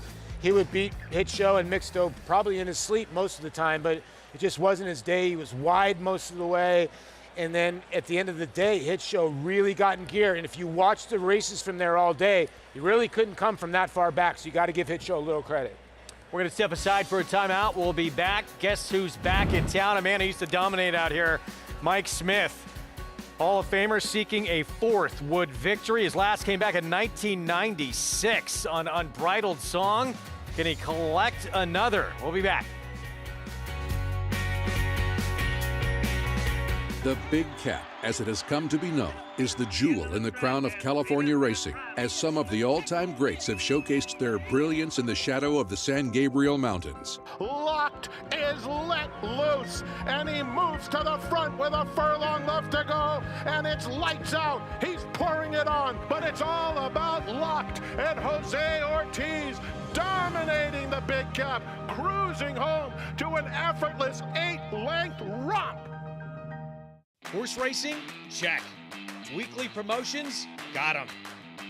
Huge payouts? You bet. With Naira Bets. Download the app today and bet on any track, anywhere, anytime with live HD horse races, betting tips and tutorials, expert picks, and more. You bet with Naira Bets. Join now for a new member bonus at NairaBets.com. Bucaro, any day. Book 'em, Dano. Prince of Monaco in between. It's going to get very close. Book 'em, Dano. Any track. 결승선 끝까지 사전 사세. 최고의 꿈, 최고의 꿈, 최고의 꿈. Any surface. Queen Maxima starts to extend that beautiful stride of hers, though, and it's lights out. None of the others will come close to Queen Maxima. Bucaro, a leading sire of stakes winners on every surface from coast to coast and around the globe. Standing in New York at Iron Horse Stallions. Racetrack Television Network brings you every race, from every track, on every screen, every day. With monthly packages starting as low as $5, RTN gives you great value and access to more live HD streaming and race replays than anyone. Visit RTN.tv today to sign up and watch on almost any device, including Roku and Amazon Fire. RTN has packages that start at $5 per month.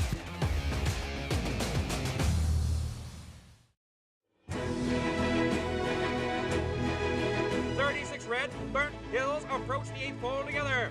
Here comes the maiden. Pendleton Ridge on the outside in 4th, then Yonder. They pass the 8th pole. 36 Red gets a narrow lead. On the rail, Burnt Hills back into 2nd. Champagne Fort Ashley is still 3rd. 36 Red has the lead as they approach the wire in the Wood Memorial. Well, those top 3 finishers dueled virtually every step of the way around the racetrack, and in the end, horse named after the highest number on the roulette wheel, 36 Red, was able to cash in under Mike Smith, his first ever of what would be several Grade 1 wins in a Hall of Fame career. And like he always does it on the front end and keeping a horse alive. He's one of the best at keeping a horse. I always said him and P-Val, the two best front-end riders I've seen in my lifetime. And I would think Rodriguez a little bit later today will be on the front end. Well, son of a Wood winner, slew a gold, 36 Red, one of the 3 for Mike Smith. And yeah, he'll try and get number 4 for Bob Baffert later today on Rodriguez. Richie Migliore is going to be joining us here up on the set in just a little bit. He had a chance to catch up with Mike Smith earlier today.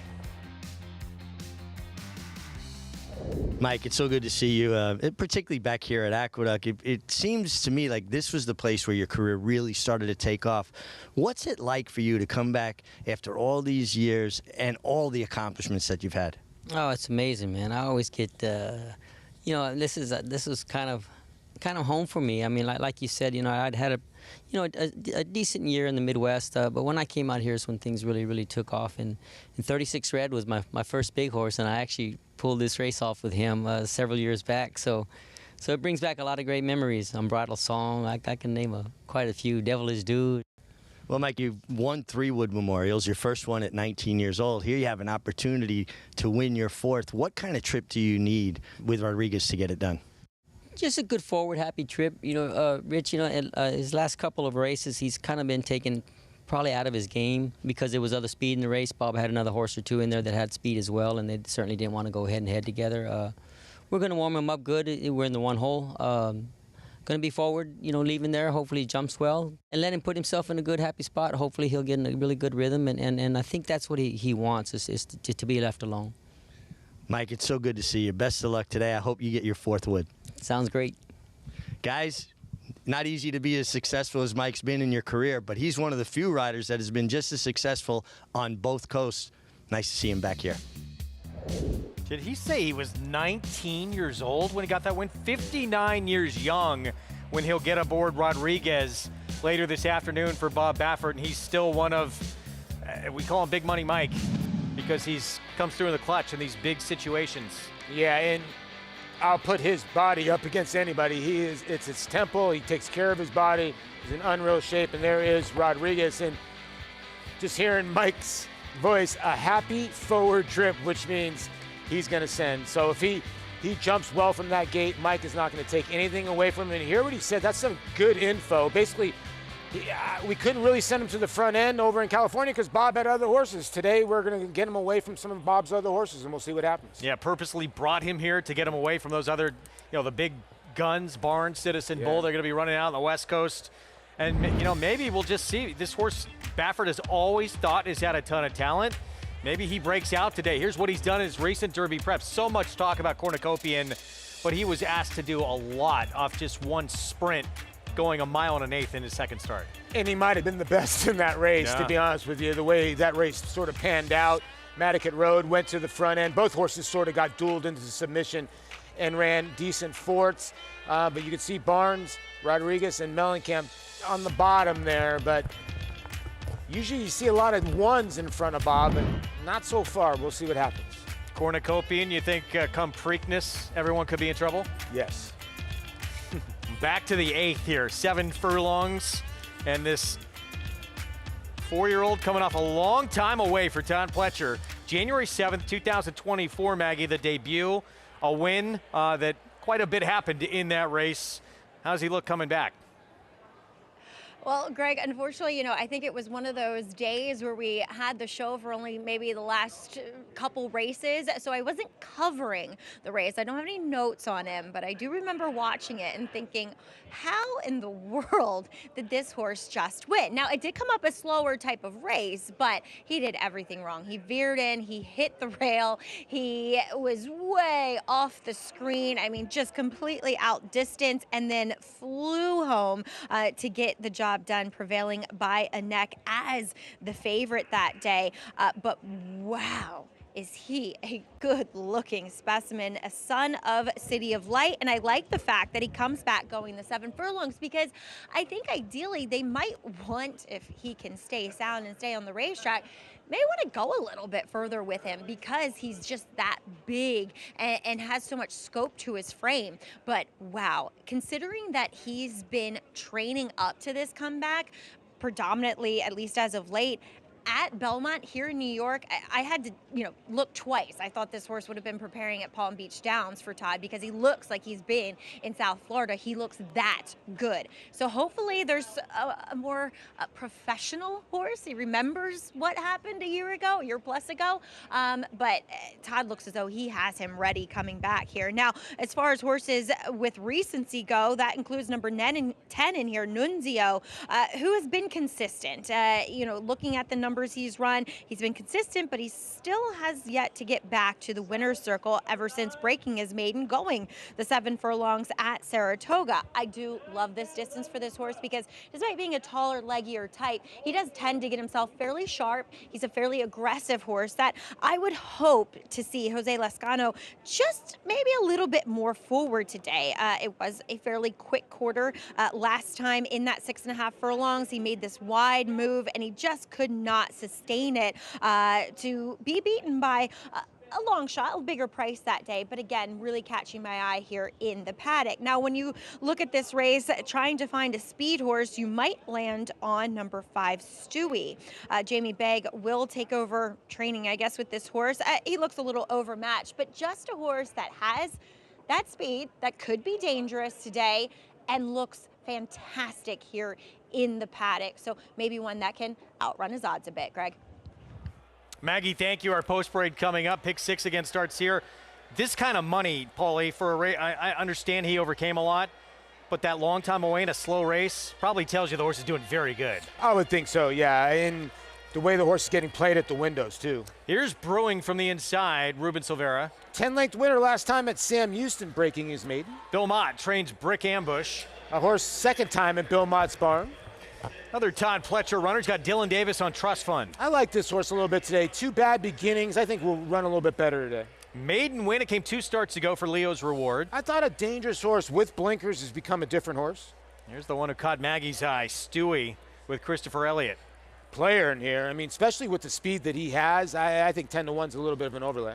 Favorite off that long time away for Todd Pletcher. Here's Crimson Light. Well, he was 6-5 in his debut, so obviously they think he's got talent. He's 8-5 today. And that would be number 4,000 for Kendrick Carmouche if he could win on the favorite. Final Denial, 36-1.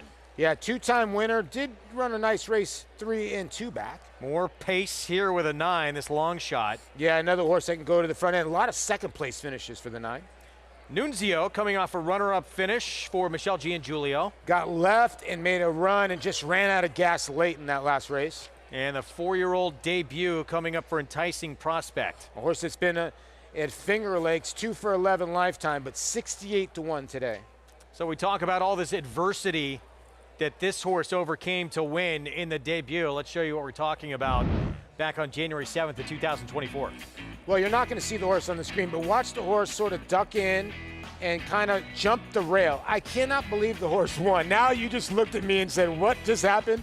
I still can't believe the horse won the race. Now, not why the horse is 3-2, but for that to happen is just sickening. And then watch where this horse comes from. It's virtually impossible. Still not on the screen. I mean, and it wasn't just, what? It didn't just walk out of the gate, sort of hopped up in the air, took a little more time. How many lengths did he wind up spotting the field at the beginning? I don't know, but he was 23 lengths out of it at one point. I don't think I've ever seen a start, like I've seen horses dwell, I don't think I've ever seen a start where the horse decided to hurdle the inside rail for a little while. That was an amazing race. I can't believe the horse won. But so now this is against winners. This is different. Different story. It's been a long time away. Sometimes, though, these habits remain, but I guess it would be a positive sign. I don't know how he did it, but he did get a bullet drill, the quickest work in the morning, out of the gate in that most recent start. He has a 59 bullet. You make good points. What I do love, they've only taken him to the gate one time, at least what it says. I'm sure that Todd's worked with them a little bit more, and there's been some other issues surrounding that, and maybe that's what hurt him getting him out of the gate, the other issues. So the one gate work I think is key. If you see like 4 or 5 gate works, I'd be a little bit worried that he might get left again. Well, Kendrick Carmouche sitting on 3,999 wins for his career. He was on board for that debut. So you know that's probably on his mind a little bit what happened. Maybe it was just, a bad situation first time out, and it won't matter at all today, but we'll wait and see here in start number 2. Yeah, it's an interesting prospect, right? It's sort of a horse that you can look as a first-time starter, right? But this horse won first time out. So now the big layoff, well, he's shown that he's won off a layoff. Do you take it that way? I just don't know at 6-5. Because first time against winners is a little bit different. If he makes the same mistake again, I just don't think he wins. Now, Maggie warming up with some confidence here. And Kendrick, of course, he knew what happened in that debut. Right. And you would think that he's learned from that. And 2, don't forget, this horse was breaking from the rail that day, and that sometimes will happen. They run to that empty space, and that's exactly what he did. He just forgot that there was a rail there, or didn't see the rail. But Kendrick definitely aggressively warming him up, but also getting him to focus, also getting him to, accept that bridle, engage into the bit, just to get him focused on the task at hand. And I like what you guys said about the gate drill. The only thing I worry about is that sometimes you overdo it. Sometimes then that makes him a little bit antsy. That being his last work back coming into this race. So we'll see how he handles the gate, but again, drawing a bit in a more preferable spot for a horse that might not love to be in there. And because he is a massive horse, sometimes these types do get a little claustrophobic in there as well. Moving on to Todd's other horse in here, backup plan with number 3, Trust Fund. He's third off of a layoff, and he was a horse that had an auspicious start to his career, running well as a 2-year-old. And it hasn't come to fruition. He hasn't even run back to his faster races as a 2-year-old. But third off the bench, sometimes you can expect the biggest improvement. He is built more like a sprinter, so keeping him at these distances probably makes a lot of sense. But he just also ran kind of evenly through the stretch. So we'll see how he does here. I hope that Dylan Davis can be a bit more aggressive with him, but I don't know if he can be any more aggressive than what Manny Franco is. Otherwise, makes a good impression overall. Not sure how much he's actually grown, though, you know, having seen him as a 2-year-old and now as a 4-year-old. Number 2, Brick Ambush, a horse that I feel like I have chased throughout his career. Argument could be made that I actually think 7 furlongs is good for him. I don't think a 1.8 is like last time when he made his first start for trainer Bill Mott. And furthermore, early on in that race, he just lost all position. He was steadied back inside early. He made it all the way back to last down the backside, and he kind of made a mild rally, and he actually comes out of a fairly live race where the top 3 finishers all returning to win in their subsequent starts. So still another horse that hasn't really filled out as much as I'd love to see, but I do think he's in a preferable spot here, second time out for the Mott Barn. Greg? And, you know, Paulie, it's interesting, 3-2 favorite, still Crimson Light. We still don't know kind of what horse he is. He might be a speedster. I mean, we have no idea. Yeah. He was 7 days removed from being a 2-year-old, really, when he debuted. He'd been 3 for about 7 days when he had that bad start. Maybe he is quick early. He was bet. Usually when youngsters get bet like that, they're pretty quick. They're quick. Usually, you're right, at 6-5. They're not projecting that you're going to be closing from 25 lengths out of it, but he obviously has a ton of talent.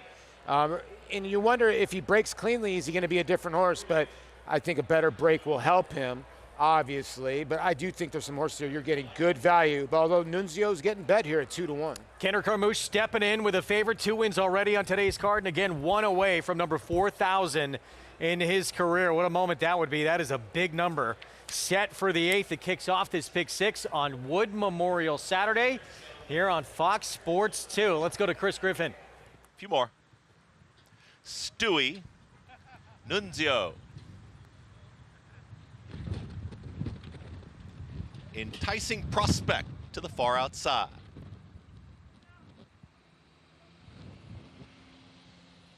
Goes in. All set. And they're off. Speed towards the outside here from Sir Palace Prince. Right out towards the front, Enticing Prospect. Crimson Light broke well, is in the mix, is now about to stalk and take second. Sir Palace Prince is the leader, and Crimson Light is now within a neck of the lead. Stewie's at the rail as a challenging third. Outwider Nunzio is there with Enticing Prospect. They're going to be in 4th and 5th, and they are 2 in front. Leo's Reward is followed by Trust Fund out in the center of the racetrack, and they're followed by Final Denial. The 2 at the back brewing with the trailer, Brick Ambush. They approach 4 furlongs left to go. 22.37 for the opening quarter mile. Sir Palace Prince is trying to pull off the upset. Crimson Light has asked for more towards the outside here. Is there with Stewie, and they're 2nd and 3rd. Trying to rally on is Leo's Reward. Starts to make up ground from 4th. Then Trust Fund is trying to run on from the back of the field. It's right there with Nunzio up on the far outside. Also trying to rally their Final Denial. Brick Ambush from far out of it. They reach the top of the stretch. Sir Palace Prince at a huge number. Stewie is ready to challenge to the outside. Crimson Light's got to pick it up from there. Starts to build some momentum, but a lot of ground to make up. It's Stewie who's taken the lead. Sir Palace Prince down to the inside. Crimson Light's making up that ground once again. Is followed to the outside by Leo's Reward. Here comes Crimson Light in between horses. Crimson Light is edging clear late. Crimson Light, what a moment. Crimson Light gets the victory. Crimson Light over Leo's Reward. Then came Stewie to finish 3rd at 1:23.21. And for the son of a jockey from Louisiana, he's the man of the moment here in New York. Kendrick Carmouche, 4,000 career wins. Congratulations, Kendrick Carmouche. What a way to do it, too. Crimson Light here off this long time away during that big milestone. This horse looked like when he got past, he's going to pack it in, and that was it. But then he comes on again. Kind of re-rallied again and just showed that persistence that he did when he won his first start after getting left getting left in the gate.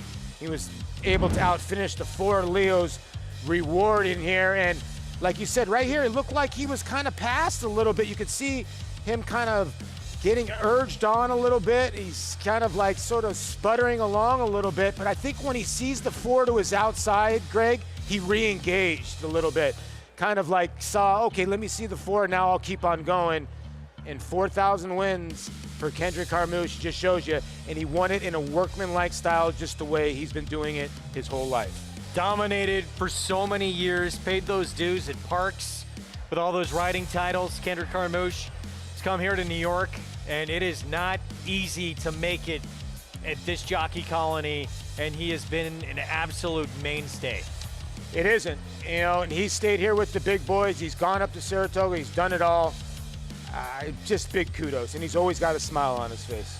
There's not a more positive rider, you will find in this sport than Kendrick Carmouche. Well deserved for him.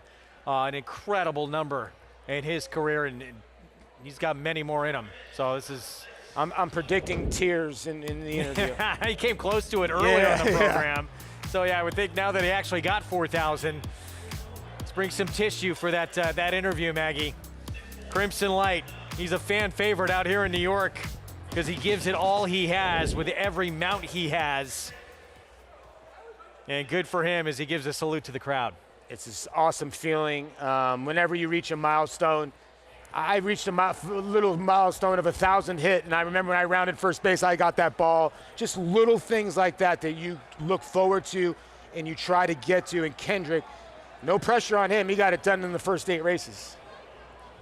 3-win afternoon already. He's had a tremendous week. You talk about the milestone you had. So obviously, I mean, these guys are, and you were acutely aware of what's going on. Oh, you're aware of everything. Listen, when guys say they don't look at their batting average when they're up at the plate and look at the scoreboard, the jockeys look at who's winning races when they're in there and they're not riding to as well. Kendrick knew exactly how many runs he needed, and he got his 4,000th. Had a huge win in our feature race still to come in the Wood Memorial at odds of about 70-1 for Todd Pletcher a few years ago. Bourbonic from really the way this horse won in the debut. I know it's sprinting, and that's a mile and an eighth race, but he was in another zip code when he won that race. He wins the Wood Memorial today. They're going to be celebrating in Louisiana. No question. What a moment for Kendrick Carmouche, one of the most popular riders there is here in New York. Good for him on a big day like this, too, to get that, milestone moment. It's got to feel extra special. Yeah, it's not getting the monkey off your back, but now you can just ride freely. There's just no more pressure anymore. He's gotten it done, but he's always a cool customer. I don't think he's ever going to put pressure on himself. And you talk about what's to come later today. He's going to be on a horse who's undefeated for one of the top trainers in our sport in Brad Cox. Passion Rules. Looks like he needs to get a little bit faster, but what do you think about his chances in the Wood? He's an undefeated horse, and I never want to throw out an undefeated horse. And sometimes those horses can make a step up because they see tougher competition. They're used to winning. Having said that, you're going to wind up where? I think Captain Cook is the real deal. I think he's got a good shot when it comes to the first Saturday in May. I really do, and I think he's got the right trainer behind him. I think that they're going in the right direction. And when it comes to Rick Dutrow, he's laid back with this horse and is taking an old school approach of, I don't need to run, I'm going to work this horse into condition. I think he's going to come out firing with a really nice effort today and maybe save something for the Kentucky Derby. Be a tremendous story. We'll have more on what this horse means in the history of the sport with the ties to Mary Lou Whitney, who bred this horse. When we get closer to that race, going to say goodbye to Paul for now. We have a lot more coming up, not just the Wood. Road to the Kentucky Oaks is next, Grade 3 Gazelle. We'll get to that momentarily. This man's still more work to do later today. He'll be on that undefeated Passion Rules in the Wood. But for now, savor this moment. Kendrick Carmouche, number 4,000 in his career. At the Keeneland September yearling sale, the premier thoroughbred auction venue in the world, Mandy Pope of Whisper Hill Farm signed the ticket on the $5 million sale topper by Curlin, bred by Stone Street Thoroughbred Holdings. He was one of $5 million plus yearlings by Curlin to sell. no fewer than 55 of his yearlings fell to the auction gavel, averaging nearly $600,000, making Curlin the #1 sire of yearlings in 2024. Curlin, the classic sire.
Welcome back to the program. Wow, that was a cool experience as Kendrick Harmouche, Mr. 4,000, and totally surrounded by the Aqueduct faithful, and I think major fan club here. How cool was that to be surrounded by, as you say, your people? Oh, you know, I just love enjoying the fans.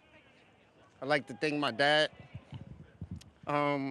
He's not here with me now, but he is shining a light over me, and you know, 4,000, man, a little boy from the bayou, you know, to be doing this much work in the Big Apple, it's my dream come true, you know. I love this sport. I love fighting for, you know, a win. We don't win all the time, but to get to 4,000, man. How proud would your dad, Sylvester, be of you reaching 4,000 wins, especially here in New York? He's at joy right now in heaven. He showed me the way. He showed me how to deal with people in our industry, to always have a smile on my face, always keep your head level, be a humble person, and good things come to you. I've been doing it for 25 years of my career. I'm not gonna stop now. I'm an ambassador to this sport. I love horse racing. I love my horses. I love what the horses do for me and my family, to keep supporting my family. I just love it, man. I just love it. Ain't nothing better than this sport, not in my eyes, you know. And to get to 4,000, thank you, TP. You know, the team was good. Got my boy Crimson Light off for a year and 3 months, you know. It's just a blessing, man. This really is. It's just a blessing, Max. So many words can explain this moment, you know. I might have to go to the dictionary when I get back to the jocks room, you know. Well, I'm sure I will catch up with you sometime soon and you can use those words. But Kendrick, from all of us here at the Big A, congratulations. You deserve this. Thank you so much, Max. Louisiana, baby. And Greg, that was quite an experience to experience that with Kendrick and all the fans on the apron. Joyful, jubilant. Let's break out. We'll get a bit of the thesaurus, maybe. Enjoy that. This is incredible. I mean, that is a huge number, Mig. Yeah, no, it's a big deal. You're getting a rarefied air when you get to 4,000, and listen, he's ebullient and he's emotional. He wears his heart on his sleeve, and you can see how the fans gravitate to him, Andy. Now, let me ask you a question. If he, what are you, 44.75? No, 44.50? 50, yeah. If he gets 44.51, you're coming out of retirement? I wish I could. I wish I didn't have to stop when I did. Where would you be living if you decided to come out of retirement? Because it wouldn't be with your wife. Look at the cottage at Belmont. Andy Serling, Richie Migliori joining me on set here as we continue along on Wood Memorial Saturday here on the home of the Belmont Stakes. And that was neat to see. Not a horse who had the most incredible trip in the debut. And again, in this race, looked like he kind of packed it in mid-stretch and all of a sudden finds more to win again. I agree, and obviously much more professional getting out of the gate and getting into position. But I agree. It looked like the horse was backing up on the turn, frankly. Yeah, I think, a young horse, his first start, he was kind of out of the race, and then he just brushed by horses late. This time he's in the race. I think he just got confused. Still a learning process for him, but obviously has a great deal of ability. Not that young. He's just young in races. Well, yeah, just green from an experience standpoint. Much, much better today than his first start. Yeah. Here's what's ahead. We're going to get into our preps coming up. Grade 3 Gazelle on the road to this year's Kentucky Oaks for 3-year-old fillies. That is next. And the Carter presented by Naira Bets. Excelsior for the older horses. And then the big one, final prep for the Kentucky Derby here in New York. Wood Memorial presented by Resorts World Casino. 6:17 p.m. Eastern Time. Here we go with the Oaks prep. Grade 3 Gazelle and Andy Ballerino Doro. That's where we have to start for Chad Brown. Yeah, I actually was just speaking with Chad Brown, and he does not think that she's going to be as far back as she was in the Demoiselle, breaking from the inside post. He's hoping he can be relatively close to the pace in this race, a pace likely to be set by Vanilla Sunday. And he said to me, you look at some of the best horses I brought to Kentucky Oaks, I think she has as good a chance to win the Oaks as any of the horses I brought over there. That's how confident he is in her ability, but now she's got to go out and do it, Richie. Well, that's a very strong, endorsement. I mean, obviously, but she didn't lose touch. She was fairly close last time going to Well, that was his feeling. His feeling was even though the pace was slower there, he was close enough in that pace that maybe she could be a little closer today. Well, the man who will be aboard, the even money favorite in the Grade 3 Gazelle, Dylan Davis. 2024 was a breakout year, tied for third in the standings at Saratoga as well. Going on to bigger and better things.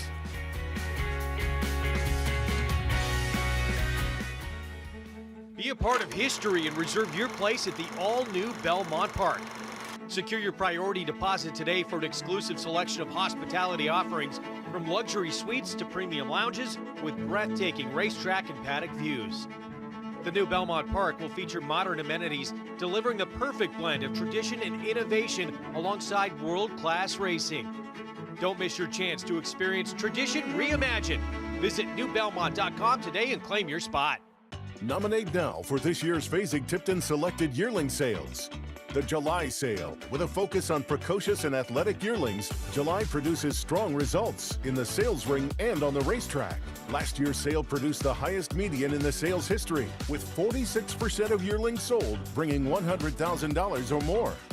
The 104th Saratoga sale, the crown jewel of American yearling sales, Saratoga smashed every record in its 103-year history, led by a $3.4 million sale topper.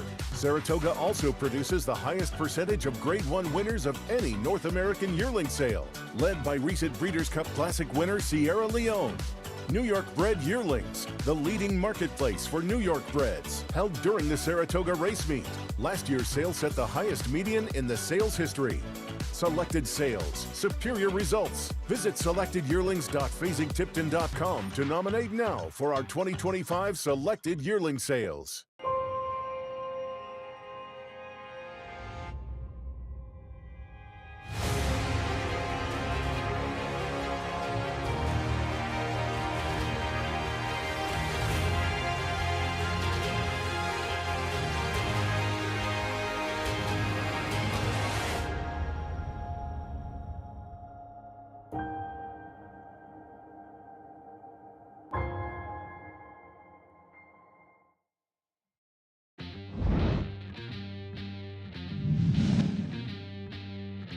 Where's My Ring is trying to open up now here on the field, is up by a quick length. It is now Where's My Ring with less than a furlong left to go.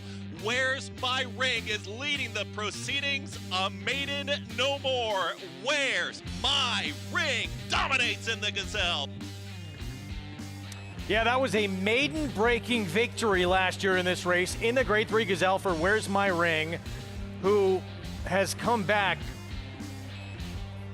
better than ever. Torpedo Anna may have a serious rival in the Grade 1 Apple Blossom on April 12th. If she can duplicate the performance that she put in last time at Oaklawn, where she got a 103 buyer and won by over 12 lengths, Torpedo Anna finally does have a real rival. Now, Torpedo Anna's done it, and she's beaten this horse a couple of times, but having said that, she might be a different horse now. Well, I was standing right by the paddock at Oaklawn when Where's My Ring walked by, and she's a different filly. She filled in her hind end, bigger strung, and she broke like she's stronger behind. That was the best she's ever broken. And Val Briggerhoff, her trainer, he had talked about the win in the Gazelle.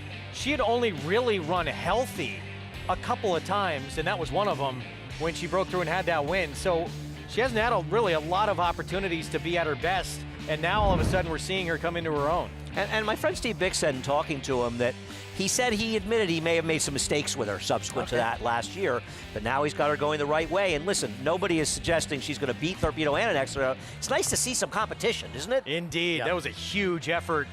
Can she reproduce it? That's going to be live on our air next weekend. Meanwhile, this year's edition of the Gazelle, there is the even money favorite, Ballerina Doro for Chad Brown. Let's go downstairs to Maggie. Yeah, checking in with your favorite in here, Greg, Ballerina Doro. And, you know, I haven't seen her, obviously, since that Demoiselle performance, the runner-up that day. But she has filled out a bit now as a 3-year-old. And I would not have liked her necessarily going a 1-turn mile at Gulfstream. I really believe that this filly is one that wants to run as far as she possibly can. And I thought that from the get-go. And I was talking with Chad Brown earlier, and he said, look, I wasn't necessarily planning on starting her on turf, but I needed the distance. And that's really your only option as a 2-year-old. And she worked okay on it. But overall, he said, throughout her career, she's shown more talent on the dirt. And I feel like that's going to come to fruition today. I love the way she's striding out here in the paddock, and you watch her within the last 3/16 to 1/8 of a mile, she really finds another gear. So hopefully, as you guys were saying, we won't see her that far back today, and I can see where that will be the case, at least from observing her here in the paddock, and she won't have quite as much ground to make up. Moving on to another one that kind of has that same grinding running style is number 4, the New York bred, early on here for Safi Joseph. And look, Safi's horses, they do tend to look the part. They're well turned out. They have great coats on them, primarily because they do winter in South Florida, and they also carry really good conditioning. They're really well filled out, and looking at her, she's kind of your typical good type of Union Rags filly. Definitely not as big, nor does she possess as much scope and range as Ballerina Doro, but watching her in her races, she does, you know, just kind of grind, and her stride seems to get better the further that she goes. So I do like what I'm seeing from her overall, but I really feel like Ballerina Doro, Greg, owns this race. Public would agree. Thank you, Maggie, as we get a look now at Per Beauty for Hall of Fame trainer Shug McGahee. Had a maiden win at Gulfstream 2 starts ago, Andy. And the horse that she finished behind last time, finishing 3rd, came back and was a very good 2nd in the Gulfstream Oaks, Richie, and I thought she ran a good race. Her buyer figures 1 point higher. She seems like an interesting horse that could be improving. Well, and that's what we see from Shug McGahee's runners, right? They tend to kind of improve with racing and time. Now, the man hopping aboard right there, probably unfamiliar to most here in New York, showing up for a Hall of Fame trainer in an Oaks prep. With more, let's go downstairs to Acacia Clement. Absolutely, Greg. If you are just tuning in, watching the big races today, you might not have heard of Samuel Murrin. He is currently the leading jockey down at Tampa Bay Downs, the racetrack at which he rode his Wood Memorial runner in Statesman in the last couple of starts. Shug McGahee has opted to keep him aboard that one and to give him the opportunity here with Pure Beauty in the Gazelle. He's a rider that only started riding in America in 2022, only 24 years old, and now having the big opportunity to ride for a legendary Hall of Fame trainer on a big day like this. If you want to make it as a jockey, you need to have these kinds of opportunities, and this is a big chance for that young rider. Up to the 4 here is early on. Safi Joseph Jr., Javier Castellano. I agree with the public that if the favorite should lose, she's the likeliest one to beat her. I think her last race is better than it looks. Deloraine coming out of the Florida Oaks. She finished third that day. Yeah, and you get Mike Smith, the Hall of Famer, in for the day to ride the Wood Memorial, and Philly, it's going to have to get a little bit faster. Rick Dutrow Jr., he's got Captain Cook later in the Wood. Here's Daria. She did break her maiden off the turf race at Indiana Grand back in this fall. I just don't see how she's competitive, just a big price. And there's the jockey Acacia was just talking about. Big opportunity here for Shug McGahee on Pure Beauty. Yeah, Pure Beauty certainly improving, going in the right direction. Should relish the 9 furlongs. The only one to run the 9 furlongs is Ballerina Doro, and her best race when she was second in the Demoiselle. I agree with Acacia about Sammy Marin. I watched him ride, and I think he rides the turf extremely well. Very disciplined, patient, and saves ground. He needs to stay on the dirt course for this race, though. No, understood, but I've been impressed with him. Though he run over the top of the ground. Even money favor right now. Ballerina Doro, this is a filly, Andy. First 3 starts for trainer Chad Brown, they came on grass.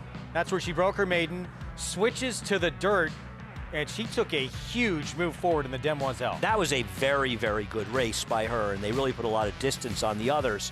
And while you see her getting that good inside-out trip coming the stretch, it's the opposite of what happened the first turn. She broke the far outside post and lost some ground. So Dylan did a great job getting there, but she didn't have an easy trip on the first turn. The race was won wire to wire, and she made a big run in there. It's a very good effort. Now, the winner doesn't seem to have gone on, disappointing as the favorite in the Honeybee. She's running the Ashland on Monday at Keeneland, but at that point, it was a good race, and she was supposed to run in, I think, the Rachel Alexandra down at Fairgrounds, spiked a fever, had to be scratched. So Chad had to go back to Plan B, and Plan B wasn't supposed to be running in a mile race around 1 turn at Gulfstream Park, but she may have gotten out of that race what she needs. Well, that's what I thought. I thought it was actually a perfect setup for the 1 1/8 of the Gazelle.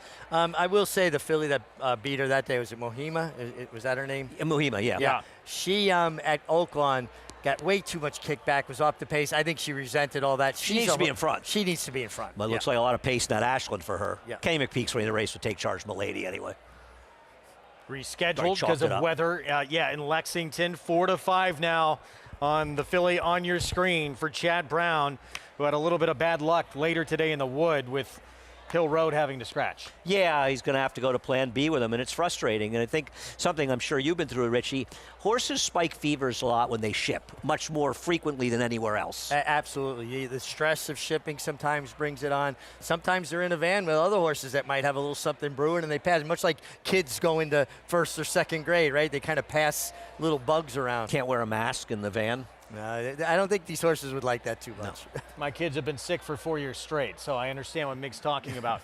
And subsequently, you've made the rest of us sick for 4 years straight. You're welcome. You talked about this filly here being a lot closer today. What makes you think she can be more forward? Well, I said Chad seems to think that she can be closer. I'm a little bit suspect of that. But I think if that's the case, he wants Dylan to ride her inside. But let's just be clear. Vanilla Sunday, barring something unforeseen at the break, is going to be in front. And we shouldn't ignore her. She's getting bad. I don't like her chances. I think her big win last time was dressed up by a big track bias. But she is coming this race off a blowout win at a mile here and a fast figure. So let's not completely disregard her. And she is the speed. Meanwhile, Mike Smith, big news having him back here at Aqueduct in New York. We're going to see him on Rodriguez later for Bob Baffert in the Wood. There he is, 59 years young and still going strong, and he's on Deloraine here for Owen Hardy. Let's go to Maggie. Yeah, taking a look at Deloraine, Greg, she'll be looking to get her first win on the main track, as she has been more accomplished on other surfaces. And, looking at her pedigree, the half sibling, did win on the dirt, though a little bit more accomplished grade takes place on the synthetic. So there's some pedigree, and that horse was actually by More Than Ready, who I think of as being a little bit more turf tilted than Candy Ride. But looking at Deloraine, while she doesn't have the proverbial turf hoof to her, she does look a little bit more turf meant in her frame, in that she's a little bit more lighter framed overall and doesn't possess that muscle mass that I think is often needed to be competitive in these dirt races. But I am going to land on your heavy favorite, Ballerina Doro. Couldn't get past her. Don't particularly like Villa Sunday, though I get her merits, but I want to know who Acacia likes. Well, Maggie, I completely agree with you on Deloraine. Saw her last 2 starts at Tampa. And one thing I will say, this is what we often talk about with horses coming to the NYRA circuit. She was a standout as far as being able to get distance down at Tampa.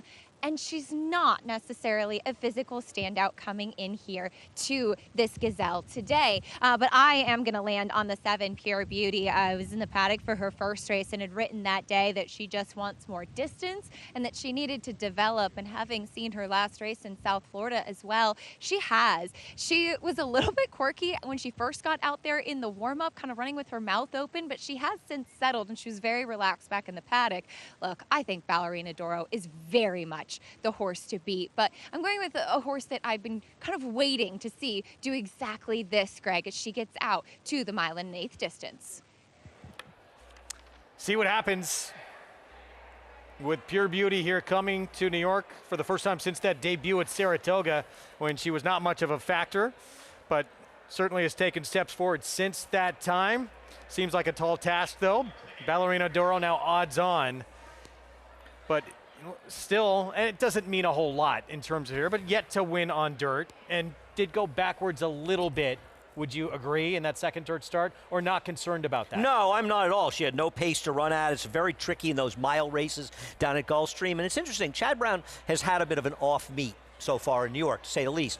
But he won a few races recently, and they were all with horses that he brought up that had raced down at Florida that he brought to New York. So the race down in Florida has really worked for him coming up here, and should benefit this filly as well. Well, also in light of the fact that she had spiked a fever and he had to cancel the one race and call an audible and go into that one, and I think it turned out to be a very good prep for the Gazelle. That's exactly what I said to him after the race. I said, I hope you're not discouraged by this race. She was never winning this race the way it was run, and I thought she ran well, and she was like re-engaging at the end. But we'll see. It's like, you know, you say it too much, but today is put up or shut up day for a lot of horses. I mean, she's got to run well today. She has to get points to get into the Kentucky Oaks, but she's also got to run a race to show that she can back up the confidence that Chad Brown has in her. Just because trainers like their horses doesn't mean they're always going to win.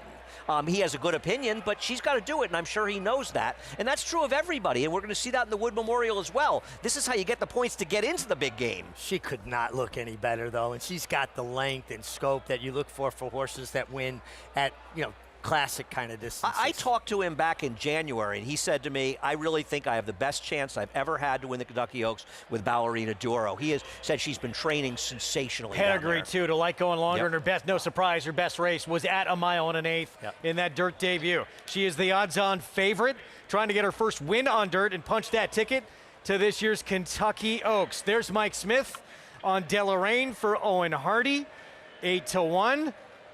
Grade 3 Gazelle. Let's send it upstairs to Chris Griffin for the call. Doria.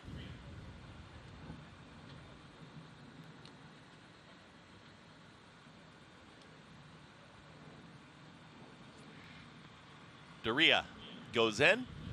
Pure Beauty. Last to load. Salmon Moran aboard.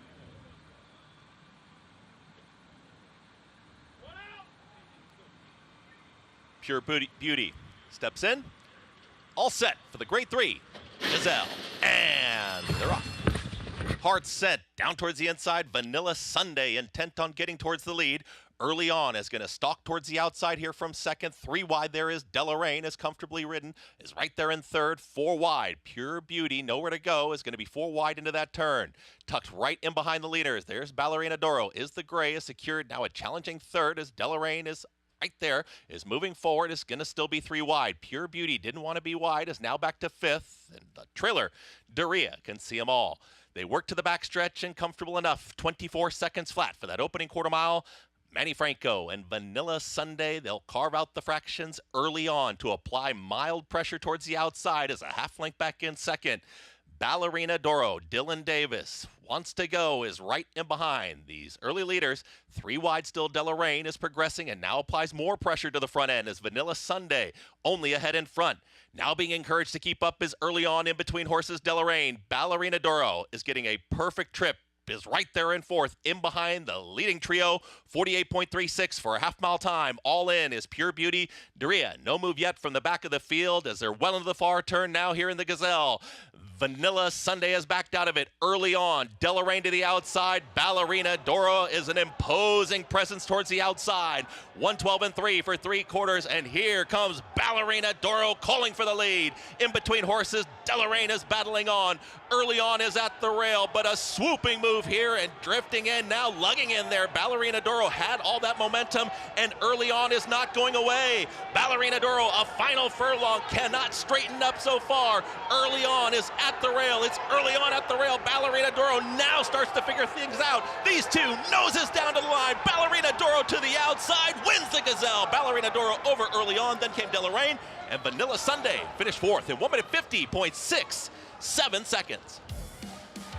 Ballerina Doro guts this one out over early on. Dylan Davis, Chad Brown, and her first win on dirt, start number 3. I tell you what, though, top of the stretch, and keep that 1:50.67 time in mind when they run the Wood Memorial. It looked like, Richie, she was going to win by open lengths in here.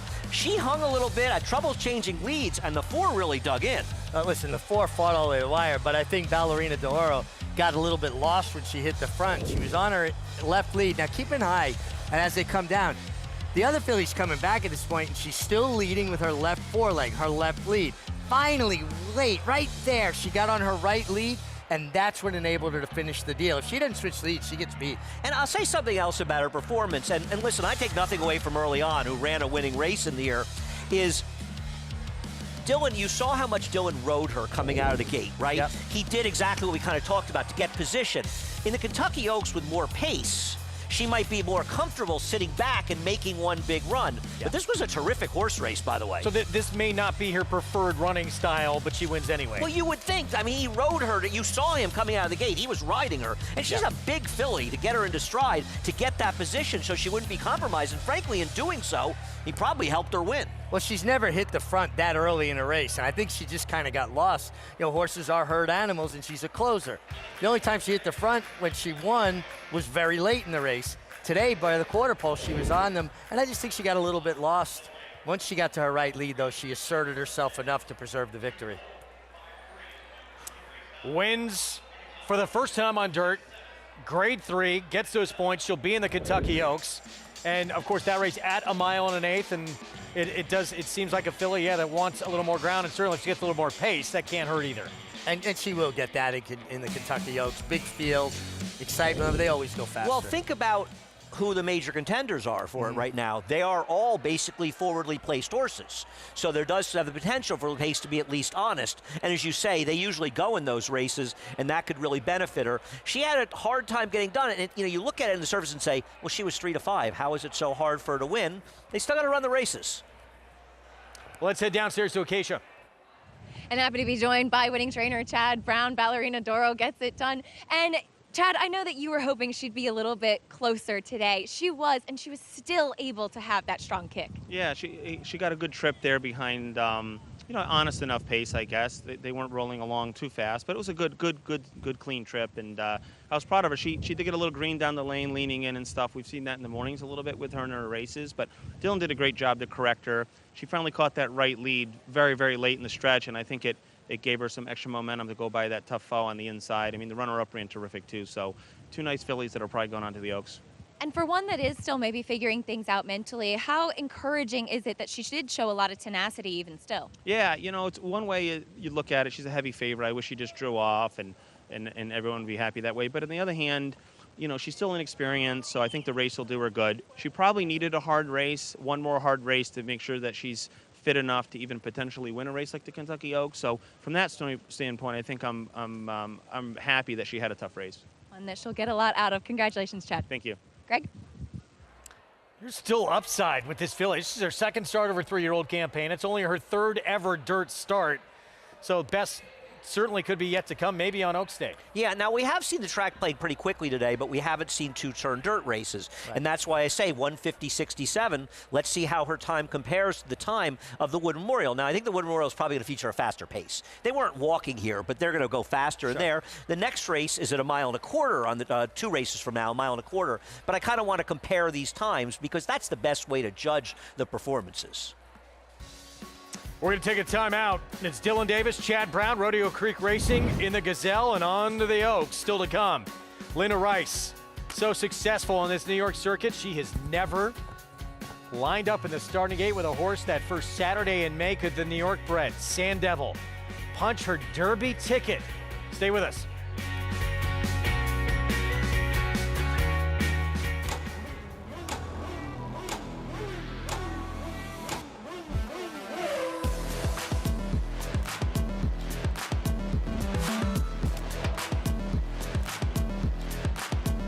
Prince of Monaco's too good for Moose, an impressive winner of the Best Pal.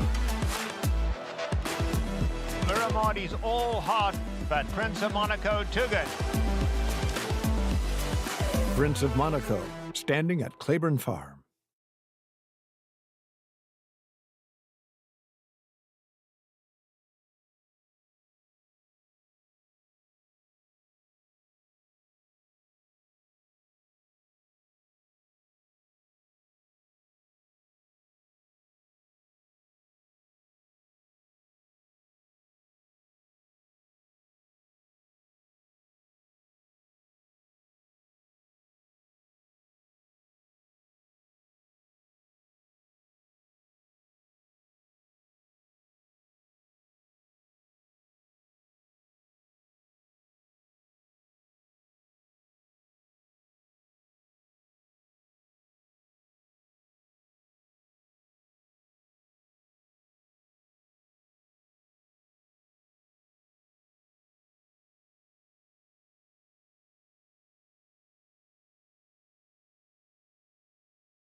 Throughout its rich history, the Wood Memorial has played a key role as a prep for the Kentucky Derby and on through the Triple Crown. In fact, 11 winners of the Wood Memorial went on to win the Kentucky Derby, and 4 winners of the Wood Memorial went on to win the Triple Crown. Named for former New York State politician and Jamaica Racecourse president Eugene D. Wood, the Wood Memorial debuted in 1925 with a purse of $7,600. In the 35 years the race was run at Jamaica, 9 eventual Hall of Famers won the race, including Triple Crown winners Gallant Fox, Count Fleet, and Assault. The Marquis Derby prep moved to its current home, Aqueduct Racetrack, in 1960, and has continued to produce champions and Hall of Famers. Bombay Duck on the rail, Foolish Pleasure on the outside. Past the 70-yard mark, and it's Seattle Slew in front. Coach on the outside to the wire. Easy Goer has the lead. Not every champion wins the Wood Memorial. Secretariat lost his final Kentucky Derby prep to Angle Light. Far outside, it's Secretariat fourth. Before captivating the nation and capturing the Triple Crown, including his record-setting score in the Belmont Stakes. 100 years of history legendary performances, and all-time greats. The Wood Memorial has helped shape the landscape of the sport and the Triple Crown Trail. What lies ahead for New York's marquee Derby Prep?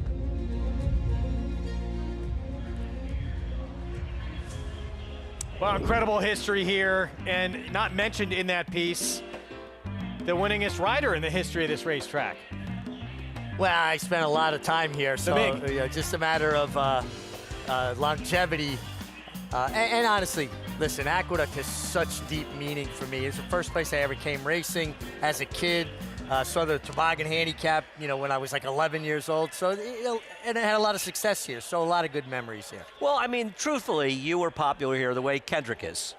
Yeah. I mean, the fans give you a hard time, but the fans and our hardcore Jamaican fans, they loved you, the big man. Oh, yeah, and they're very knowledgeable. They Best. see when you make a mistake or ride a bad race, and even when they're critical, there's usually a strong amount of truth in their criticism. I don't kid when I say the Jamaicans are our best fans as a group. They're very knowledgeable. No question. They're very loyal as well. Yep. Field worthy of the 100th running of this race. This is a very good edition of the Wood Memorial still to come. In the Gazelle, Ballerina Doro, short price, had to gut this one out. But on to the Kentucky Oaks now with this win for trainer Chad Brown with Dylan Davis. Our Fasig-Tipton Winner Circle lead-in. Brought to you by the Fasig-Tipton April digital sale on digital.fasig-tipton.com. Bidding closes Tuesday, April 8th. So what do you think going forward now onto that first Friday in May? Well, I mean, both of the horses that the first two finishers now have earned their way in the Kentucky Oaks, and I can't imagine Safi Joseph won't be encouraged to run with early on. I mean, the pace wasn't particularly fast. She had a good trip. She got a good ride. They easily disposed of the massively overbet number 3 horse in this race, Vanilla Sunday. Vanilla Sunday, yeah. Vanilla Sunday, who's never been that price, but she sat on top of her and really gutted it out. A very good effort by her, but she just got ground down by Ballerina D'Oro. But listen, I'm going to be rooting for Ballerina D'Oro going forward. Some of the top sprinters in the country lining up next to the Carter, presented by Naira Betts, 4-year-olds and up, 7/8 of a mile. And not favored right now, probably will be by post time, Quince Brew the 2, coming off 2 just dominant performances at a mile and at 7/8 the last 2 starts in Maryland. Well, we saw the winner of the female race, the Barbara Fritchie, which sort of the counterpart to the General George they run on President's Day weekend, look good winning here. I think there's a real chance the number 2 Quince Brew could be one of the better sprinters in the country. You get a line through the horse's 3rd race, and this horse has never not run well. Quince Brew trying to make it 3 in a row. He's 4 for 5 overall in his career. Trying to add his first graded stakes win when we come back. It's a domineering display by the ultra-talented McKenzie. McKenzie in a dominant performance. 1 all due, 1,200,000. Chancer McPatrick proves best. Chancer McPatrick wins the Champagne impressively. It is going to be all Scottish Lassie. She wins the present easily.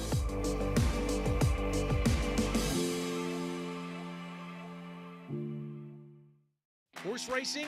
Check. Weekly promotions? Got 'em. Huge payouts? You bet. With Naira Bets. Download the app today and bet on any track, anywhere, anytime with live HD horse races, betting tips and tutorials, expert picks, and more. You bet with Naira Bets. Join now for a new member bonus at nairabets.com. The Factor, a perennial leading sire of winners. He was 3rd in the nation by winners in 2021 and 2022. His progeny include Grade 1 winners Sistron and Noted and Quoted, Grade 2 winner Charmaine's Mia, and Millionaires Bound for Nowhere. And factor this, with dozens of 6-figure yearling sales, he's a proven sire on the track and in the sales ring. The Factor, standing at Lane's End. Adelphi Racing Club offers the unparalleled excitement of owning thoroughbred racehorses at a fraction of the cost. We're not just a syndicate, and our members aren't just investors. We are partners. Our New York-based high-performing equine athletes, trainers, and jockeys compete and win at the highest level circuits. Contact us online to get a taste of the Adelphi difference, and let's win races together. Mo Donegal comes on through down on the inside to grab second. It is early voting in front. A challenge here from Mo Donegal. Early voting trying to hold on with a 16th to the finish. Mo Donegal bearing down on the outside. It's Mo Donegal and early voting, and it is Mo Donegal. Mo Donegal in the Wood back in 2022, just edging out early voting. Both these two would go on to have success in the Triple Crown. It's pretty incredible. Early voting, Mo Donegal ran 4th in the Derby. He far from embarrassed himself in there. Early voting skipped the Derby. He came back and he won the Preakness in his next start. He was 5th in the Derby, excuse me. Thank you, Greg. And then Mo Donegal comes back and he wins the Belmont Stakes. And there's people who like to knock the Wood Memorial. They're wrong. Yes, they are. Very wrong. Very recent history showing how important it is, not to mention, and we said this earlier, 6 Triple Crown winners have exited the Wood of the 13 in history. I mean, that is just incredible as we look at Donegal momentum getting set for this Carter for trainer Tom Morley and Donegal Racing. And, you know, and Tom made a choice. He was thinking of running the Grade 1 Maker's Mark to Keeneland next Friday against horses like Carl Spackler, and he decided to run here in the dirt. I think this horse is a better dirt horse, and I think it's a good opportunity for Tom to just find out if he can compete at a high level in sprint races, or if he just has to go back to the turf for the rest of the year. Both of his first 2 dirt races were terrific. What great efforts, and got big buyer figures as well. The Amsterdam, he got swept off his feet. He was chasing a wickedly fast pace. But his first 2 starts point him out that he handles dirt just fine. I totally agree, and I think he's a very interesting horse here. Listen, he's 4-1. It feels like Tom's already made the right choice, because he would have been nowhere close to 4-1 in the Maker's Mark. Now, that's a Grade 1, but nonetheless a turf race. There is Tom Morley, hat on, tightening up the equipment here on Donegal Momentum. Meanwhile, this one could be a very tough customer as we send it downstairs to Maggie off those back-to-back stakes wins. Quinn Sprue. Yeah, Quince Brew looks to be in raging form here for this Carter try for trainer Ned Allard. And I am such a big fan of Ned Allard's because he's one of those trainers that often just thinks outside the box. And I appreciate that. And Quince Brew, you know, he's a horse that has speed, but I will say his first few steps aren't always the quickest when exiting the gate. And I'm sure that Ned was trying to do a little bit of a rain dance, because watching this horse move over the wet surfaces, he moves really efficiently. And 2 back when he got the job done and was well clear in that Jennings restricted to Maryland breds, he kind of got to swapping his leads and just didn't look quite as neat and tidy down the lane as what he did in the General George. Now, it could be maturity, and obviously now that was second off the bench, so a lot more fitness too. He's so strong here in the paddock. He's a big horse. So looking at the 7 furlongs as he ran last time, I think it's the most perfect, ideal distance for this guy too. He is sharp but contained here in the paddock, doing all things you hope to see from a legitimate favorite in a legitimate graded stakes sprinting. Moving on to the up-and-comer, I think that's number 1, Crazy Mason. And ever since returning here to the Big A and getting to sprint distances, he's been pretty good. It has been with Lasix, but he's beaten the track, and he really has this devastating turn of foot down the lane. I mean, he just flew home from the clouds last time out, and we'll see if he's able to do that over this track, but he's done it over other tracks that look more tilted to horses that are more forwardly placed. Looking at him here in the paddock, I will say this, he looks tremendous physically. He's really filled out. He's done well now into his 4-year-old season, but he's a little bit more subdued than what I've seen from him 2 back, and I was talking with Sarah El-Badwi, who was in the paddock for his last, in that she said he was really popping out of his skin. A little bit more quiet today, so we'll see if that has any bearing on how he performs in this Carter, Greg. All right, Maggie, thank you. Crazy Mason, he has put together back-to-back wins for Gregory Sacco. This was February 21st the start before this one. He was the only horse who didn't win on the lead that day, and he went from the clouds to overcome that bias. Yeah, he's put in 2 unusual performances. Now, this was a track that was very kind to horses running the inside. Now, in fairness, Eric Cancel gave him a brilliant ride. He saved ground basically for about 70% of the race before angling out in the stretch. So he spent a lot of time in the rail, but he was in a completely different race than everybody else was in. I don't think we saw great performances by a couple horses out of this race in an earlier race today, but not that bad. He's been good. His prior race, he came from dead last in a day where virtually nobody closed any ground whatsoever. So he hasn't just been winning his races. You see these deep closers, and they're always exciting, right? Sure. I think one of the appeal of Zenyatta was she was so thrilling, seeing them make those big runs, the old Silky Sullivan thing. But this horse has done it when he's had things going against him, which is unusual. Yeah, but he really finished this deal, right? I mean, when he got in the clear, he kicked on, and I think he made a very good point. Eric made the corner before he started to ease out into the clear. Well, Manny Franco will be on board today, and here is Crazy Mason. We know one thing for sure, again, he's going to be far back early. Yeah, now listen, he's going to have to, in all likelihood, run a faster race than he's run, but his wins have been more impressive, perhaps, than they look on paper. Maybe this horse just developing into one of the top sprinters in the country right now, Quinn Sprue. Yeah, by a very popular stallion in Marilyn Moser, who's by Warfront, a sire of sires.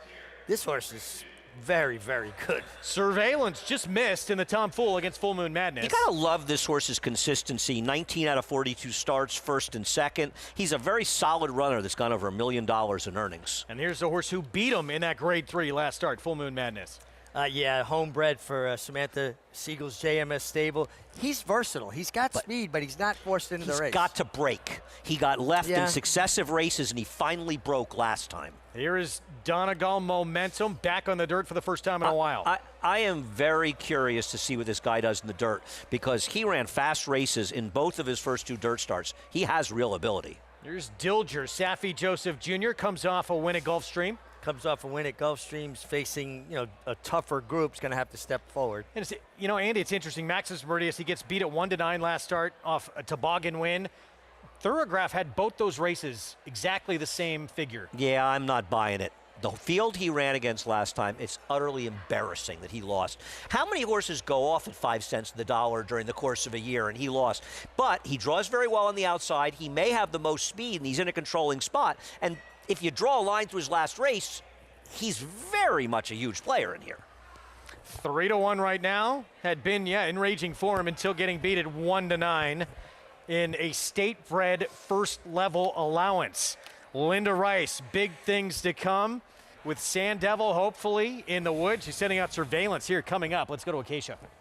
And here with Linda now, Surveillance is going out, coming up here, Linda. He's the horse that you claimed and has been remarkably consistent. What does he have to do to get the big one today?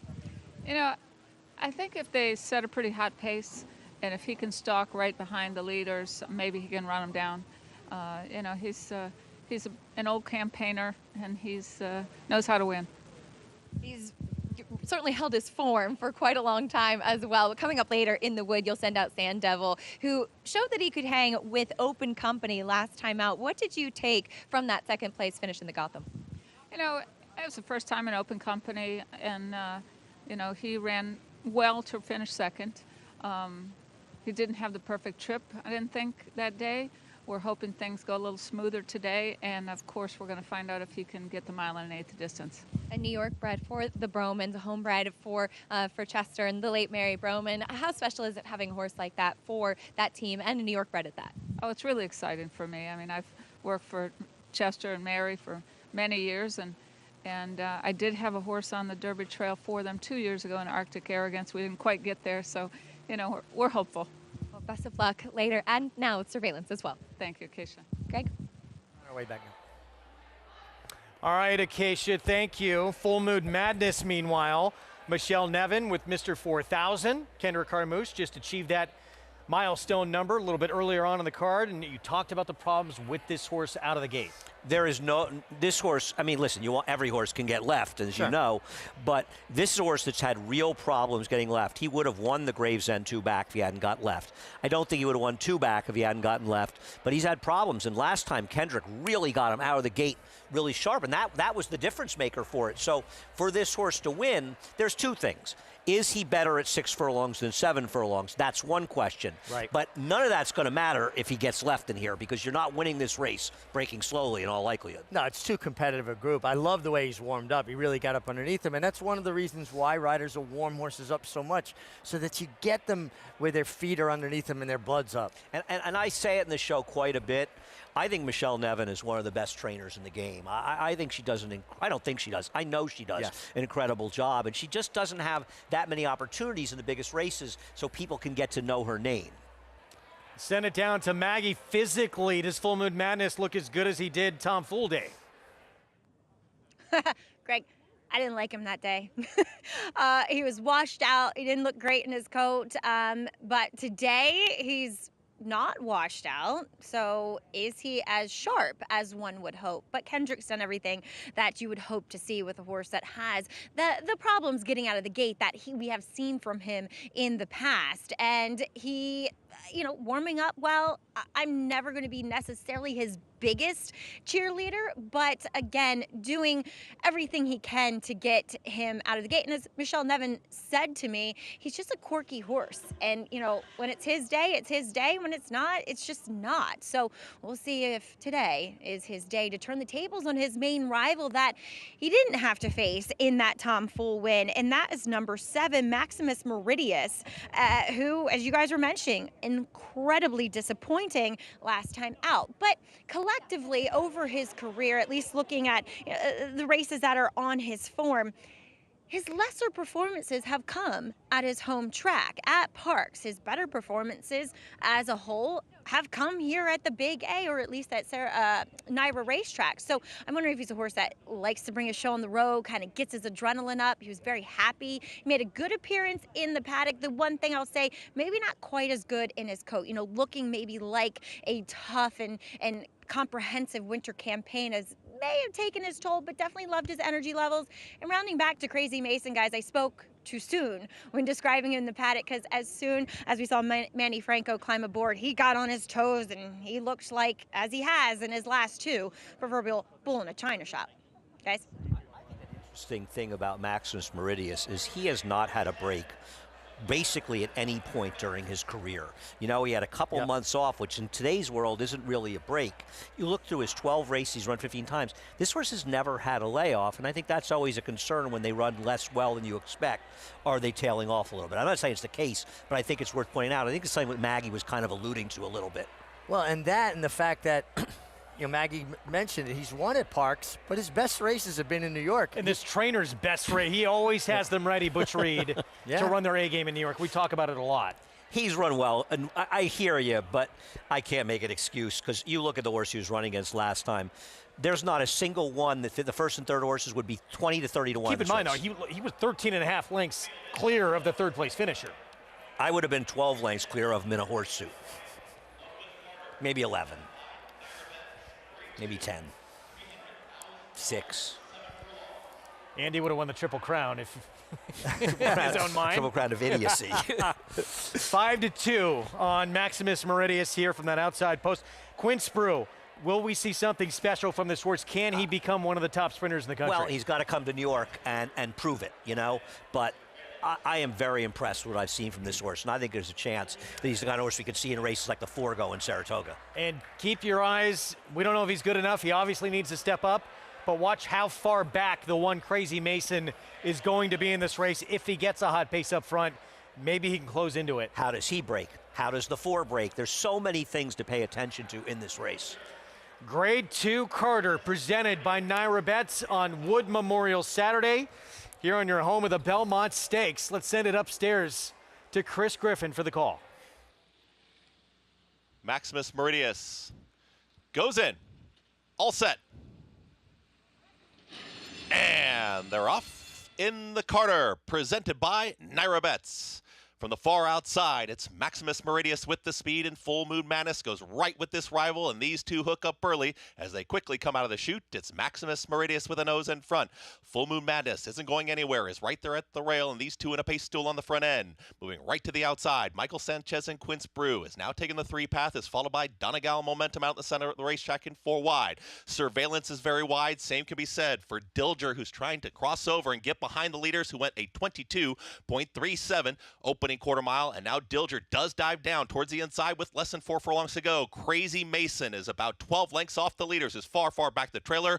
Full Moon Madness is in front. Full Moon Madness has the pressure right to the outside, engaged as Maximus Meridius, Quince Brew. The gray on the move, that's Surveillance 4 wide. Looking for room, Dilger in hand, right in behind, a lineup of 4 looking for a seam. Crazy Mason's trying to run off for the back in Donegal Momentum. They reach the top of the stretch. Full Moon Madness is still there. Maximus Meridius is starting to back out of it. Quince Brew is in front. Crazy Mason is unleashing that thunderous rally on the grandstand side. Dilger's in the clear too. It's Quince Brew who's in front. Crazy Mason catching with every stride. Dilger down towards the inside. Here comes Crazy Mason on the grandstand side to Quince Brew. Crazy Mason in time will win the Carter, presented by Naira Butts. Then came Quince Brew to finish second. Dilger finished third. Final running time, 1 minute 21.95. Manny Franco for Greg Sacco and Crazy Mason in the Carter, presented by Naira Bets. 3 in a row for Crazy Mason. And again, he comes from another zip code to get this win. Absolutely amazing. It really felt like Quince Brew, who got a very nice trip stalking the pace that collapsed, was going to draw off the win, but relentless close by this horse, Richie. I mean, he was, so far back. He made the corner again. Manny Franco angles out now. Never did switch to his right lead and just kept coming with that relentless run. I mean, this was a big effort. They figured out how this horse wants to run. Let him drop out and just come with 1/4 of a mile run. He's relentless. Fun to watch. Absolutely relentless running in here. Now, it is a race that kind of came apart, and I think a lot of credit should go to the number 2, who was the only horse on the pace that really stuck around at the end. But this is a very exciting horse. This race was 3/5 of a second slower than our second race went today, for what it's worth. That was an extremely impressive second race. 2 starts ago, Crazy Mason just beat a first-level allowance group. Then he beats an allowance optional claiming group. Now he is a graded stakes winner. Let's go to Maggie. And much to do with that success. Well, Greg Sacco's son, Will, you've done a tremendous job, with your dad's stable, but holy smokes, Crazy Mason. Did you think starting the winter he'd become a graded stakes winner? We hoped he could compete in these races because he was a stakes place horse, and we ran him in some derby preps, and he wasn't a 2-turn horse. So we thought maybe if we cut him back, he'd become a graded stake horse. I got to thank Pablo Fregoso. He gets on him every day. He does a great job with him. He stands him out there. He knows him perfect. He's not an easy horse to get on in the morning. You got to get him in the stall. He's actually a little crazy in the shed row, so we put Pablo in the stall. He goes out. He does his thing. I just want to congratulate Donna Wright and Mr. Reeves and Mrs. Reeves, my dad. This is a big win for us, the family, my mom and sister, and so proud of this horse, Crazy Mason.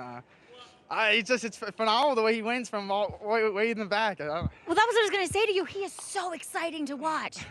Yeah, he worries me. I saw today that the speed was favoring, and he was far back, but that's how he likes to run. And Quince Brew ran a great race. He's a great horse. Just going to enjoy this, and I'm a loss of words right now. Well, you've done an excellent job. Congratulations. Thank you very much. Thank you. And yet again, Crazy Mason looks to just outrun the racetrack, guys, and his fun competition.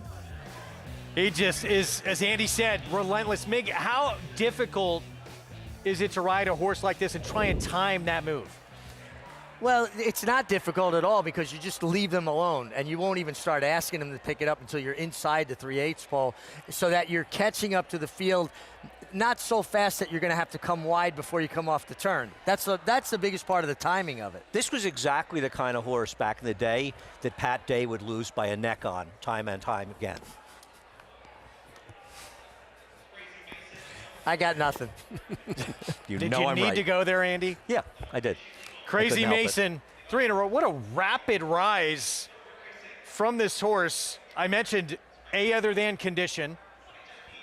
Then allowance optional 62. Now a grade 2 winner, and all of a sudden this horse is going to be competing against the top sprinters in the country now. No, this is a very, very nice race by him. And it's interesting, you look at him last year, you know, they were thinking about trying to get him the Kentucky Derby like everybody else. Didn't run the Sam Davis. He runs Sam Davis, the Tampa Bay Derby, and they go to Long Branch. What he wants to do is sprint. He's a closing sprinter, and it's kind of cool to watch. And these are the kind of horses that people love because they're just exciting, you know? Yeah, you hear the cavalry charge down the stretch, He has that Zenyatta style of running, but she did it routing around 2 turns. He does this sprinting. Yeah, this is impressive, and it's fun to watch. It's really fun. I love true closing sprinters. $12.60 for the win. Crazy Mason still to come. Hall of Famer Shug McGahee. The great easy goer, New York's easy goer. He won New York's Major Derby Prep. Can Shug do it again with Statesman? Can he deliver? Stay with us. The champion 2-year-old. One of 4 champion 2-year-olds in his immediate family. Essential quality at 2. Undefeated. Essential quality, though, has opened up by 5. Devastating. His own first 2-year-olds race in 2025. If they're anything like him and you've got a mare in foal, just imagine.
Welcome back to America's Day at the Races, brought to you by Naira Bets. Bet any track, anywhere, anytime. Manny Franco taking selfies with the jubilant owners of Crazy Mason. Manny, this was your first time aboard this horse. I know you had watched the replays and knew that it came from far back, but what's that feeling like when you really lose contact with the field and then come flying like that? Yeah, I think the main thing is with the way he run, don't panic. I mean, I was trusting on the horse the whole time. I spent the race on the rail, so I save a little ground there. And when we hit to the 3-8 pole, I say, "Come on, buddy, I need you now." So he started running. When I joined the width, I say I swing wide in the stretch, and he give me a nice kick from the quarter pole to the wire. And he never did switch to his outside lead, but his momentum was so good. It's almost best to just leave him alone then. Yeah, that's what I did. I mean, he was running, so I don't want to stop his momentum. I know he was on the wrong lead. But like I said, he was running for me, so I don't want to, get on his way. A great finish, a thrilling finish in that Carter, but you're not done yet. Riding Captain Cook coming up in the Wood. He's a horse that has some tactical speed. How do you see it playing out? I mean, I'm going to leave it up to, I want to see what Rick say. mean, he got tactical speed, so hopefully we break good out of there and get good position. Well, best of luck then, but congratulations here, Manny. Thank you, guys. Manny Franco picking up another graded stake, and he's not done yet, Greg. No, big one here, and good to get a win in a big race with the lead up to where he will ride Captain Cook in the Wood Memorial. Of course, he had his first ever win in the Triple Crown Series in that COVID year where the Belmont Stakes kicked things off with 'Tis the Law. He's got a big opportunity to get to the Derby with a contender coming up. No, absolutely. I mean, really, and if you're following New York racing, you've learned how good a rider Manny Franco is. Excelsior is next at the Derby distance of 1.25 miles. It's for older horses, 4-year-olds and up. First of $150,000, and Mazmac has been on quite a roll for the Rick Dutrow Jr. Barney's won 4 of his last 5. But the competition is going to get much sterner in here. Now, he should get the pace he needs to close at. But you've got a horse, Crouppy, and this is a 10-furlong race, the distance of the Kentucky Derby.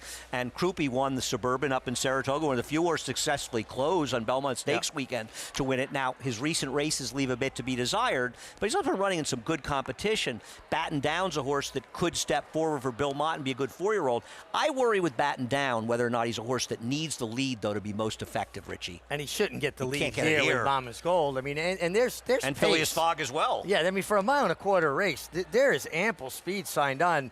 Now, intention, who's going to use their speed?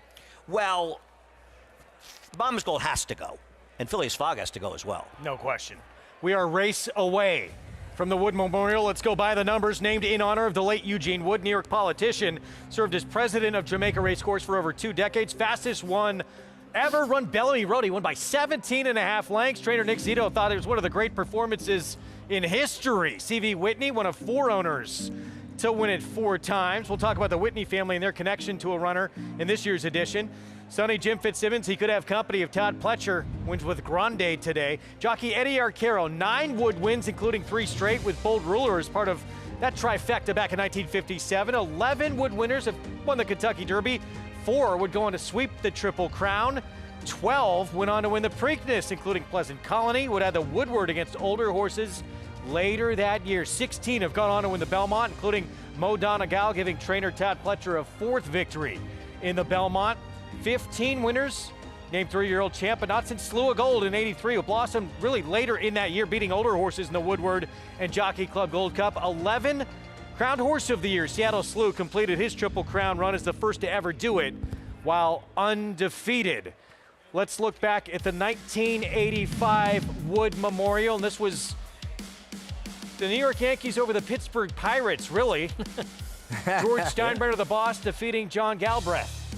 Very good. That's outstanding. George Steinbrenner brought back into Eternal Prince after the Gotham, and he was very impressive in the Gotham. And we were able to hold off Proud Truth for Darby Dan, who the Galbraith family owned the Pittsburgh Pirates. So that's a great connection. And 6 months later, he won the Breeders' Cup Classic here at Aqueduct. George Steinbrenner, just 2 weeks before this, he'd paid close to $1 million to buy into a percentage of this horse, a horse that he had actually bred and had forgot about.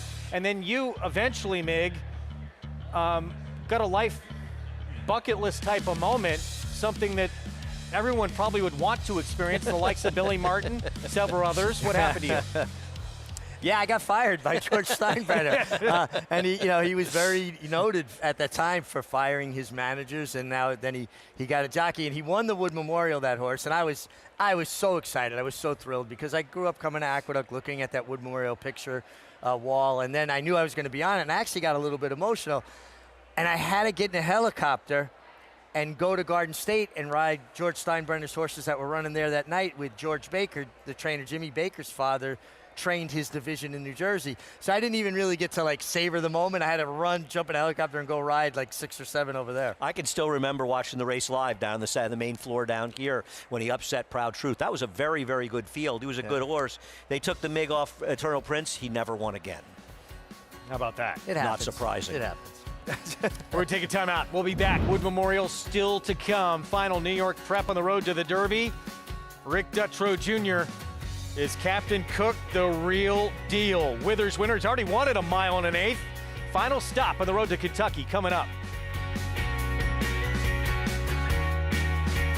Bucaro, any day. Book 'em, Dano. Prince of Monaco in between. It's going to get very close. Book 'em, Dano. Any track. 결승선 끝까지 사전 사색. 최고의 꿈, 최고의 꿈, 최고의 꿈. Any surface. Queen Maxima starts to extend that beautiful stride of hers, though, and it's lights out. None of the others will come close to Queen Maxima. Bucero, a leading sire of stakes winners on every surface from coast to coast and around the globe. Standing in New York at Iron Horse Stallions. It's America's original sport, and no one covers it better than americasbestracing.net. From the sport to the lifestyle, the best races, horses, and destination venues, cocktails, gambling, fashion, and more. americasbestracing.net is a sport for you.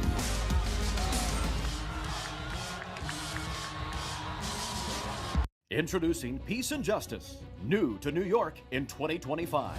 A proven sire with over 200 wins, 16% wins per starts, and one of only 2 New York-based stallions to have a graded stakes winner at Saratoga in 2024. Now, with 3 different racing surfaces coming to New York, and with New York breds running for equal purses as open company, Peace and Justice is the sure choice for 2025. Peace and Justice, now standing at Irish Hill and Duchess View Stallions in New York. Racetrack Television Network brings you every race, from every track, on every screen, every day. With monthly packages starting as low as $5, RTN gives you great value and access to more live HD streaming and race replays than anyone. Visit RTN.tv today to sign up and watch on almost any device, including Roku and Amazon Fire. RTN has packages that start at $5 per month.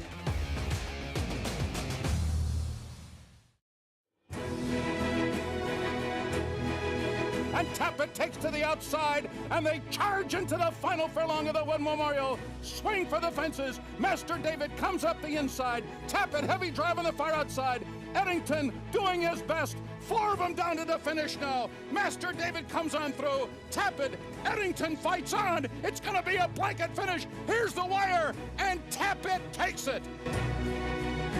That was a 2004 edition of the Wood Memorial, back when it was a Grade 1 and a victory by Tappet with Ramon Dominguez. You know, after this race, I think I told the Mig, I said, I don't really think this was going to be a contender for the Derby, but I bet he's a really good sire. Well, he became one of the most influential and breed-shaping stallions of the past half century, so good call, Andy. Yeah, I was right on top of that. You know, I could remember spot that. a stallion like nobody. 33 Grade 1 winners, 40 yearlings to bring in $1 million or more, and earnings of over $215 million. That's the most progeny earnings of any North American sire ever. Trained by Michael Dickinson, and has had an enormous amount of success in the Belmont Stakes as well. Really and a great He came sire. out of the Florida Derby where he did not run well that day. And that was the Florida Derby won by Friends Lake, and then he came up to New York and won the Wood Memorial. Pride of Gainesway, happy to have them as a sponsor. And here's a son of Tappet, batting down for Hall of Fame trainer Bill Mott. Let's go downstairs to Maggie.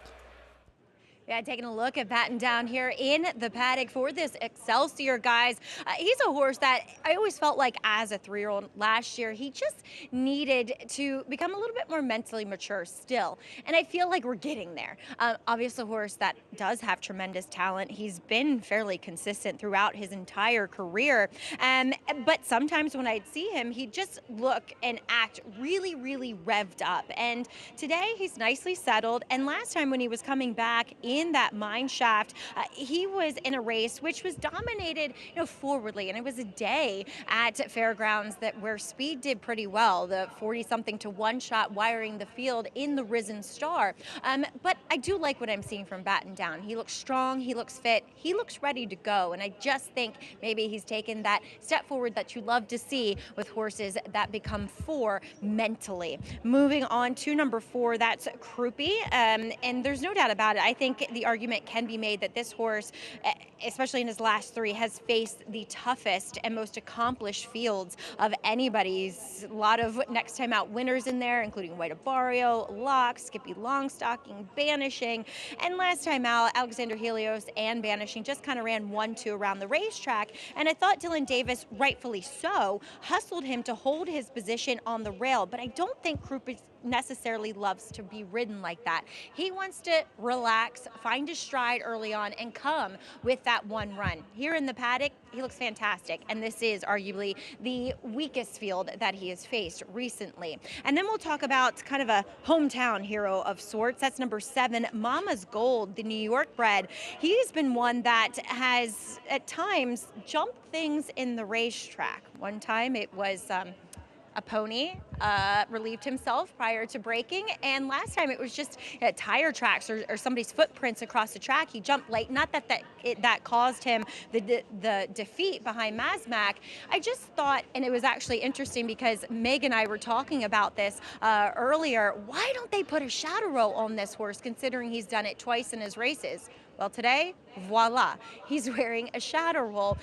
Just so I think it's almost the opposite of what it's meant to do with him, so he doesn't look at those things right in front of his feet. He looks fantastic, and there's no doubt about it that Mama's Gold for Jimmy Ferraro, who's done an excellent job with him, is thriving right now. Though, guys, despite it being a 1 1/8 race, it does feel like there's several horses in here that want to be forward. Well, Phileas Fogg, we talked about, absolutely wants to go. Mama's Gold absolutely wants to go, and Batten Down's not going to be far behind. Yeah, I mean, these are two horses that their connections realize they basically have to have the lead. Now, I'm not saying they're going to go 23-46 at 1 1/4, but I think there are going to be some heat in here with those two. Batten Down, who I think is a horse that potentially could be a player going forward this year. He was a pretty good 3-year-old. Sure. Yep. But if you look at him, Richie, 3 wins. They are the only 3 of the 4 times he was allowed to control. One was the Travers, where he wasn't good enough, but the other 3 races he won, I worry that he's not a horse that wants to rate. And he's a horse that every once in a while won't break as sharp, and then he wants to kind of run off, too. It's not like he a little quirky, that guy. Yeah, he wants to get a little rank. And keep in mind, this is 10 furlongs, 1 1/4. It's a demanding distance, and speed can do well, but you've got a horse like Krupe, who really kind of is a 1 1/4 specialist.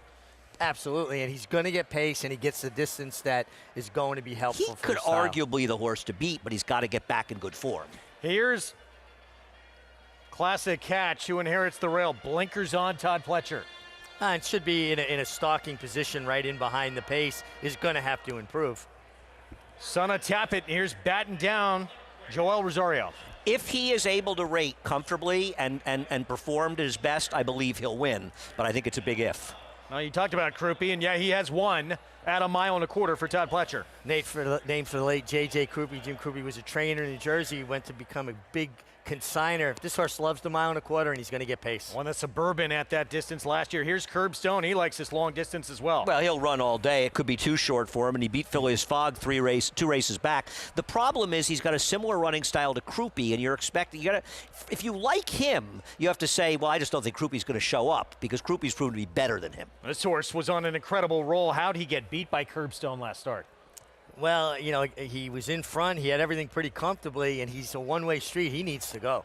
Mama's Gold would like to go as well, beat by Mazmak last out. Ran 2 giant figures at 1 1/8, 3 and 4 back. Disappointing last time when Mazmak easily handled him. He'll try this distance for the first time, as will Mazmak, who's won 4 of his last 5. And Mazmak's interesting. He's not ever faced a field like this, but he's going to be sitting in a good spot.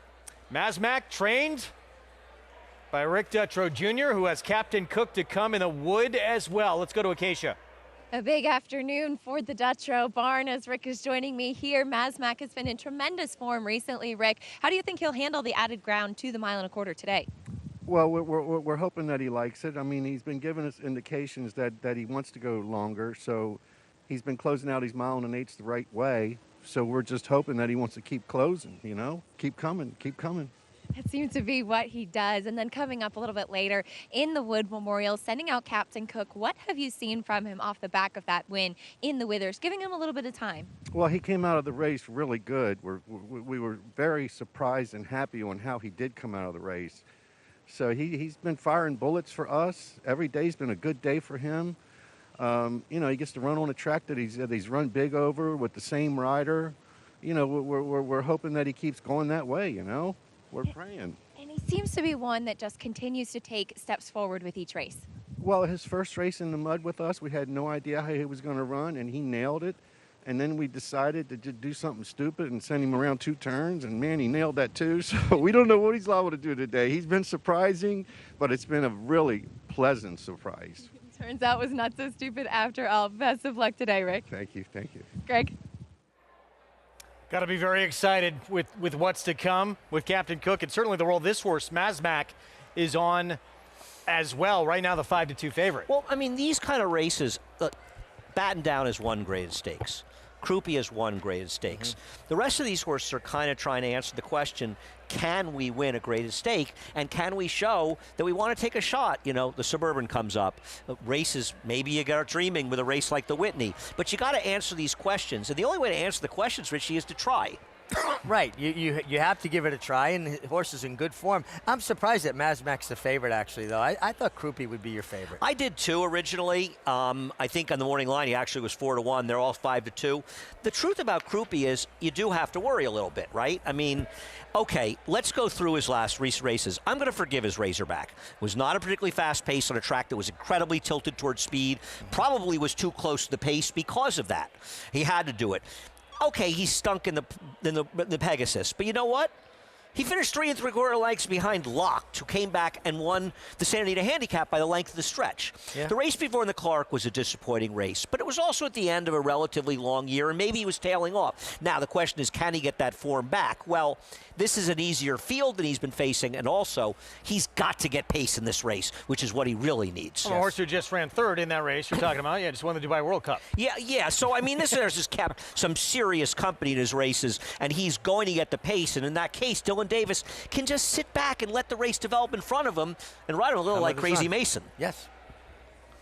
Minute to post in this Excelsior. Let's go back to Maggie.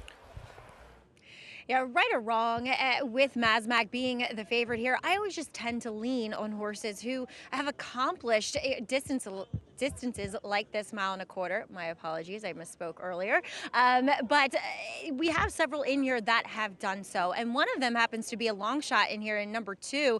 That is Todd Pletcher's other horse, Classic Catch, who does have blinkers. It feels like he's a horse that could have more success if he is able to lay a bit closer. And just kind of watching his races, he is very one pace. He runs his races very evenly. And I think, trying to get a little bit more of a forward position might suit him well. Now, he has not been in as good as form as what we've seen from him, but also you can't deny the fact that his best races have come at this distance. He's a very laid-back individual. He was relaxed in the paddock and looks fantastic overall, just applying those shortcut cheater blinkers. Acacia, your thoughts on this Excelsior? Well, Maggie, and to echo your sentiments of how well Croupi looks coming in here, and he is going to be my pick. I know that he is a horse that is coming off of some disappointing efforts, but did not have a setup at all in that Razorback. But he's a horse that has gone back down to South Florida and training there where Todd Pletcher is based at Palm Beach Downs. He has also been the workmate of Grande, who Todd Pletcher sends out later in the Wood Memorial. Watching those works on XBTV, Grande's been going a bit easier. Croupi's never been the flashiest, but watch how the workmates do run as you have both of these horses on this card today, Greg. Yeah, and just briefly, guys, about Batten Down.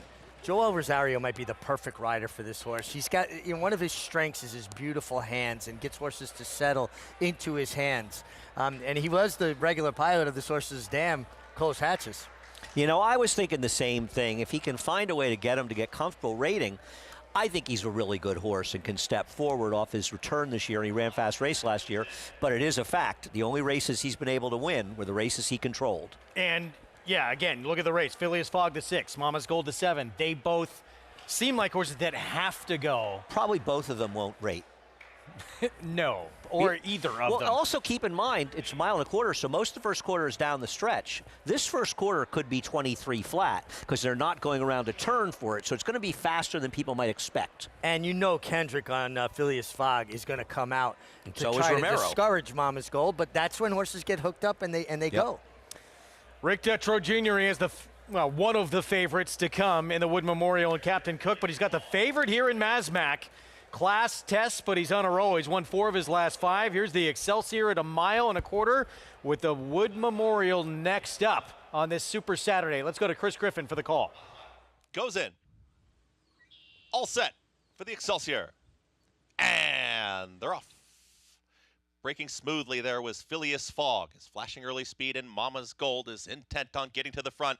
And these two are way off the rail. They're trying to cross over now, and they're going to pass us the first time, and they sped off together. And now Mama's Gold is going to get closer to the rail. Phileas Fogg wants to stay out in the center of the racetrack. Mama's Gold and Romero Mirage really had to work in that opening quarter, and they are 5-6 lengths in front of the rest of the field. And the fractions will show it 22-4 for that opening quarter mile for Mama's Gold. Back there in second is Phileas Fogg. They're chased all the meanwhile here by Batten Down, who's a comfortable third for Joel Rosario. Then comes Mazmak, who got to the rail. A ground-saving journey is now in fourth. As the three back markers, Curbstone is back there with Classic Catch as they're trying to run on, and Kroopy is at the back end of the field. As they are working up the backstretch and they're chasing Mama's Gold. Mama's Gold is the leader, chased by Phileas Fogg, still about a 7th length cushion, but they start to move in closer, and Mama's Gold is trying to catch the breather now. Mama's Gold, Phileas Fogg is getting much closer, and here comes Phileas Fogg, Batten Down as a comfortable third. Mazmak at the rail is in fourth, then comes Classic Catch towards the inside here of Curbstone, and Kroopy still the trailer. They're into the far turn now. Mama's Gold went very fast early. Mama's Gold is trying to gut it out. Phileas Fogg is ranging up on the outside, ready to challenge. 111.78 was 3/4 of a mile. Phileas Fogg is now taking the lead. Mama's Gold trying to keep up. No move yet. Batten Down. Mazmak is in between rivals. Classic Catch, Curbstone, Kroopy with a lot of ground to make up. Phileas Fogg has a 1/4 mile left to go and has a 5-length lead. Phileas Fogg is sprinting for home. It's Phileas Fogg way out in front. Here's Classic Catch is splitting rivals. Mazmak is chasing. Batten Down, Kroopy from far out of it. Inside the final furlong, Phileas Fogg still way out in front and has a 16th left to go. Give it to Phileas Fogg. Kendrick Carmouche, they will dominate here in the Excelsior. It's all Phileas Fogg. Classic Catch second. Mazmak and Kroopy finish fourth in 2 minutes, 1.69 seconds. Kendrick Carmouche just collected number 4,000 earlier on the card. Here's 4,001. And he made a big decision early on in this race with Phileas Fogg. Well, he forced the speed, Mama's Gold, to go a little bit too fast. And in a lot of ways, Richie kind of rode like he was in front with a horse in front of him that just couldn't get the distance and get the trip with that pace. It's an impressive win. It was an absolute masterpiece because he rode Phileas Fogg out of the gate and he angled him towards the outside. And that made Romero Mirage have to ask his horse. And once that horse got to running off, then he took a hold of his horse and he set up the race beautifully because now, like you said, Andy, he's riding the race like he's in front from second. Huge effort from this horse. It really was, and Classic Catch, the long Classic Catch getting second in here. A very disappointing effort for Mazmak with a good trip. Batten Down can't rate, and Kroopy just can't run anymore. So keep your eyes here on the 6 and 7 in this speed duel here. Kendrick, your winner on the 6, and what happens here, Mig? Yeah, you see him floating him out, keeping him packed out towards the center of the track. And to be fair, Mama's Gold kind of bobbled at the brakes, so Romero had to ask him. Now he locked on the bit, and he's a runaway train. You know, horses are not outfitted with power steering or power brakes, and he just ran off at this point. But this is beautiful what Kendrick did. Just set up shop beautiful in that second position like he was on the lead. 4 wins in his last 5 starts now. And his first try at this 1.25 distance, very successful. Let's go to Acacia. Here is winning owner Steve Shapiro with Jupiter Stable. Has some notes coming into this as well, Steve, but what a win. Thank you, Acacia. I've been an owner for over 40 years, as many as 6 horses at any one time. Right now I have 3, but I'm looking to claim a few more. I've had 7 trainers, including 2 Hall of Famers, and Gus Rodriguez is as good or better than any of them. He has a great eye and has prevented me from making bad claims.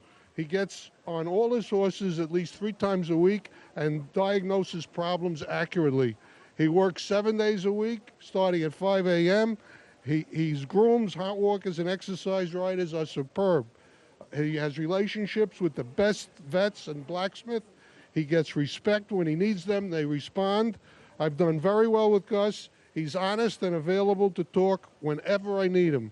I highly recommend Gustavo Rodriguez. He's training 14 horses now, and he has room for a few more. Give him a call. Well, he should use you for all of his advertisement. Congratulations, Steve. Well done. Thank you very much. Thank you. Greg? Thank you. Phileas Fogg, so 1.25 mile, Works out perfectly for him here, but a nice veteran move from Kendrick Carmouche and how to play out this pace scenario. And that's how you're supposed to do it when you have a horse with natural speed. Don't take back up the break if you don't want to get engaged. Come out running, make them commit, and that gives you options. Talk about creating separation, Andy.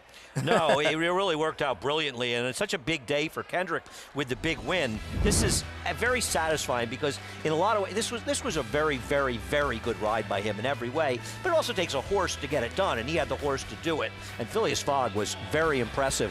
Fast time, 2:01.69. Guys, I'm making the over-under on the final time for the Wood Memorial. You ready, Greg? Yes. 1:48.54. That's the over-under for the final time. That's a solid time. Very good time for the 1.25 miles. Phileas Fogg with the win. 4-win Saturday afternoon, Mig, for Kendrick Carmouche. I mean, what a day. I mean, to get your 4,000th career victory, rack up multiple wins on the day, add some stakes race to it, and guess what, guys? He's not done yet. He'll be on an undefeated runner for one of the top barns in the sport, Brad Cox. That's Passion Rules in the Wood Memorial to come, try and get his 5th win. Meanwhile, the Queen of Saratoga, we lost her too soon. She did so much for this sport and obviously for the spa, a homebred. Carrying on that legacy, Captain Cook to come in the 100th running of the Wood Memorial when we come back. Stay with us.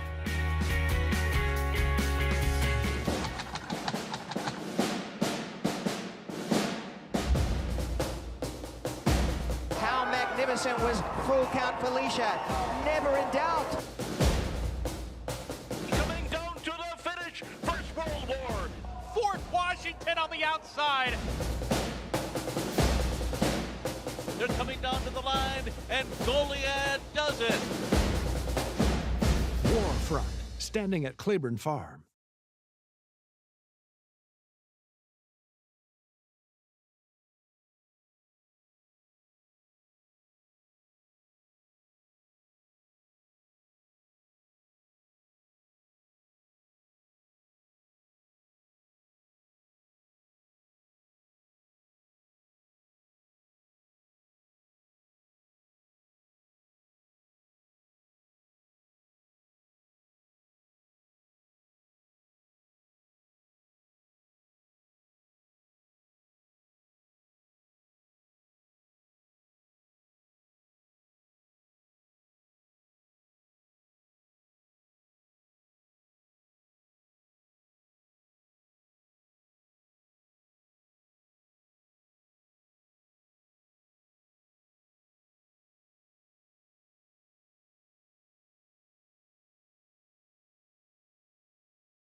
Congaree is taking the lead as the field turns for home.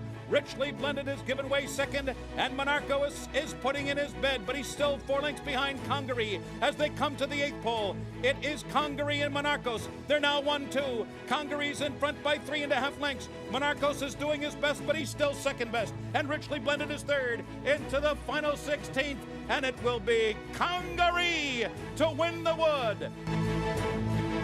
1:08 Buyer's speed figure in the Wood for Congaree, and then he was not far off that insane pace in the Kentucky Derby, where he held on to be third. I will always believe that Congaree is one of the great unappreciated horses of my lifetime. And that's not to say a lot of people don't know how good he was, but I mean, he was incredible. 12 for 25.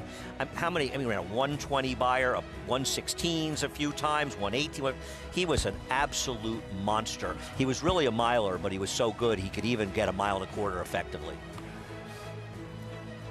Very young Victor Espinosa aboard there, who would go on to win the Triple Crown with American Pharoah. Well, he rode against a very young Richard Migliori in some of those races, and look at you now. No, I'm older than Victor.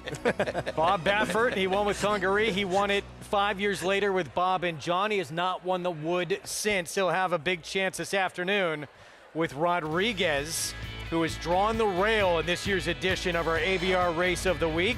Grade 2 Wood Memorial, New York's final stop on the road to the Kentucky Derby. And here we go. Captain Cook opens up as the 9-5 current favorite. And he's a heavy favorite in the multi-race bets. And the second choice by a very slim margin over Rodriguez is Grande, Richie. Wow, Grande 2 for 2. He's already won at the 9 furlongs. And Todd Pletcher looking for his 9th? Eighth. Which would To tie tie Sonny Wood Jim Memorial. Fitzsimmons. Wow. Yeah, for most all time. We're going to send it downstairs to Acacia with a special guest. Yes, happy to be joined by Bob DeSalvio, president of Genting Americas East, as of course this is the Wood Memorial presented by Resorts World. Tell us a little bit about Resorts World. Sure. Well, we've got 3 casinos in New York State, something for everybody to take a look at. Upstate in the Catskills, we've got the Resorts World Catskills property on 1,700 acres in Newburgh at the Newburgh Mall, and of course right here at Aqueduct, Resorts World, New York City. So something for everybody. Are there any special initiatives we should be aware of going on at our neighbors next door? Oh, absolutely. We are applying for one of the casino licenses for downstate, and we hope that the state of New York will be making that decision by the end of the year. And on an event basis, we have the Legends of the LPGA coming to our Monster Golf Club up at the Catskills in June 26th to 29th. It'll be so amazing to have all of those fantastic female golfers up there gracing our new Monster Golf course. And this is an exciting race. I know you usually give us a pick and you pay attention to what's going on in the racing as well. What are your thoughts on this year's edition? I really like Grande. Son of Curlin, Todd Pletcher has got 7 wins here. I think he'll like the wet track. So I do think Grande would be a good pick. Well, thanks for your time as always, and thank you for the support. Thank you. Greg? Acacia, thank you. Wood Memorial presented by Resorts World Casino coming up in just 22 minutes as we put the final pieces of the puzzle in place for this Kentucky Derby next weekend. More good things to come. The reigning horse of the year, Torpedo Anna, in the Grade 1 Apple Blossom. You'll see that on Fox Sports 1, and she looks like she has a real rival now in the winner of last year's Gazelle. Where's my ring? Well, breeding in horse racing requires extreme patience and care, but when it all comes together, it is an incredibly rewarding experience. For Judy Hicks, when her mare Satavis dropped her second foal, it would turn out to be a life-changing experience, culminating in a champion and a horse of the year, Torpedo Anna.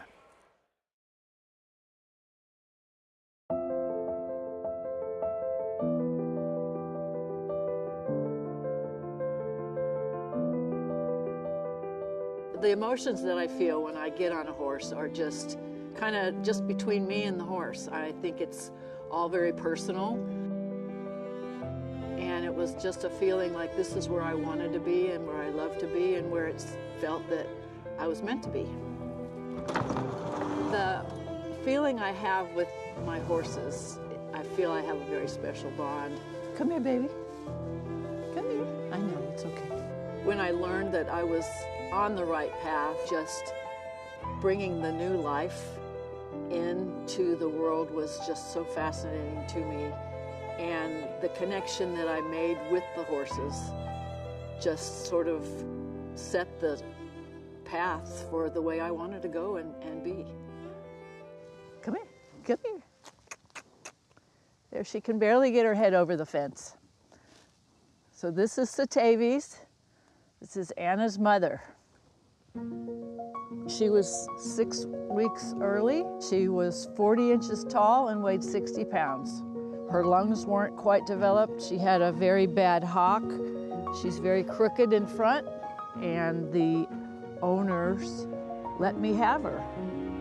I guess it doesn't matter what they look like, it's what she can produce, which she has proven she can. Her third foal was a mating to cloud computing, and the result was a horse I named McAfee. And that thought was naming after the software McAfee. And he is actually scheduled to run in the Wood this weekend.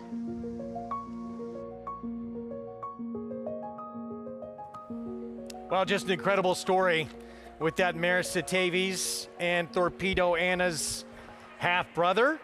Also out of Sandevil, McAfee, yes, lining up in this Wood Memorial for Rick Dutrow Jr. and a rider change will be Joel Rosario aboard. He's the long shot that I think has a chance to outrun his odds. It's a horse who's lightly raced for a very good trainer who's got some good recent works. They put him in the Gotham off a layoff his first start, and I actually don't think he ran that badly in a race that was dominated up front.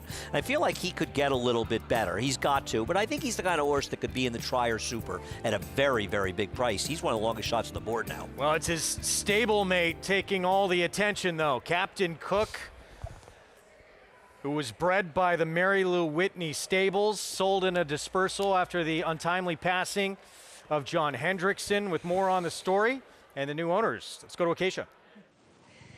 That's right, Greg. Carrying on the legacy of Mary Lou Whitney and John Hendrickson is Captain Cook.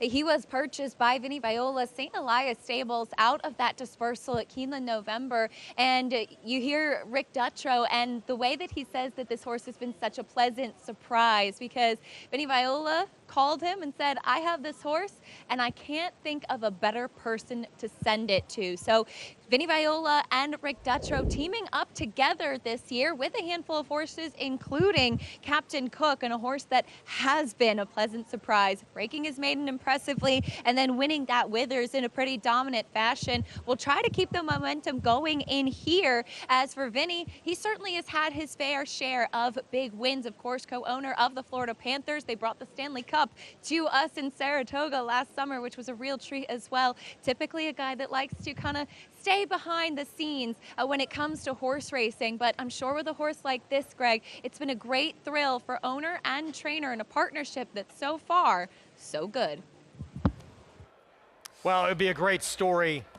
Obviously, with the breeding in here, Mary Lou Whitney meant so much to this sport. We all know what she meant to Saratoga. She's the reason Saratoga is still around and is thriving the way it is. No, I mean, it is, you know, sometimes these stories come around and they're sort of kind of not true. Mm-hmm. It's true about Mary Lou. I mean, Saratoga was dying on the vine. People weren't going. Yep. There was talk of staying in New York and not even going up there in the summer. And Mary Lou really sort of convinced the socialites to come, sort of helped pump up the party scene and get things going, and helped bring Saratoga back to a place that it is now, which is about the most popular town in America, if not the world. One of them, at least. The trainer, Mig, Rick Dutrow Jr., incredibly successful before he went away. He won the first 2 legs of the Triple Crown with Big Brown. He was gone for 10 years for some violations that he made in the sport, but he came back first year back, wins a Breeders' Cup Classic to show you just how talented a trainer he is. Well, you know, the Whitney family's history goes so deep into this game, but so does the Dutrow family as well.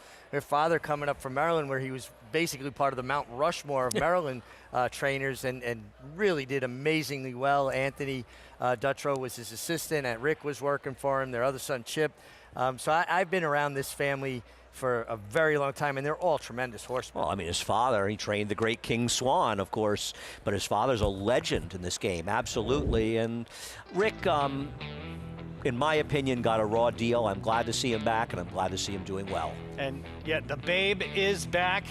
Calls everyone Babe. Surprised we didn't hear it in the interview earlier.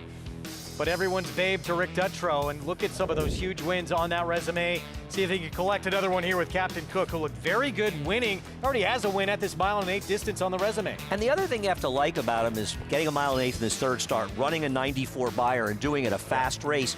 But also, Richie, if the pace is hot, he can rate. But if they don't go that fast, he can put himself in position. So he's the kind of horse that has the tactical speed to sort of always be allowed to be in position to win a race. When a horse has that kind of versatility, it just frees the rider up so much. You don't need a particular kind of trip. And listen, you get into those Mary Lou Whitney Stables pedigrees, there's a depth in those pedigrees that really lends foundation. So the fact that he has natural speed, he's going to have stamina as well. Do you worry, though, his sire Practical Joke, at some point it could catch up to him? Yeah, but the female side is very strong. A lot of distance in the female side of the family. Well, one of the big storylines in this race is pace. Who's going to be leading the way? Will it be this one here? Rodriguez from the rail for Bob Baffert. Mike Smith will ride with more. Let's go to Maggie. And as I know Richie likes to say, having the rail with a speed horse, well, it simplifies things. You just go. But they are taking the blinkers off this guy, in which he has been working without them at Santa Anita and working very well. I've liked what I've seen from him in those morning paces, and it looks as though he's completing those workouts, which have been in quick times, which you typically see in California, but very easily done as well. Here in the paddock now, he is wearing earplugs, and we've seen and heard from Bob Baffert say that he's a horse that doesn't possess as much mental maturity as he would like to see. You know, he's alluded to the fact that the best is yet to come once he gets more experience. But here in what is a crowded Wood Memorial paddock, he is behaving himself quite nicely, very content, and typical of Bob Baffert horses, looks exceptionally well. This is a good looking cast though assembled, as we'll check in with his main rival right to his outside in number 2, Captain Cook, who I like. This horse just exudes class, and he also has this wonderful walk, which just also relates to his athleticism. He kind of walks like a cat. There's no wasted energy to his stride, and I think that's been evidenced out on the racetrack too. Really well composed, as he was going back to that win in the Withers. And I like what Rick Dutrow has also said about him, and that his personality is starting to come out around the barn. He is owning that talent and therefore has become more confident. Do like what I'm seeing from him. He is a smaller horse, but like I said, just everything's where it needs to be, hence his athletic build. Moving on to number 5, Sandevil. Now he'll try the 2-turn 1.8 for the first time, but today he has the right mindset. He came in, he's been a laid-back dude throughout. He kind of actually, his groom let him kind of stop and look at everybody, ears up. I just like the demeanor he is showing me for trying this longer distance for the first time. Looks great as well, and hopefully things go better from the start than what they did last time in that Gotham. As we'll also take a look at number 7, Grande, looking to remain undefeated. And looking at his pedigree, I was trying to lean on something there, but the dam and all the siblings were better on the turf. But he is a son of Curlin, and he's this bigger, kind of leggier colt. Just definitely a horse that I think will thrive at these longer distances, as we saw last time, him easily winning a 1.8 Now, where is he placed? Does he have as much speed as a horse like Rodriguez? We'll have to find out. He is fairly laid back here in the paddock, Greg, but it feels like another step up is in his near future. We'll see if he brings it for this Wood Memorial, as he's looking to provide Todd Pletcher a Derby starter, and if he doesn't, it would be since 2003 since Todd has not had one in the Derby. Thank you, Maggie. You bring up his pedigree. He's by Curlin. Curlin, 2-time Horse of the Year. Not easy. As you look at Todd Pletcher's wins, 7 of them in the Wood. Win with this horse would equal the record set by Sonny Jim Fitzsimmons. Not easy to win at a mile first time out, and then stretch out to 1.125 and win as well. He's a true distance horse, there's no doubt about it. And listen, it is amazing. Todd has 2 bullets left in the chamber. He's got this horse, and he's got the morning line favorite in the Bluegrass on Tuesday, River Thames. Otherwise, he won't be in the Derby, but it doesn't, to me, it doesn't really, and obviously Todd wants to get there. This guy has won everything multiple times, and to look at his record in Derby preps, it's staggering. Remarkable. Absolutely remarkable. Here's his second start, Mig. This was the stretch out to 1.125. He comes in with that perfect record, but he's untested. This will be his stakes debut. Yeah, but he's well drawn too, though, right? He's outside what I perceive as the speeds. And one thing that Todd said when I spoke with him earlier was that he just wants him to get in a good rhythm. They expect him to be forward, but he thinks he'll be stalking from that outside position. He probably will. What bothers me about him is twofold. One thing you brought up yesterday, Greg, can he transfer that form from Gulfstream? We often don't see that happen from this barn. But the other thing is, the horse he beat, Jimmy's Dailies, came back in the Florida Derby last week, and he was a complete no-show, and that bothers me a little too. But listen, he's done a lot in just 2 starts. He's clearly got talent.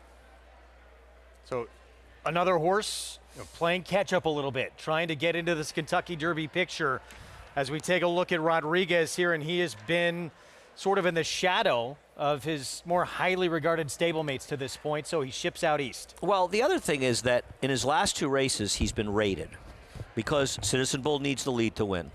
Barnes needs the lead. They were considered the top horses for Bob Baffert, so they rated him. If you go back 3 starts to a 2-turn, 1-mile race at Santa Anita, he was allowed to go to the front end. He won by 7 and got 100 Beyer. 100 Beyer probably makes him tough to beat near. Now he draws the rail with Mike Smith.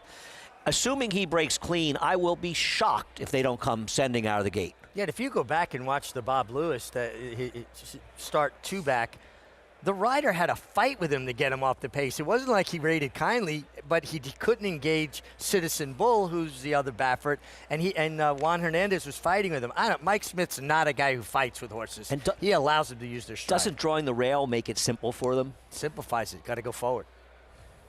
59-year-old Hall of Fame rider Mike Smith. There he is. He'll be on Rodriguez for 6-time Derby winning trainer Bob Baffert when we come back in the Wood Memorial. It's crunch time on the road to the Kentucky Derby with the Wood Memorial, New York's final stop to earn a spot in the starting gate. It's a race that's produced 6 Triple Crown winners, including greats like Seattle Slew and Secretariat. This year's edition features 6-time Derby winning trainer Bob Baffert, hoping an equipment change will help Rodriguez reach his full potential. Hall of Fame trainer Todd Pletcher has owned this Derby prep. His undefeated and lightly raced Grande would bring him a record-tying 8th Wood win. Linda Rice has been dominant on the New York scene, becoming the winningest female trainer of all time. But for all her accomplishments, she's never had a Derby starter. Her speedy New York bred Sandevil could book her ticket. And Rick Dutrow Jr. has made quite a splash in his return to the game, collecting a Breeders' Cup Classic in his first year back. The former Derby-winning trainer now has his sights set on Louisville once again with Captain Cook. Welcome to the 100th edition of the Wood Memorial. Post-parade time for the Grade 2 Wood Memorial. Here's Bob Baffert's Rodriguez with Mike Smith aboard. He's my top choice. I just want to see him go to the front. If he goes to the front and loses, he lost the right way. I think he goes to the front and wins. Still the favorite. Captain Cook, the Withers winner. A big win at the 9 furlongs right here at Aqueduct, and a horse that has a lot of versatility. Hall of Fame barn, Bill Mott with Tiger 24. Didn't run that badly breaking his main. He's improving for Bill Mott, who won this race last year. My Matoli, he tried the Gotham, did not hit the board. He finished a distant 4th. Yeah, he's a horse that's got a little bit of issues in the starting gate. We had to keep an eye on him, but adding the blinkers, couldn't he be part of the pace? Here's Linda Rice trying to get her first ever Derby starter with the New York bred Sandevil. He's a talented horse. How far does he want to go to be effective, and can he rebound from his first loss in the Gotham? The undefeated but lightly raced Grande for Hall of Famer Todd Pletcher. Look to see him stalking the pace. We'll see how hot the pace is. We'll see how effective he is stalking. Can he stalk, put away the speeds, and hold off the closers? Undefeated Passion Rules for Brad Cox. 3 for 3. Passion Rules beat a nice horse in him at Oaklawn Park last time. Going to have to improve. It'll be a stakes debut coming up. Here is McAfee, the half-brother to Torpedo Anna, the horse of the year. Yeah, a horse that was well beaten in the Gotham. You get the rider switch to Joel Rosario. Statesman has won 2 in a row against much softer at Tampa. Yeah, I'm surprised he's as low as 12-1 in here. He's got to get faster to compete in here against a lot of these. And Omaha, trained by Mike Gorham, comes off a distant 3rd in the Virginia Derby. And previous a distant 3rd to Captain Cook in the Withers. Very tough outside post.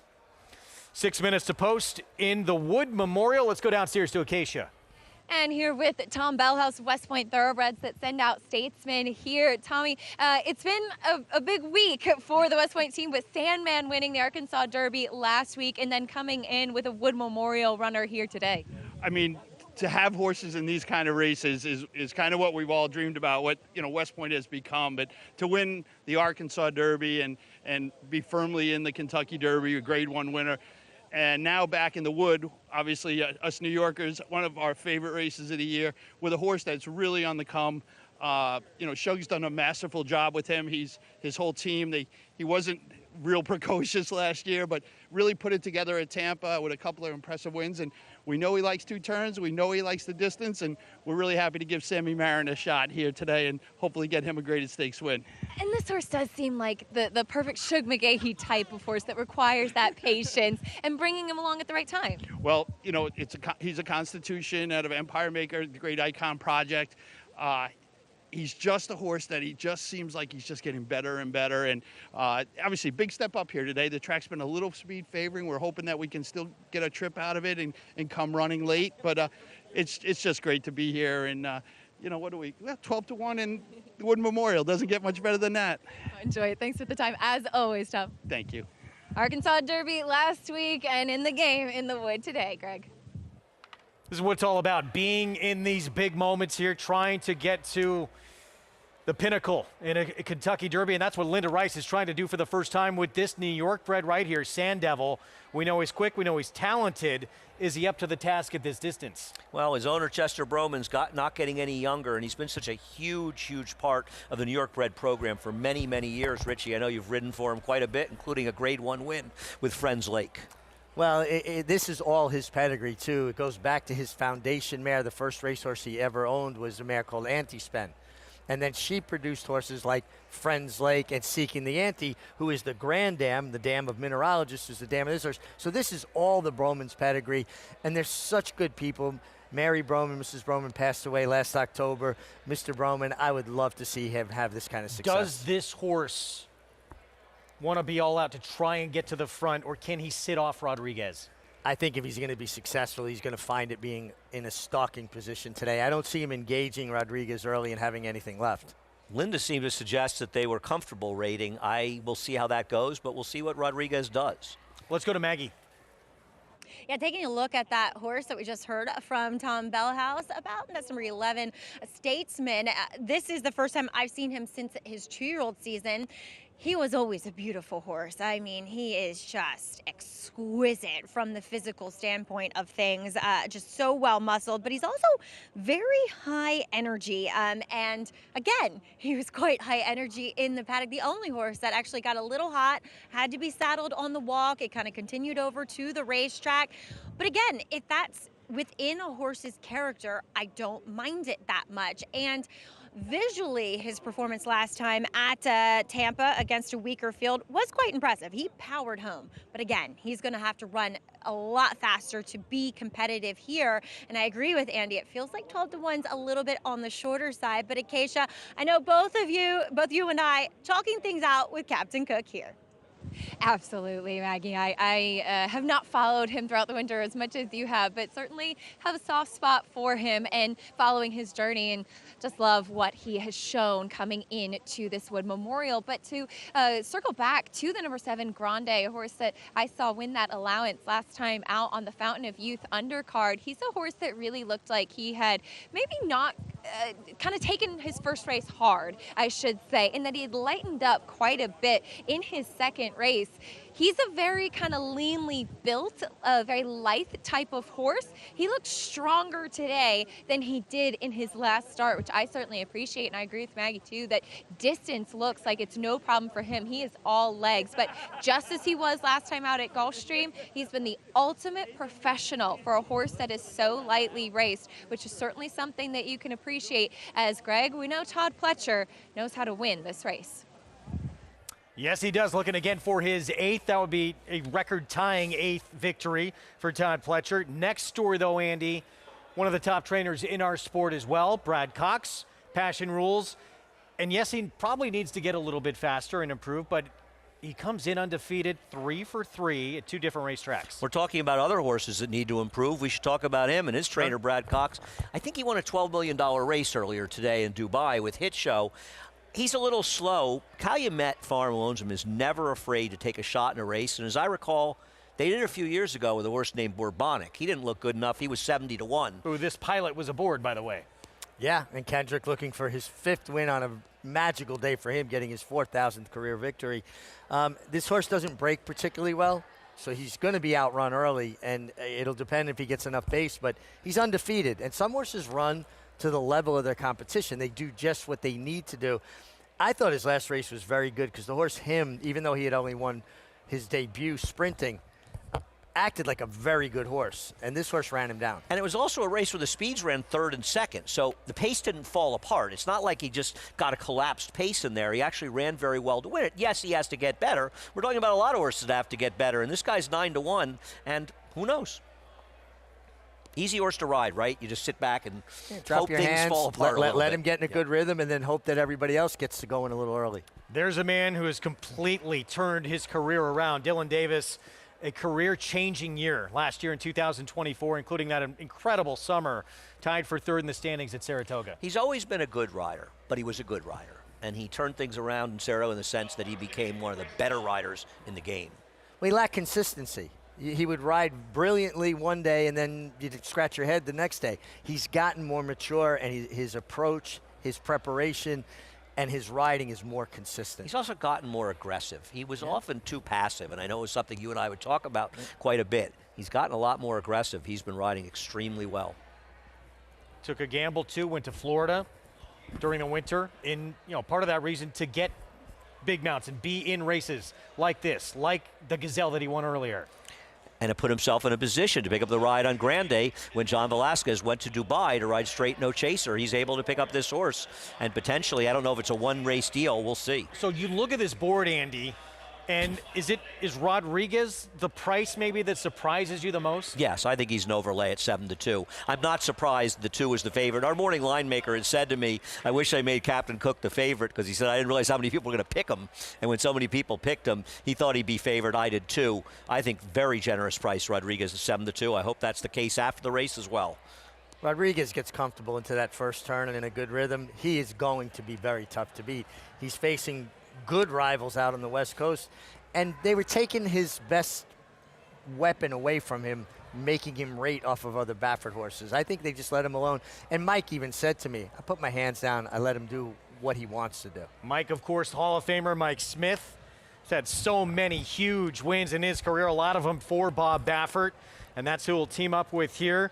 100th running of the Wood Memorial, a race that has produced 6 of the 13 Triple Crown winners in the history of the sport. That is an incredible number, including the Preakness and Belmont winner from back in 2022. Captain Cook, your favorite? We send it upstairs. Chris Griffin with the call of this year's Wood. Omaha, Omaha, to the outside.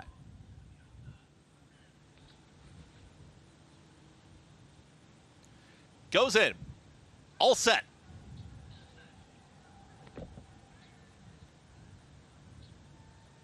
And they're off in the Wood Memorial, presented by Resorts World Casino. Rodriguez right to the front with the early speed is going to get the rail, and it's Rodriguez with the pressure from Captain Cook, stalking from the outside, drifts out of touches in the 3-path. Then comes Tiger 24, is well settled at the rail, is in 3rd. Not settled at Touch Keen and wants to go is My Matoli, is in between horses in 4th. Wide Journey for Sandevil early is in 5th. Very wide Grande. Orange Cap is in the 6th path here as they work to the backstretch. Moving through at the rail, that was Passion Rules, who's going to be mid-pack towards the back end of the field. You've got Statesman there with McAfee and Omaha. Omaha, the late runner, 23.31, and pretty tightly bunched here in the Wood. It's Rodriguez in front, has a neck advantage. Captain Cook just watching the action here from second. Captain Cook and Manny Franco watching Rodriguez at the rail. My Matoli's gonna push forward. Grande out in the center of the racetrack has momentum for Dylan Davis. 4 across the racetrack through a 47.44 half-mile time. Passion Rules is saving ground towards the inside for Carmouche and moves on through. Matoli's backed out of it. Sandevil's trying to run on. McAfee far back. Tiger 24 Statesman, Omaha. They're still chasing Mike Smith and Rodriguez. Captain Cook with every shot to run the front runner down. Here comes Grande, is trying to launch that rally. Passion Rules and Carmouche looking for a way through. Rodriguez turns it for home and has the lead. It's Rodriguez trying to open up, is doing just that. Rodriguez has now taken 3, almost 4 out of the field. Grande in the center of the racetrack is chased all the time here by Captain Cook. It is Rodriguez. Rodriguez with a 16th left to go. Rodriguez is opening up. It's a front running score. The 100th running goes to Rodriguez. Mike Smith win it. They win the Wood Memorial presented by Resorts World Casino. Grande finished second, Passion Rules third. Then came Captain Cook trying to hold off the late rally there from McAfee. Final running time, 1 minute 48.15 seconds. Rodriguez books his ticket to the Kentucky Derby. He gets away from his more highly regarded stablemate, Citizen Bull, Barnes, and he goes gate to wire for the win. And Mike Smith really outsmarted all the riders but Manny Franco. Manny Franco put himself in position with Captain Cook. Sandevil was 5th early. Grande was 7th early. They went 23-1 or 23 and flat for the first quarter, but then they went 24 and change, and now all these guys who were sitting too far back, they had to make their move in the second quarter while this guy was just sitting chilly on the front end. Richie, this race was over a quarter mile into it. Well, watch Mike Smith's body language leaving the gate. He's down on his horse. He's allowing him to run. When a rider is hunched over a horse tight like that, they're allowing them to use their speed. Once he established that he held that rail position, then Mike came up out of the saddle, and now in more of a rating position, Rodriguez threw his ears up. Basically, at this point, school was out. It really was a disappointing effort in finishing, I believe, 3rd with Captain Cook, who got a good ride and had really no excuse. Grande ran actually very well in here. He had to make that middle move, and he was wide the whole way, and I think he ran the best race he's ever run in defeat. 1:48.15, a very fast time. I don't know that Rodriguez can win the Derby because he thinks he's a horse that needs to lead to win, but he's a darn good horse, and he ran big today. Yep. And again, you want to go back and compare that to what the fillies ran in the Gazelle, 150.67. Right. So if from a speed figure standpoint, let's say that race got an 80 Beyer speed figure. This is going to be a figure of around 103.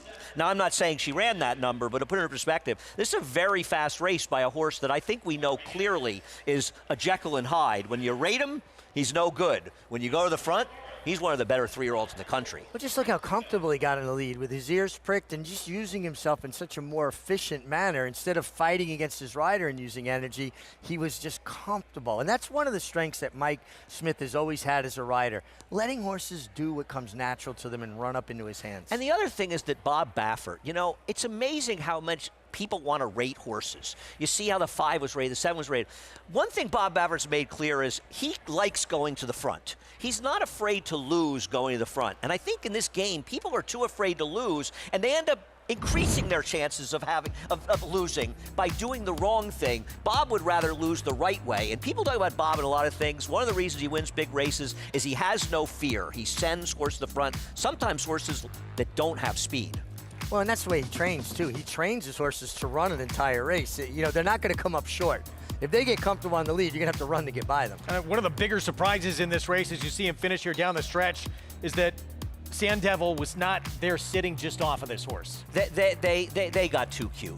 You got to dance with the girl that brought you there. You got to use your horse's weapons effectively. When you lose, you want to say, I lost with my strength, I wasn't good enough. What did they learn about Sandevil in this race, sitting mid-pack in that situation? I think we should also mention the 8, Passion Rules, who got 3rd. Took a shot in here for Brad Cox. He wasn't good enough to win, but he definitely ran well, and he got a very good ride from Kendrick, staying on the rail.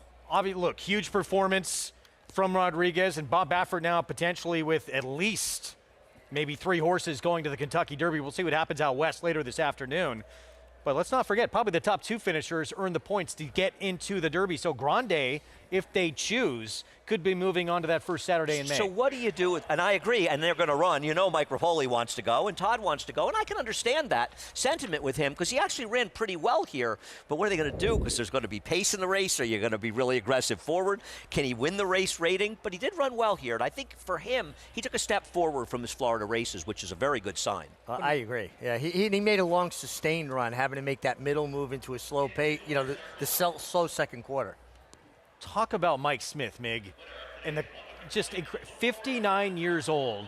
I believe you talked about his first win here in the Wood. He was, I think 19 years old. He was 19, so here he is 30 years later. 40 years later. 40 years later, excuse me. Wow, yeah, my math.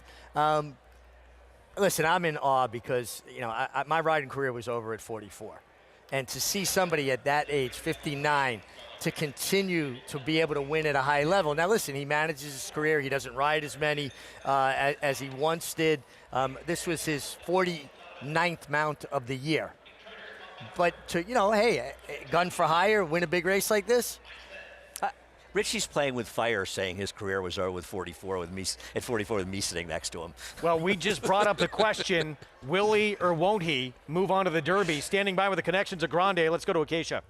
And here with trainer Todd Pletcher. Grande just making his third start, a valiant effort, finishing second. Todd, what were your immediate takeaways from the performance today? Yeah, I was really, really pleased with his effort. He didn't break super, and he kind of got shuffled around a little bit going to the first turn, and Dylan said he had to check off heels and kind of went out really wide. So I think, if you consider the ground lost, compared to the winner, I thought he ran a heck of a race. Certainly did, and picks up 50 points today, finishing second. Have to ask, do you consider moving on to the Kentucky Derby with him? Sure. I mean, that's why we were here today, to see if we belonged. I think he showed that he does. We've always felt like he's a horse that'll handle, added distance. So still lightly raced, but a lot of experience today that he hasn't had in his first two starts. So, yeah, I'm sure Mike will be up for it. Thank you very much for the time, Todd. Thanks. Greg? A little bit of a wry smile on Todd Pletcher's face as he said that, because you have Mike Rapoli usually up for going to the biggest race there is in the sport. Well, I don't see why. I mean, and obviously it's kidding, but it's true, and that's fine. I mean, I think the horse ran very well. Also, he was taken out of his game, and he still performed well, and that's the mark of a good horse. Yeah, I thought he ran extremely well, especially now you talked about the trouble on the first turn, which I'll have to go back and watch because I didn't pick it up live. But he made a long, sustained run. He went from 7th to 3rd around, going into the far turn and ran on. So what does Baffert do now? Because he's got a horse in the Derby that needs the lead. Citizen Bull might need the lead. Barnes is forward.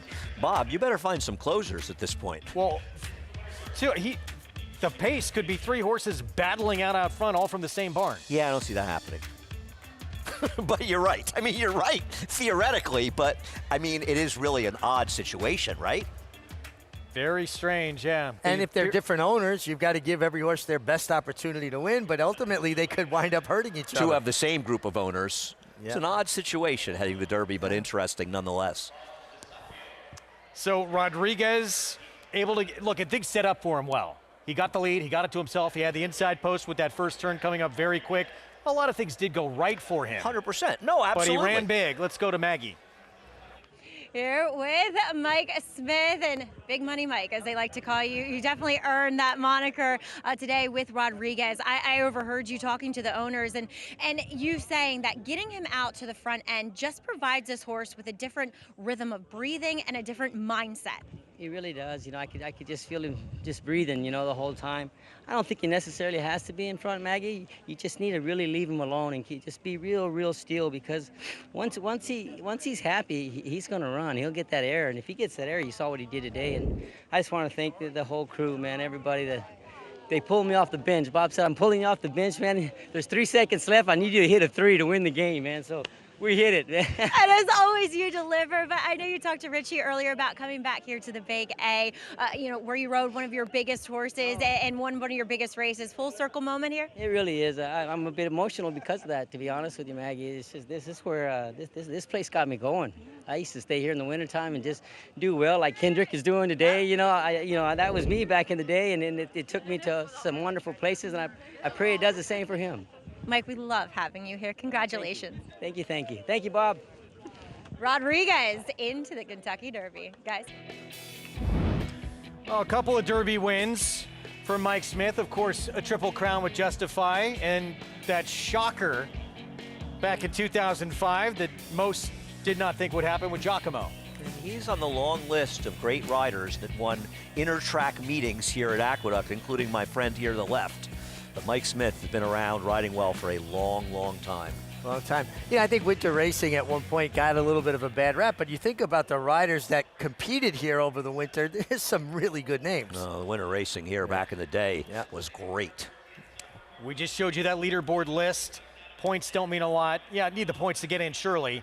But in terms of reputation, races they've run, the name that stands out on that list, going to be raining a little bit later today out on the West Coast in journalism. Right, we're going to be very interesting to see, can journalism and Barnes run back to the kind of big figure they ran? Are they going to lead with Barnes? Are they going to rate Citizen Bull? A lot of questions to be answered in that race, and I have to think the way Rodriguez ran, now granted he didn't get in his comfort zone, the race in California, but it certainly does nothing to not compliment the horses out in California. Oh, I think it absolutely strengthens just what we already believed we saw, that's a very good group of young horses out there. And speaking with Michael McCarthy, the trainer of journalism, he says he's doing outstanding coming into this. A very good horse, and you West Coast people might be right to say West is best this year, because they just might be this year. Bob Baffert back in the Kentucky Derby after a couple of years away. Rodriguez there. We'll see if Citizen Bull and Barnes get there for him as well later on this afternoon. So long to Andy Serling. Been fun. Mig and I will carry things Glad along to have here you in back. the desk. A couple days. Excellent. See you back in town in a few weeks. Yep. It was fun. What a performance from Rodriguez. Gate to wire from the inside post. Hall of Famer Mike Smith for 6-time Derby winning trainer Bob Baffert. And it's on to Kentucky.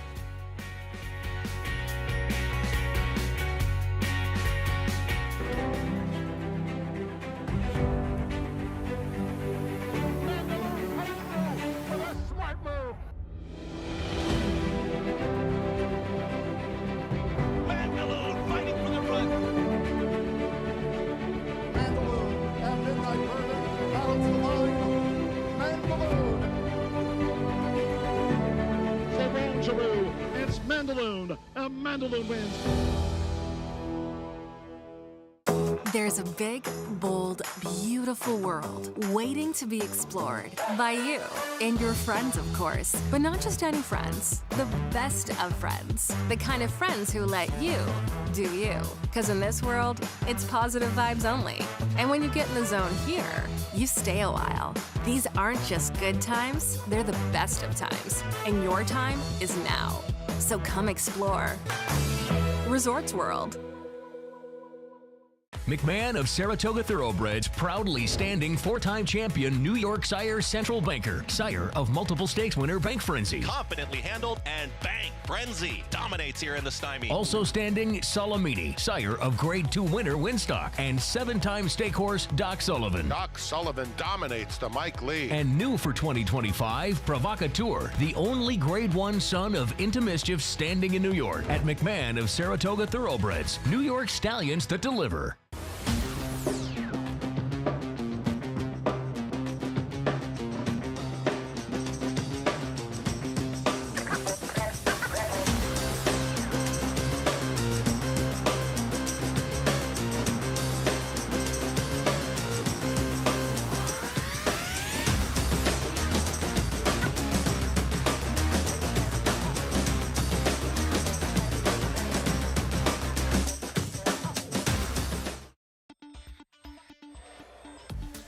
Back at our Fox Sports 2 coverage, you're watching America's Day at the Races, brought to you in part by Hillendale at Alapa. What a thrilling running of the 100th edition of the Wood Memorial. It is Rodriguez, Gate to Wire, and one of the big names, obviously the biggest name in the Triple Crown and the Kentucky Derby. Bob Baffert, he is back.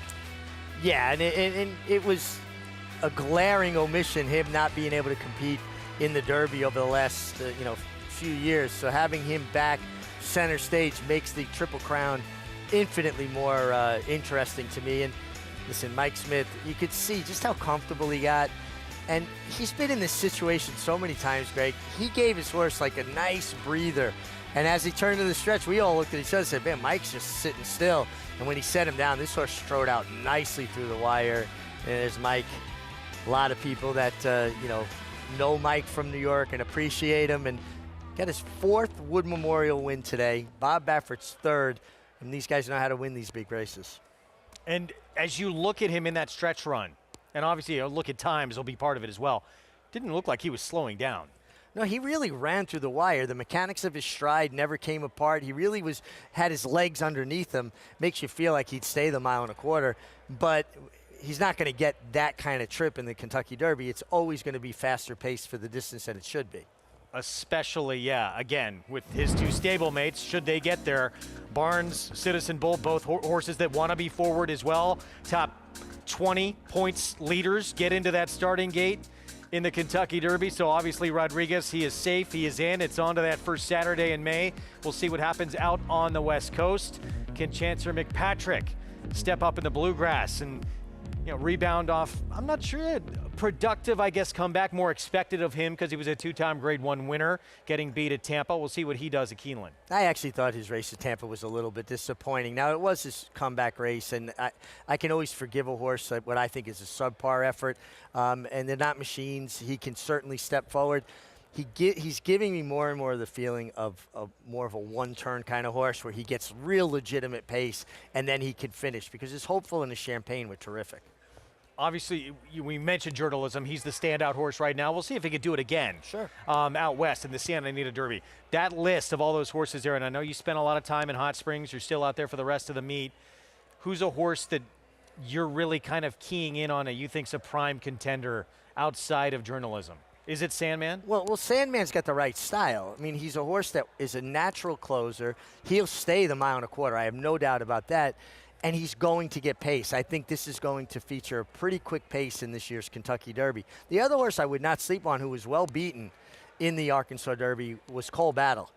He was a little bit too keen early. His rider did a good job extricating him from the speed duel, but he made the first run into the teeth of a wickedly fast pace. And I think that he can improve. And speaking with his trainer after the race, Lonnie Briley, he was like, I didn't get to train him quite the way I wanted to. And he was a little more revved up. And he looked me in the eye, and he's one of those crafty old horsemen. He had a little bit of a twinkle in his eye, gave me a wink, and he said, you'll see a different horse first Saturday in May. That was his first defeat on a dirt track, by the way. Yep. And he's won several Derby preps doing it very different ways as well. Front end, sitting back, coming from off the pace. We'll see if he does rebound on that first Saturday in May. That's the trophy everybody wants in this sport. Rodriguez has just punched his ticket, as has Grande for Todd Pletcher and Mike Rapoli. We'll be back.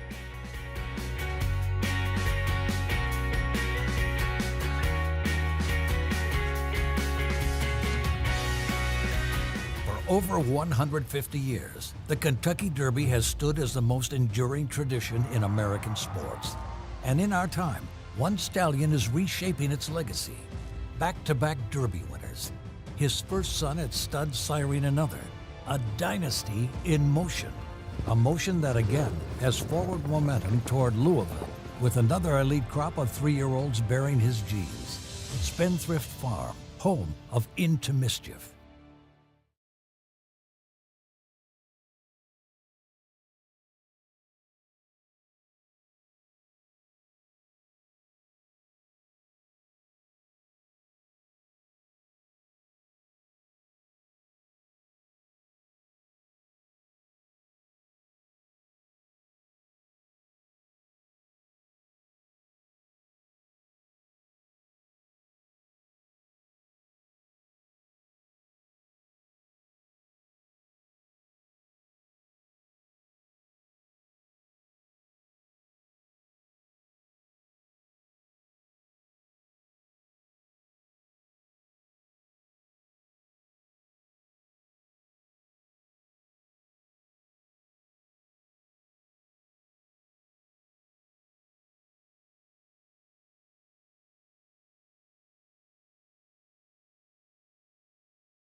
Back with you on our Wood Memorial coverage on this Saturday afternoon on America's Day at the Races here on Fox Sports 2.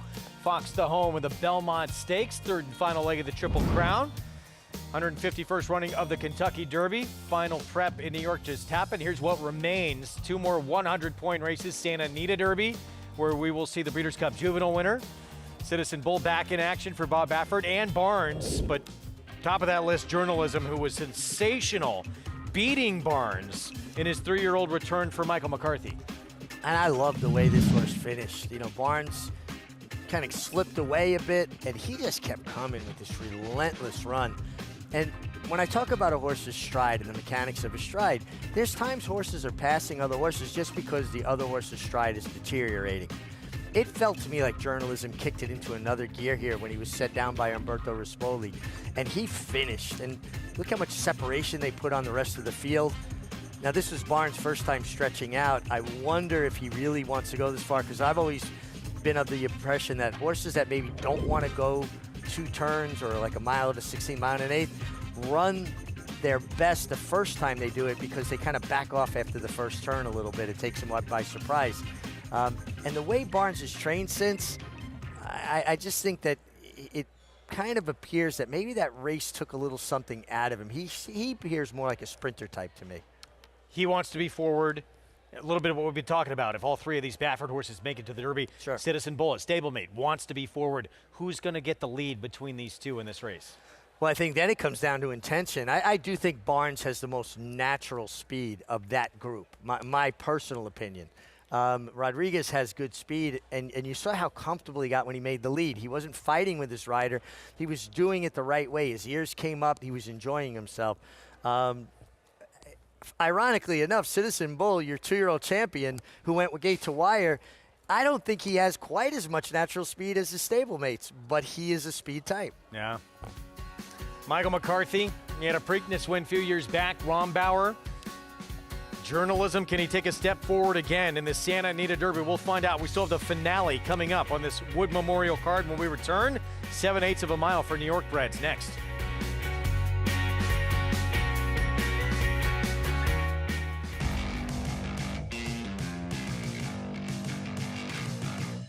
Charge, it is pouring it on, winning the Dwyer by the length of the stretch.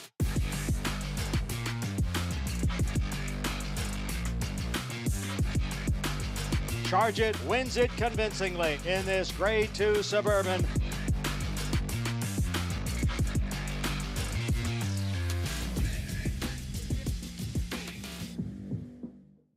Horse racing?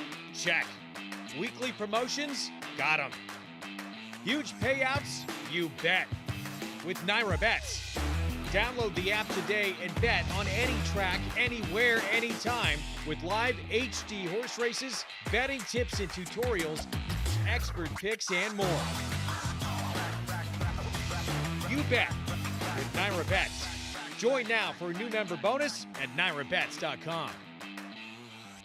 At the Keeneland September yearling sale, the premier thoroughbred auction venue in the world, Mandy Pope of Whisper Hill Farm signed the ticket on the $5 million sale topper by Curlin, bred by Stone Street Thoroughbred Holdings. He was one of $5 million plus yearlings by Curlin to sell. No fewer than 55 of his yearlings fell to the auction gavel, averaging nearly $600,000, making Curlin the #1 sire of yearlings in 2024. Curlin, the classic sire. Spine-tingling, jaw-dropping, awe-inspiring, Secretariat-like.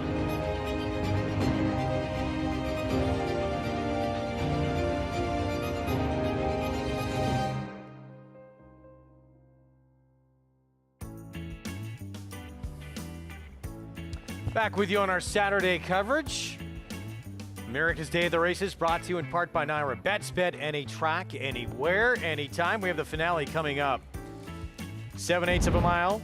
Allowance optional claiming group for New York bred company fillies and mares 4 and up. And here's our post parade. Amazing Doty kicks things off Chris Engelhardt barn. She's got races in her past that would make her competitive here, but her recent form lacks a little bit, and she has the inside, and when she runs her best, she's part of the pace, and I think that's going to be a busy place to be. 30-1 shot. Next door is a 12-time winner, True Empress. Yeah, more of a closing type, and I think she's going to get speed, so I could see her at a big price picking up a piece of this. Dolomite. Next door, 3-2 favorite. Trainer Chad Brown was just second a couple of times at this condition. Yeah, and she makes a lot of sense. I like her getting back to 7 furlongs. I think Mile was stretching her a bit. Bill Mott and Jose Lezcano team up with Nolita. Yeah, Nolita should get a good trip stalking, but she's going to have to step forward. Her race 3 back would be okay here. Speed here with a 5, Ariana Rye. Yeah, this is another part of the pace. I just think it's going to be lively. Dylan Davis on Sweetest Princess went by. I think very much a contender. I like to turn back to 7 furlongs for her. More pace with snapping buttons. Another horse that's going to want to be involved. I think the lead's going to be a busy place. Coming off a second at the level, Clover Street for Mark Hennig. When she runs her A race, it's good, and she's a closing type in a race that I think projects for a closer. Slight cutback in distance for the 9, fast and frisky. And here's Sohana, Brad Cox, and he's got Joel Rosario, long layoff here. And she's a filly that can have speed at times, but she can also rate. And with Joelle from the outside, doesn't she kind of get the run of the race? I really like her. I think she's well posted, and I think she's going to find herself in a really good stalking position. And there she is. Strong connections. Brad Cox, Joel Rosario, but we send it downstairs to Maggie, and it's Dolomite here, third off the bench, who's the 6-5 favorite. And yeah, Greg, she has 2 wins to her credit. Those 2 wins came in sprint races, which she finally gets to do again here. And looking at her, she actually looks as though she's put on some weight, which I didn't think she looked that great last time. And I wonder, connections, when they turn a horse back, they tend to kind of proverbially sweeten them up. They don't, train them as hard. They keep them fresh. And I'm wondering if that's what has happened with Dolomite here. Look, she's a prohibitive favorite. She looks great and probably better than what she did in her last 2 now that she is third off the bench. Moving on to number 4, Nolita. Another one that on this particular day, she actually looks better than what I've seen from her at times. It weights better, coats better. And furthermore, I like the 7 furlongs for her as well. She kind of really needs that pace to come back to her, and it might today, although it does feel somewhat difficult to make up a ton of ground. But she might get that today, and the 7/8s for a horse that's kind of big and leggy might suit her really nicely. Moving on, though, to the horse that I'm going to go with in here, and she is going to have to overcome a layoff, but that's number 10, Sohana. I think she looks excellent. You couldn't ask a horse to look better than what she does coming back off the bench today. I like the 7 furlongs, so it is a little bit of a test, coming back off of a layoff, but it is where her win came from.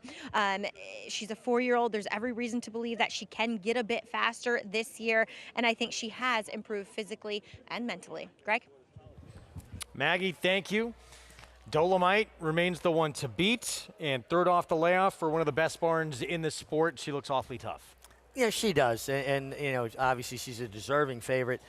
She also has 2 wins, 4 seconds, and there was 1 second, 2 back, January 17th, where I felt like she had every opportunity to win, and she looks a little bit more herd-bound to me, like she likes running with horses as opposed to running by horses. So she may get the right setup here today, and she's obviously one of the horses to beat. Boy, look how good the 6 horse looks going into the gate there. That's Sweetest Princess. I think she's a contender, too, at a decent price. Well, she's coming out of tougher company. She certainly is dropping in class. For Fernando Abreu, 8-1. Dylan Davis will be aboard the 6. 6-5 favorite to close out this Wood Memorial Saturday card. This 7/8 race for fillies and mares, 4 and up. Let's send it upstairs. Chris Griffin with the call.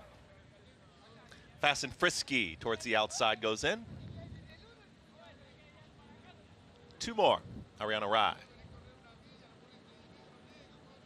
Ariana Rye pointing the other way there. Now moving forward. Ariana Rye, Sofia Vives, and Sohana.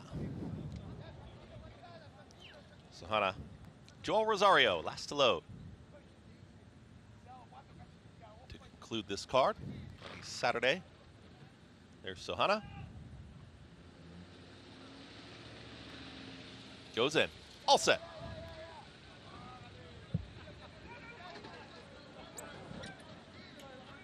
Got a rider off there, True Empress in the gate, Katie Davis. Unseated. True Empress still in the gate.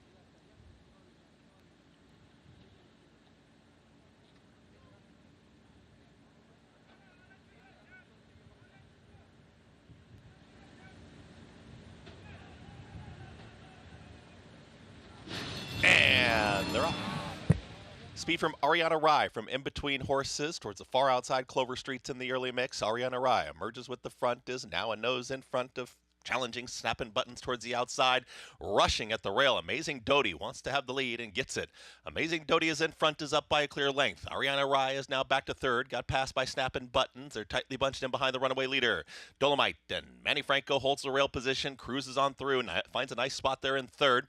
Out wide of there comes Sohana, who's in fourth. Ariana Rye has lost some ground, is back to fifth through a 22.72 opening quarter mile. In sixth is going to be Fast and Frisky, is towards the outside of True Empress, who's towards the back end of the field now. Sweetest Princess trying to rally on. Towards the back is going to be Clover Street with Nolita. They're well into the far turn now. Amazing Doty has been confronted and now passed by snapping buttons to the outside. Dolomite is just cruising up on the outside. Was at the rail, gets off the rail, 3 wide, coming after the leaders now through a 46 seconds flat, half-mile time. And that was a confident look back there from Manny Franco.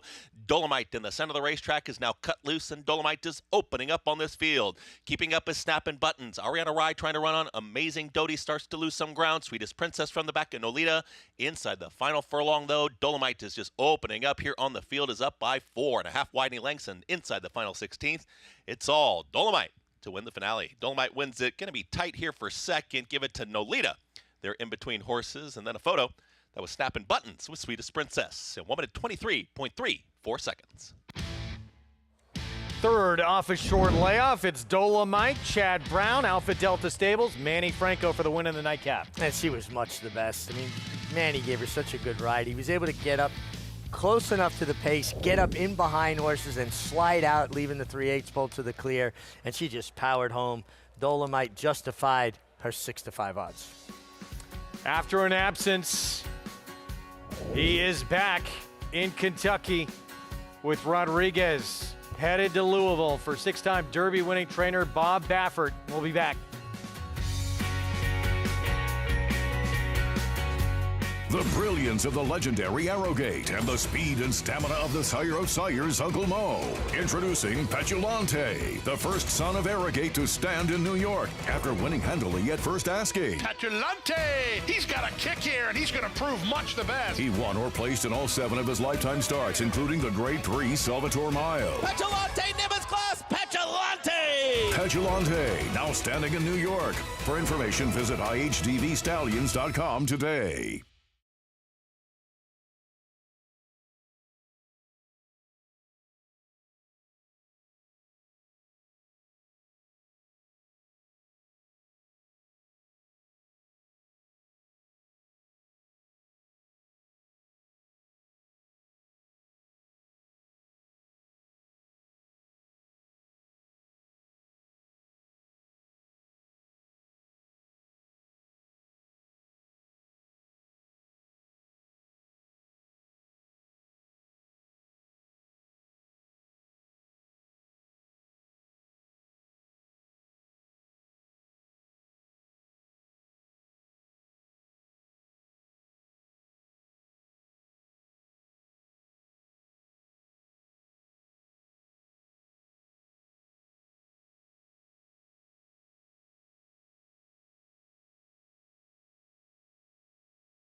Back on our Saturday coverage, Wood Memorial Saturday afternoon from Aqueduct here on America's Day of the Races, and Dolomite takes the finale on this card.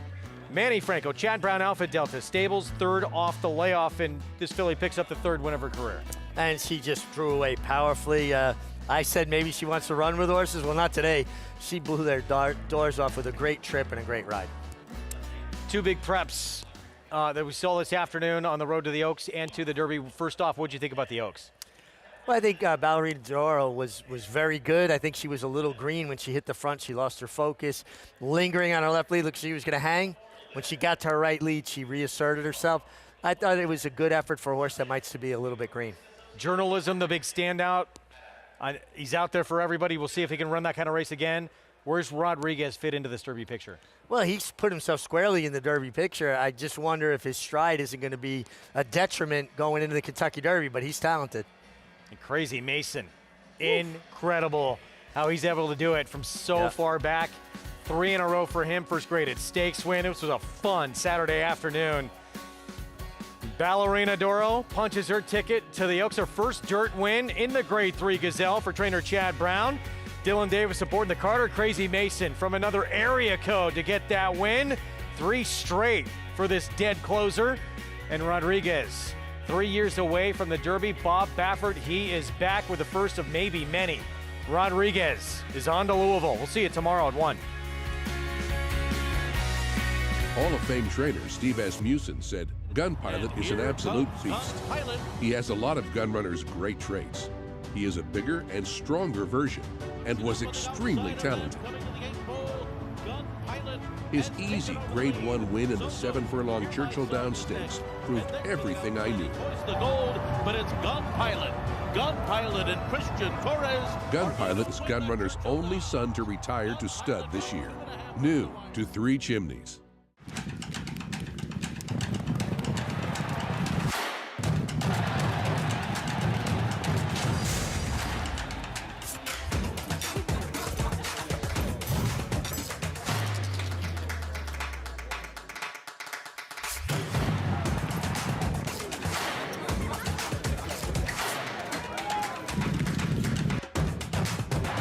This is my Oaklawn. Enhance your handicapping with AI Fast Facts, exclusively on Naira Bets. Open your Naira Bets app, click View Runner Details, and a stat-driven fact will appear for all U.S. thoroughbred racehorses. Download the Naira Bets app to start using Fast Facts today. General admission tickets are on sale now for the Belmont Stakes on June 7th at Saratoga Racecourse. Don't miss your chance to witness the historical third leg of the Triple Crown. Get your tickets today by visiting belmontstakes.com/tickets. Racetrack Television Network brings you every race, from every track, on every screen, every day. With monthly packages starting as low as $5, RTN gives you great value and access to more live HD streaming and race replays than anyone. Visit RTN.tv today to sign up and watch on almost any device, including Roku and Amazon Fire. RTN has packages that start at $5 per month.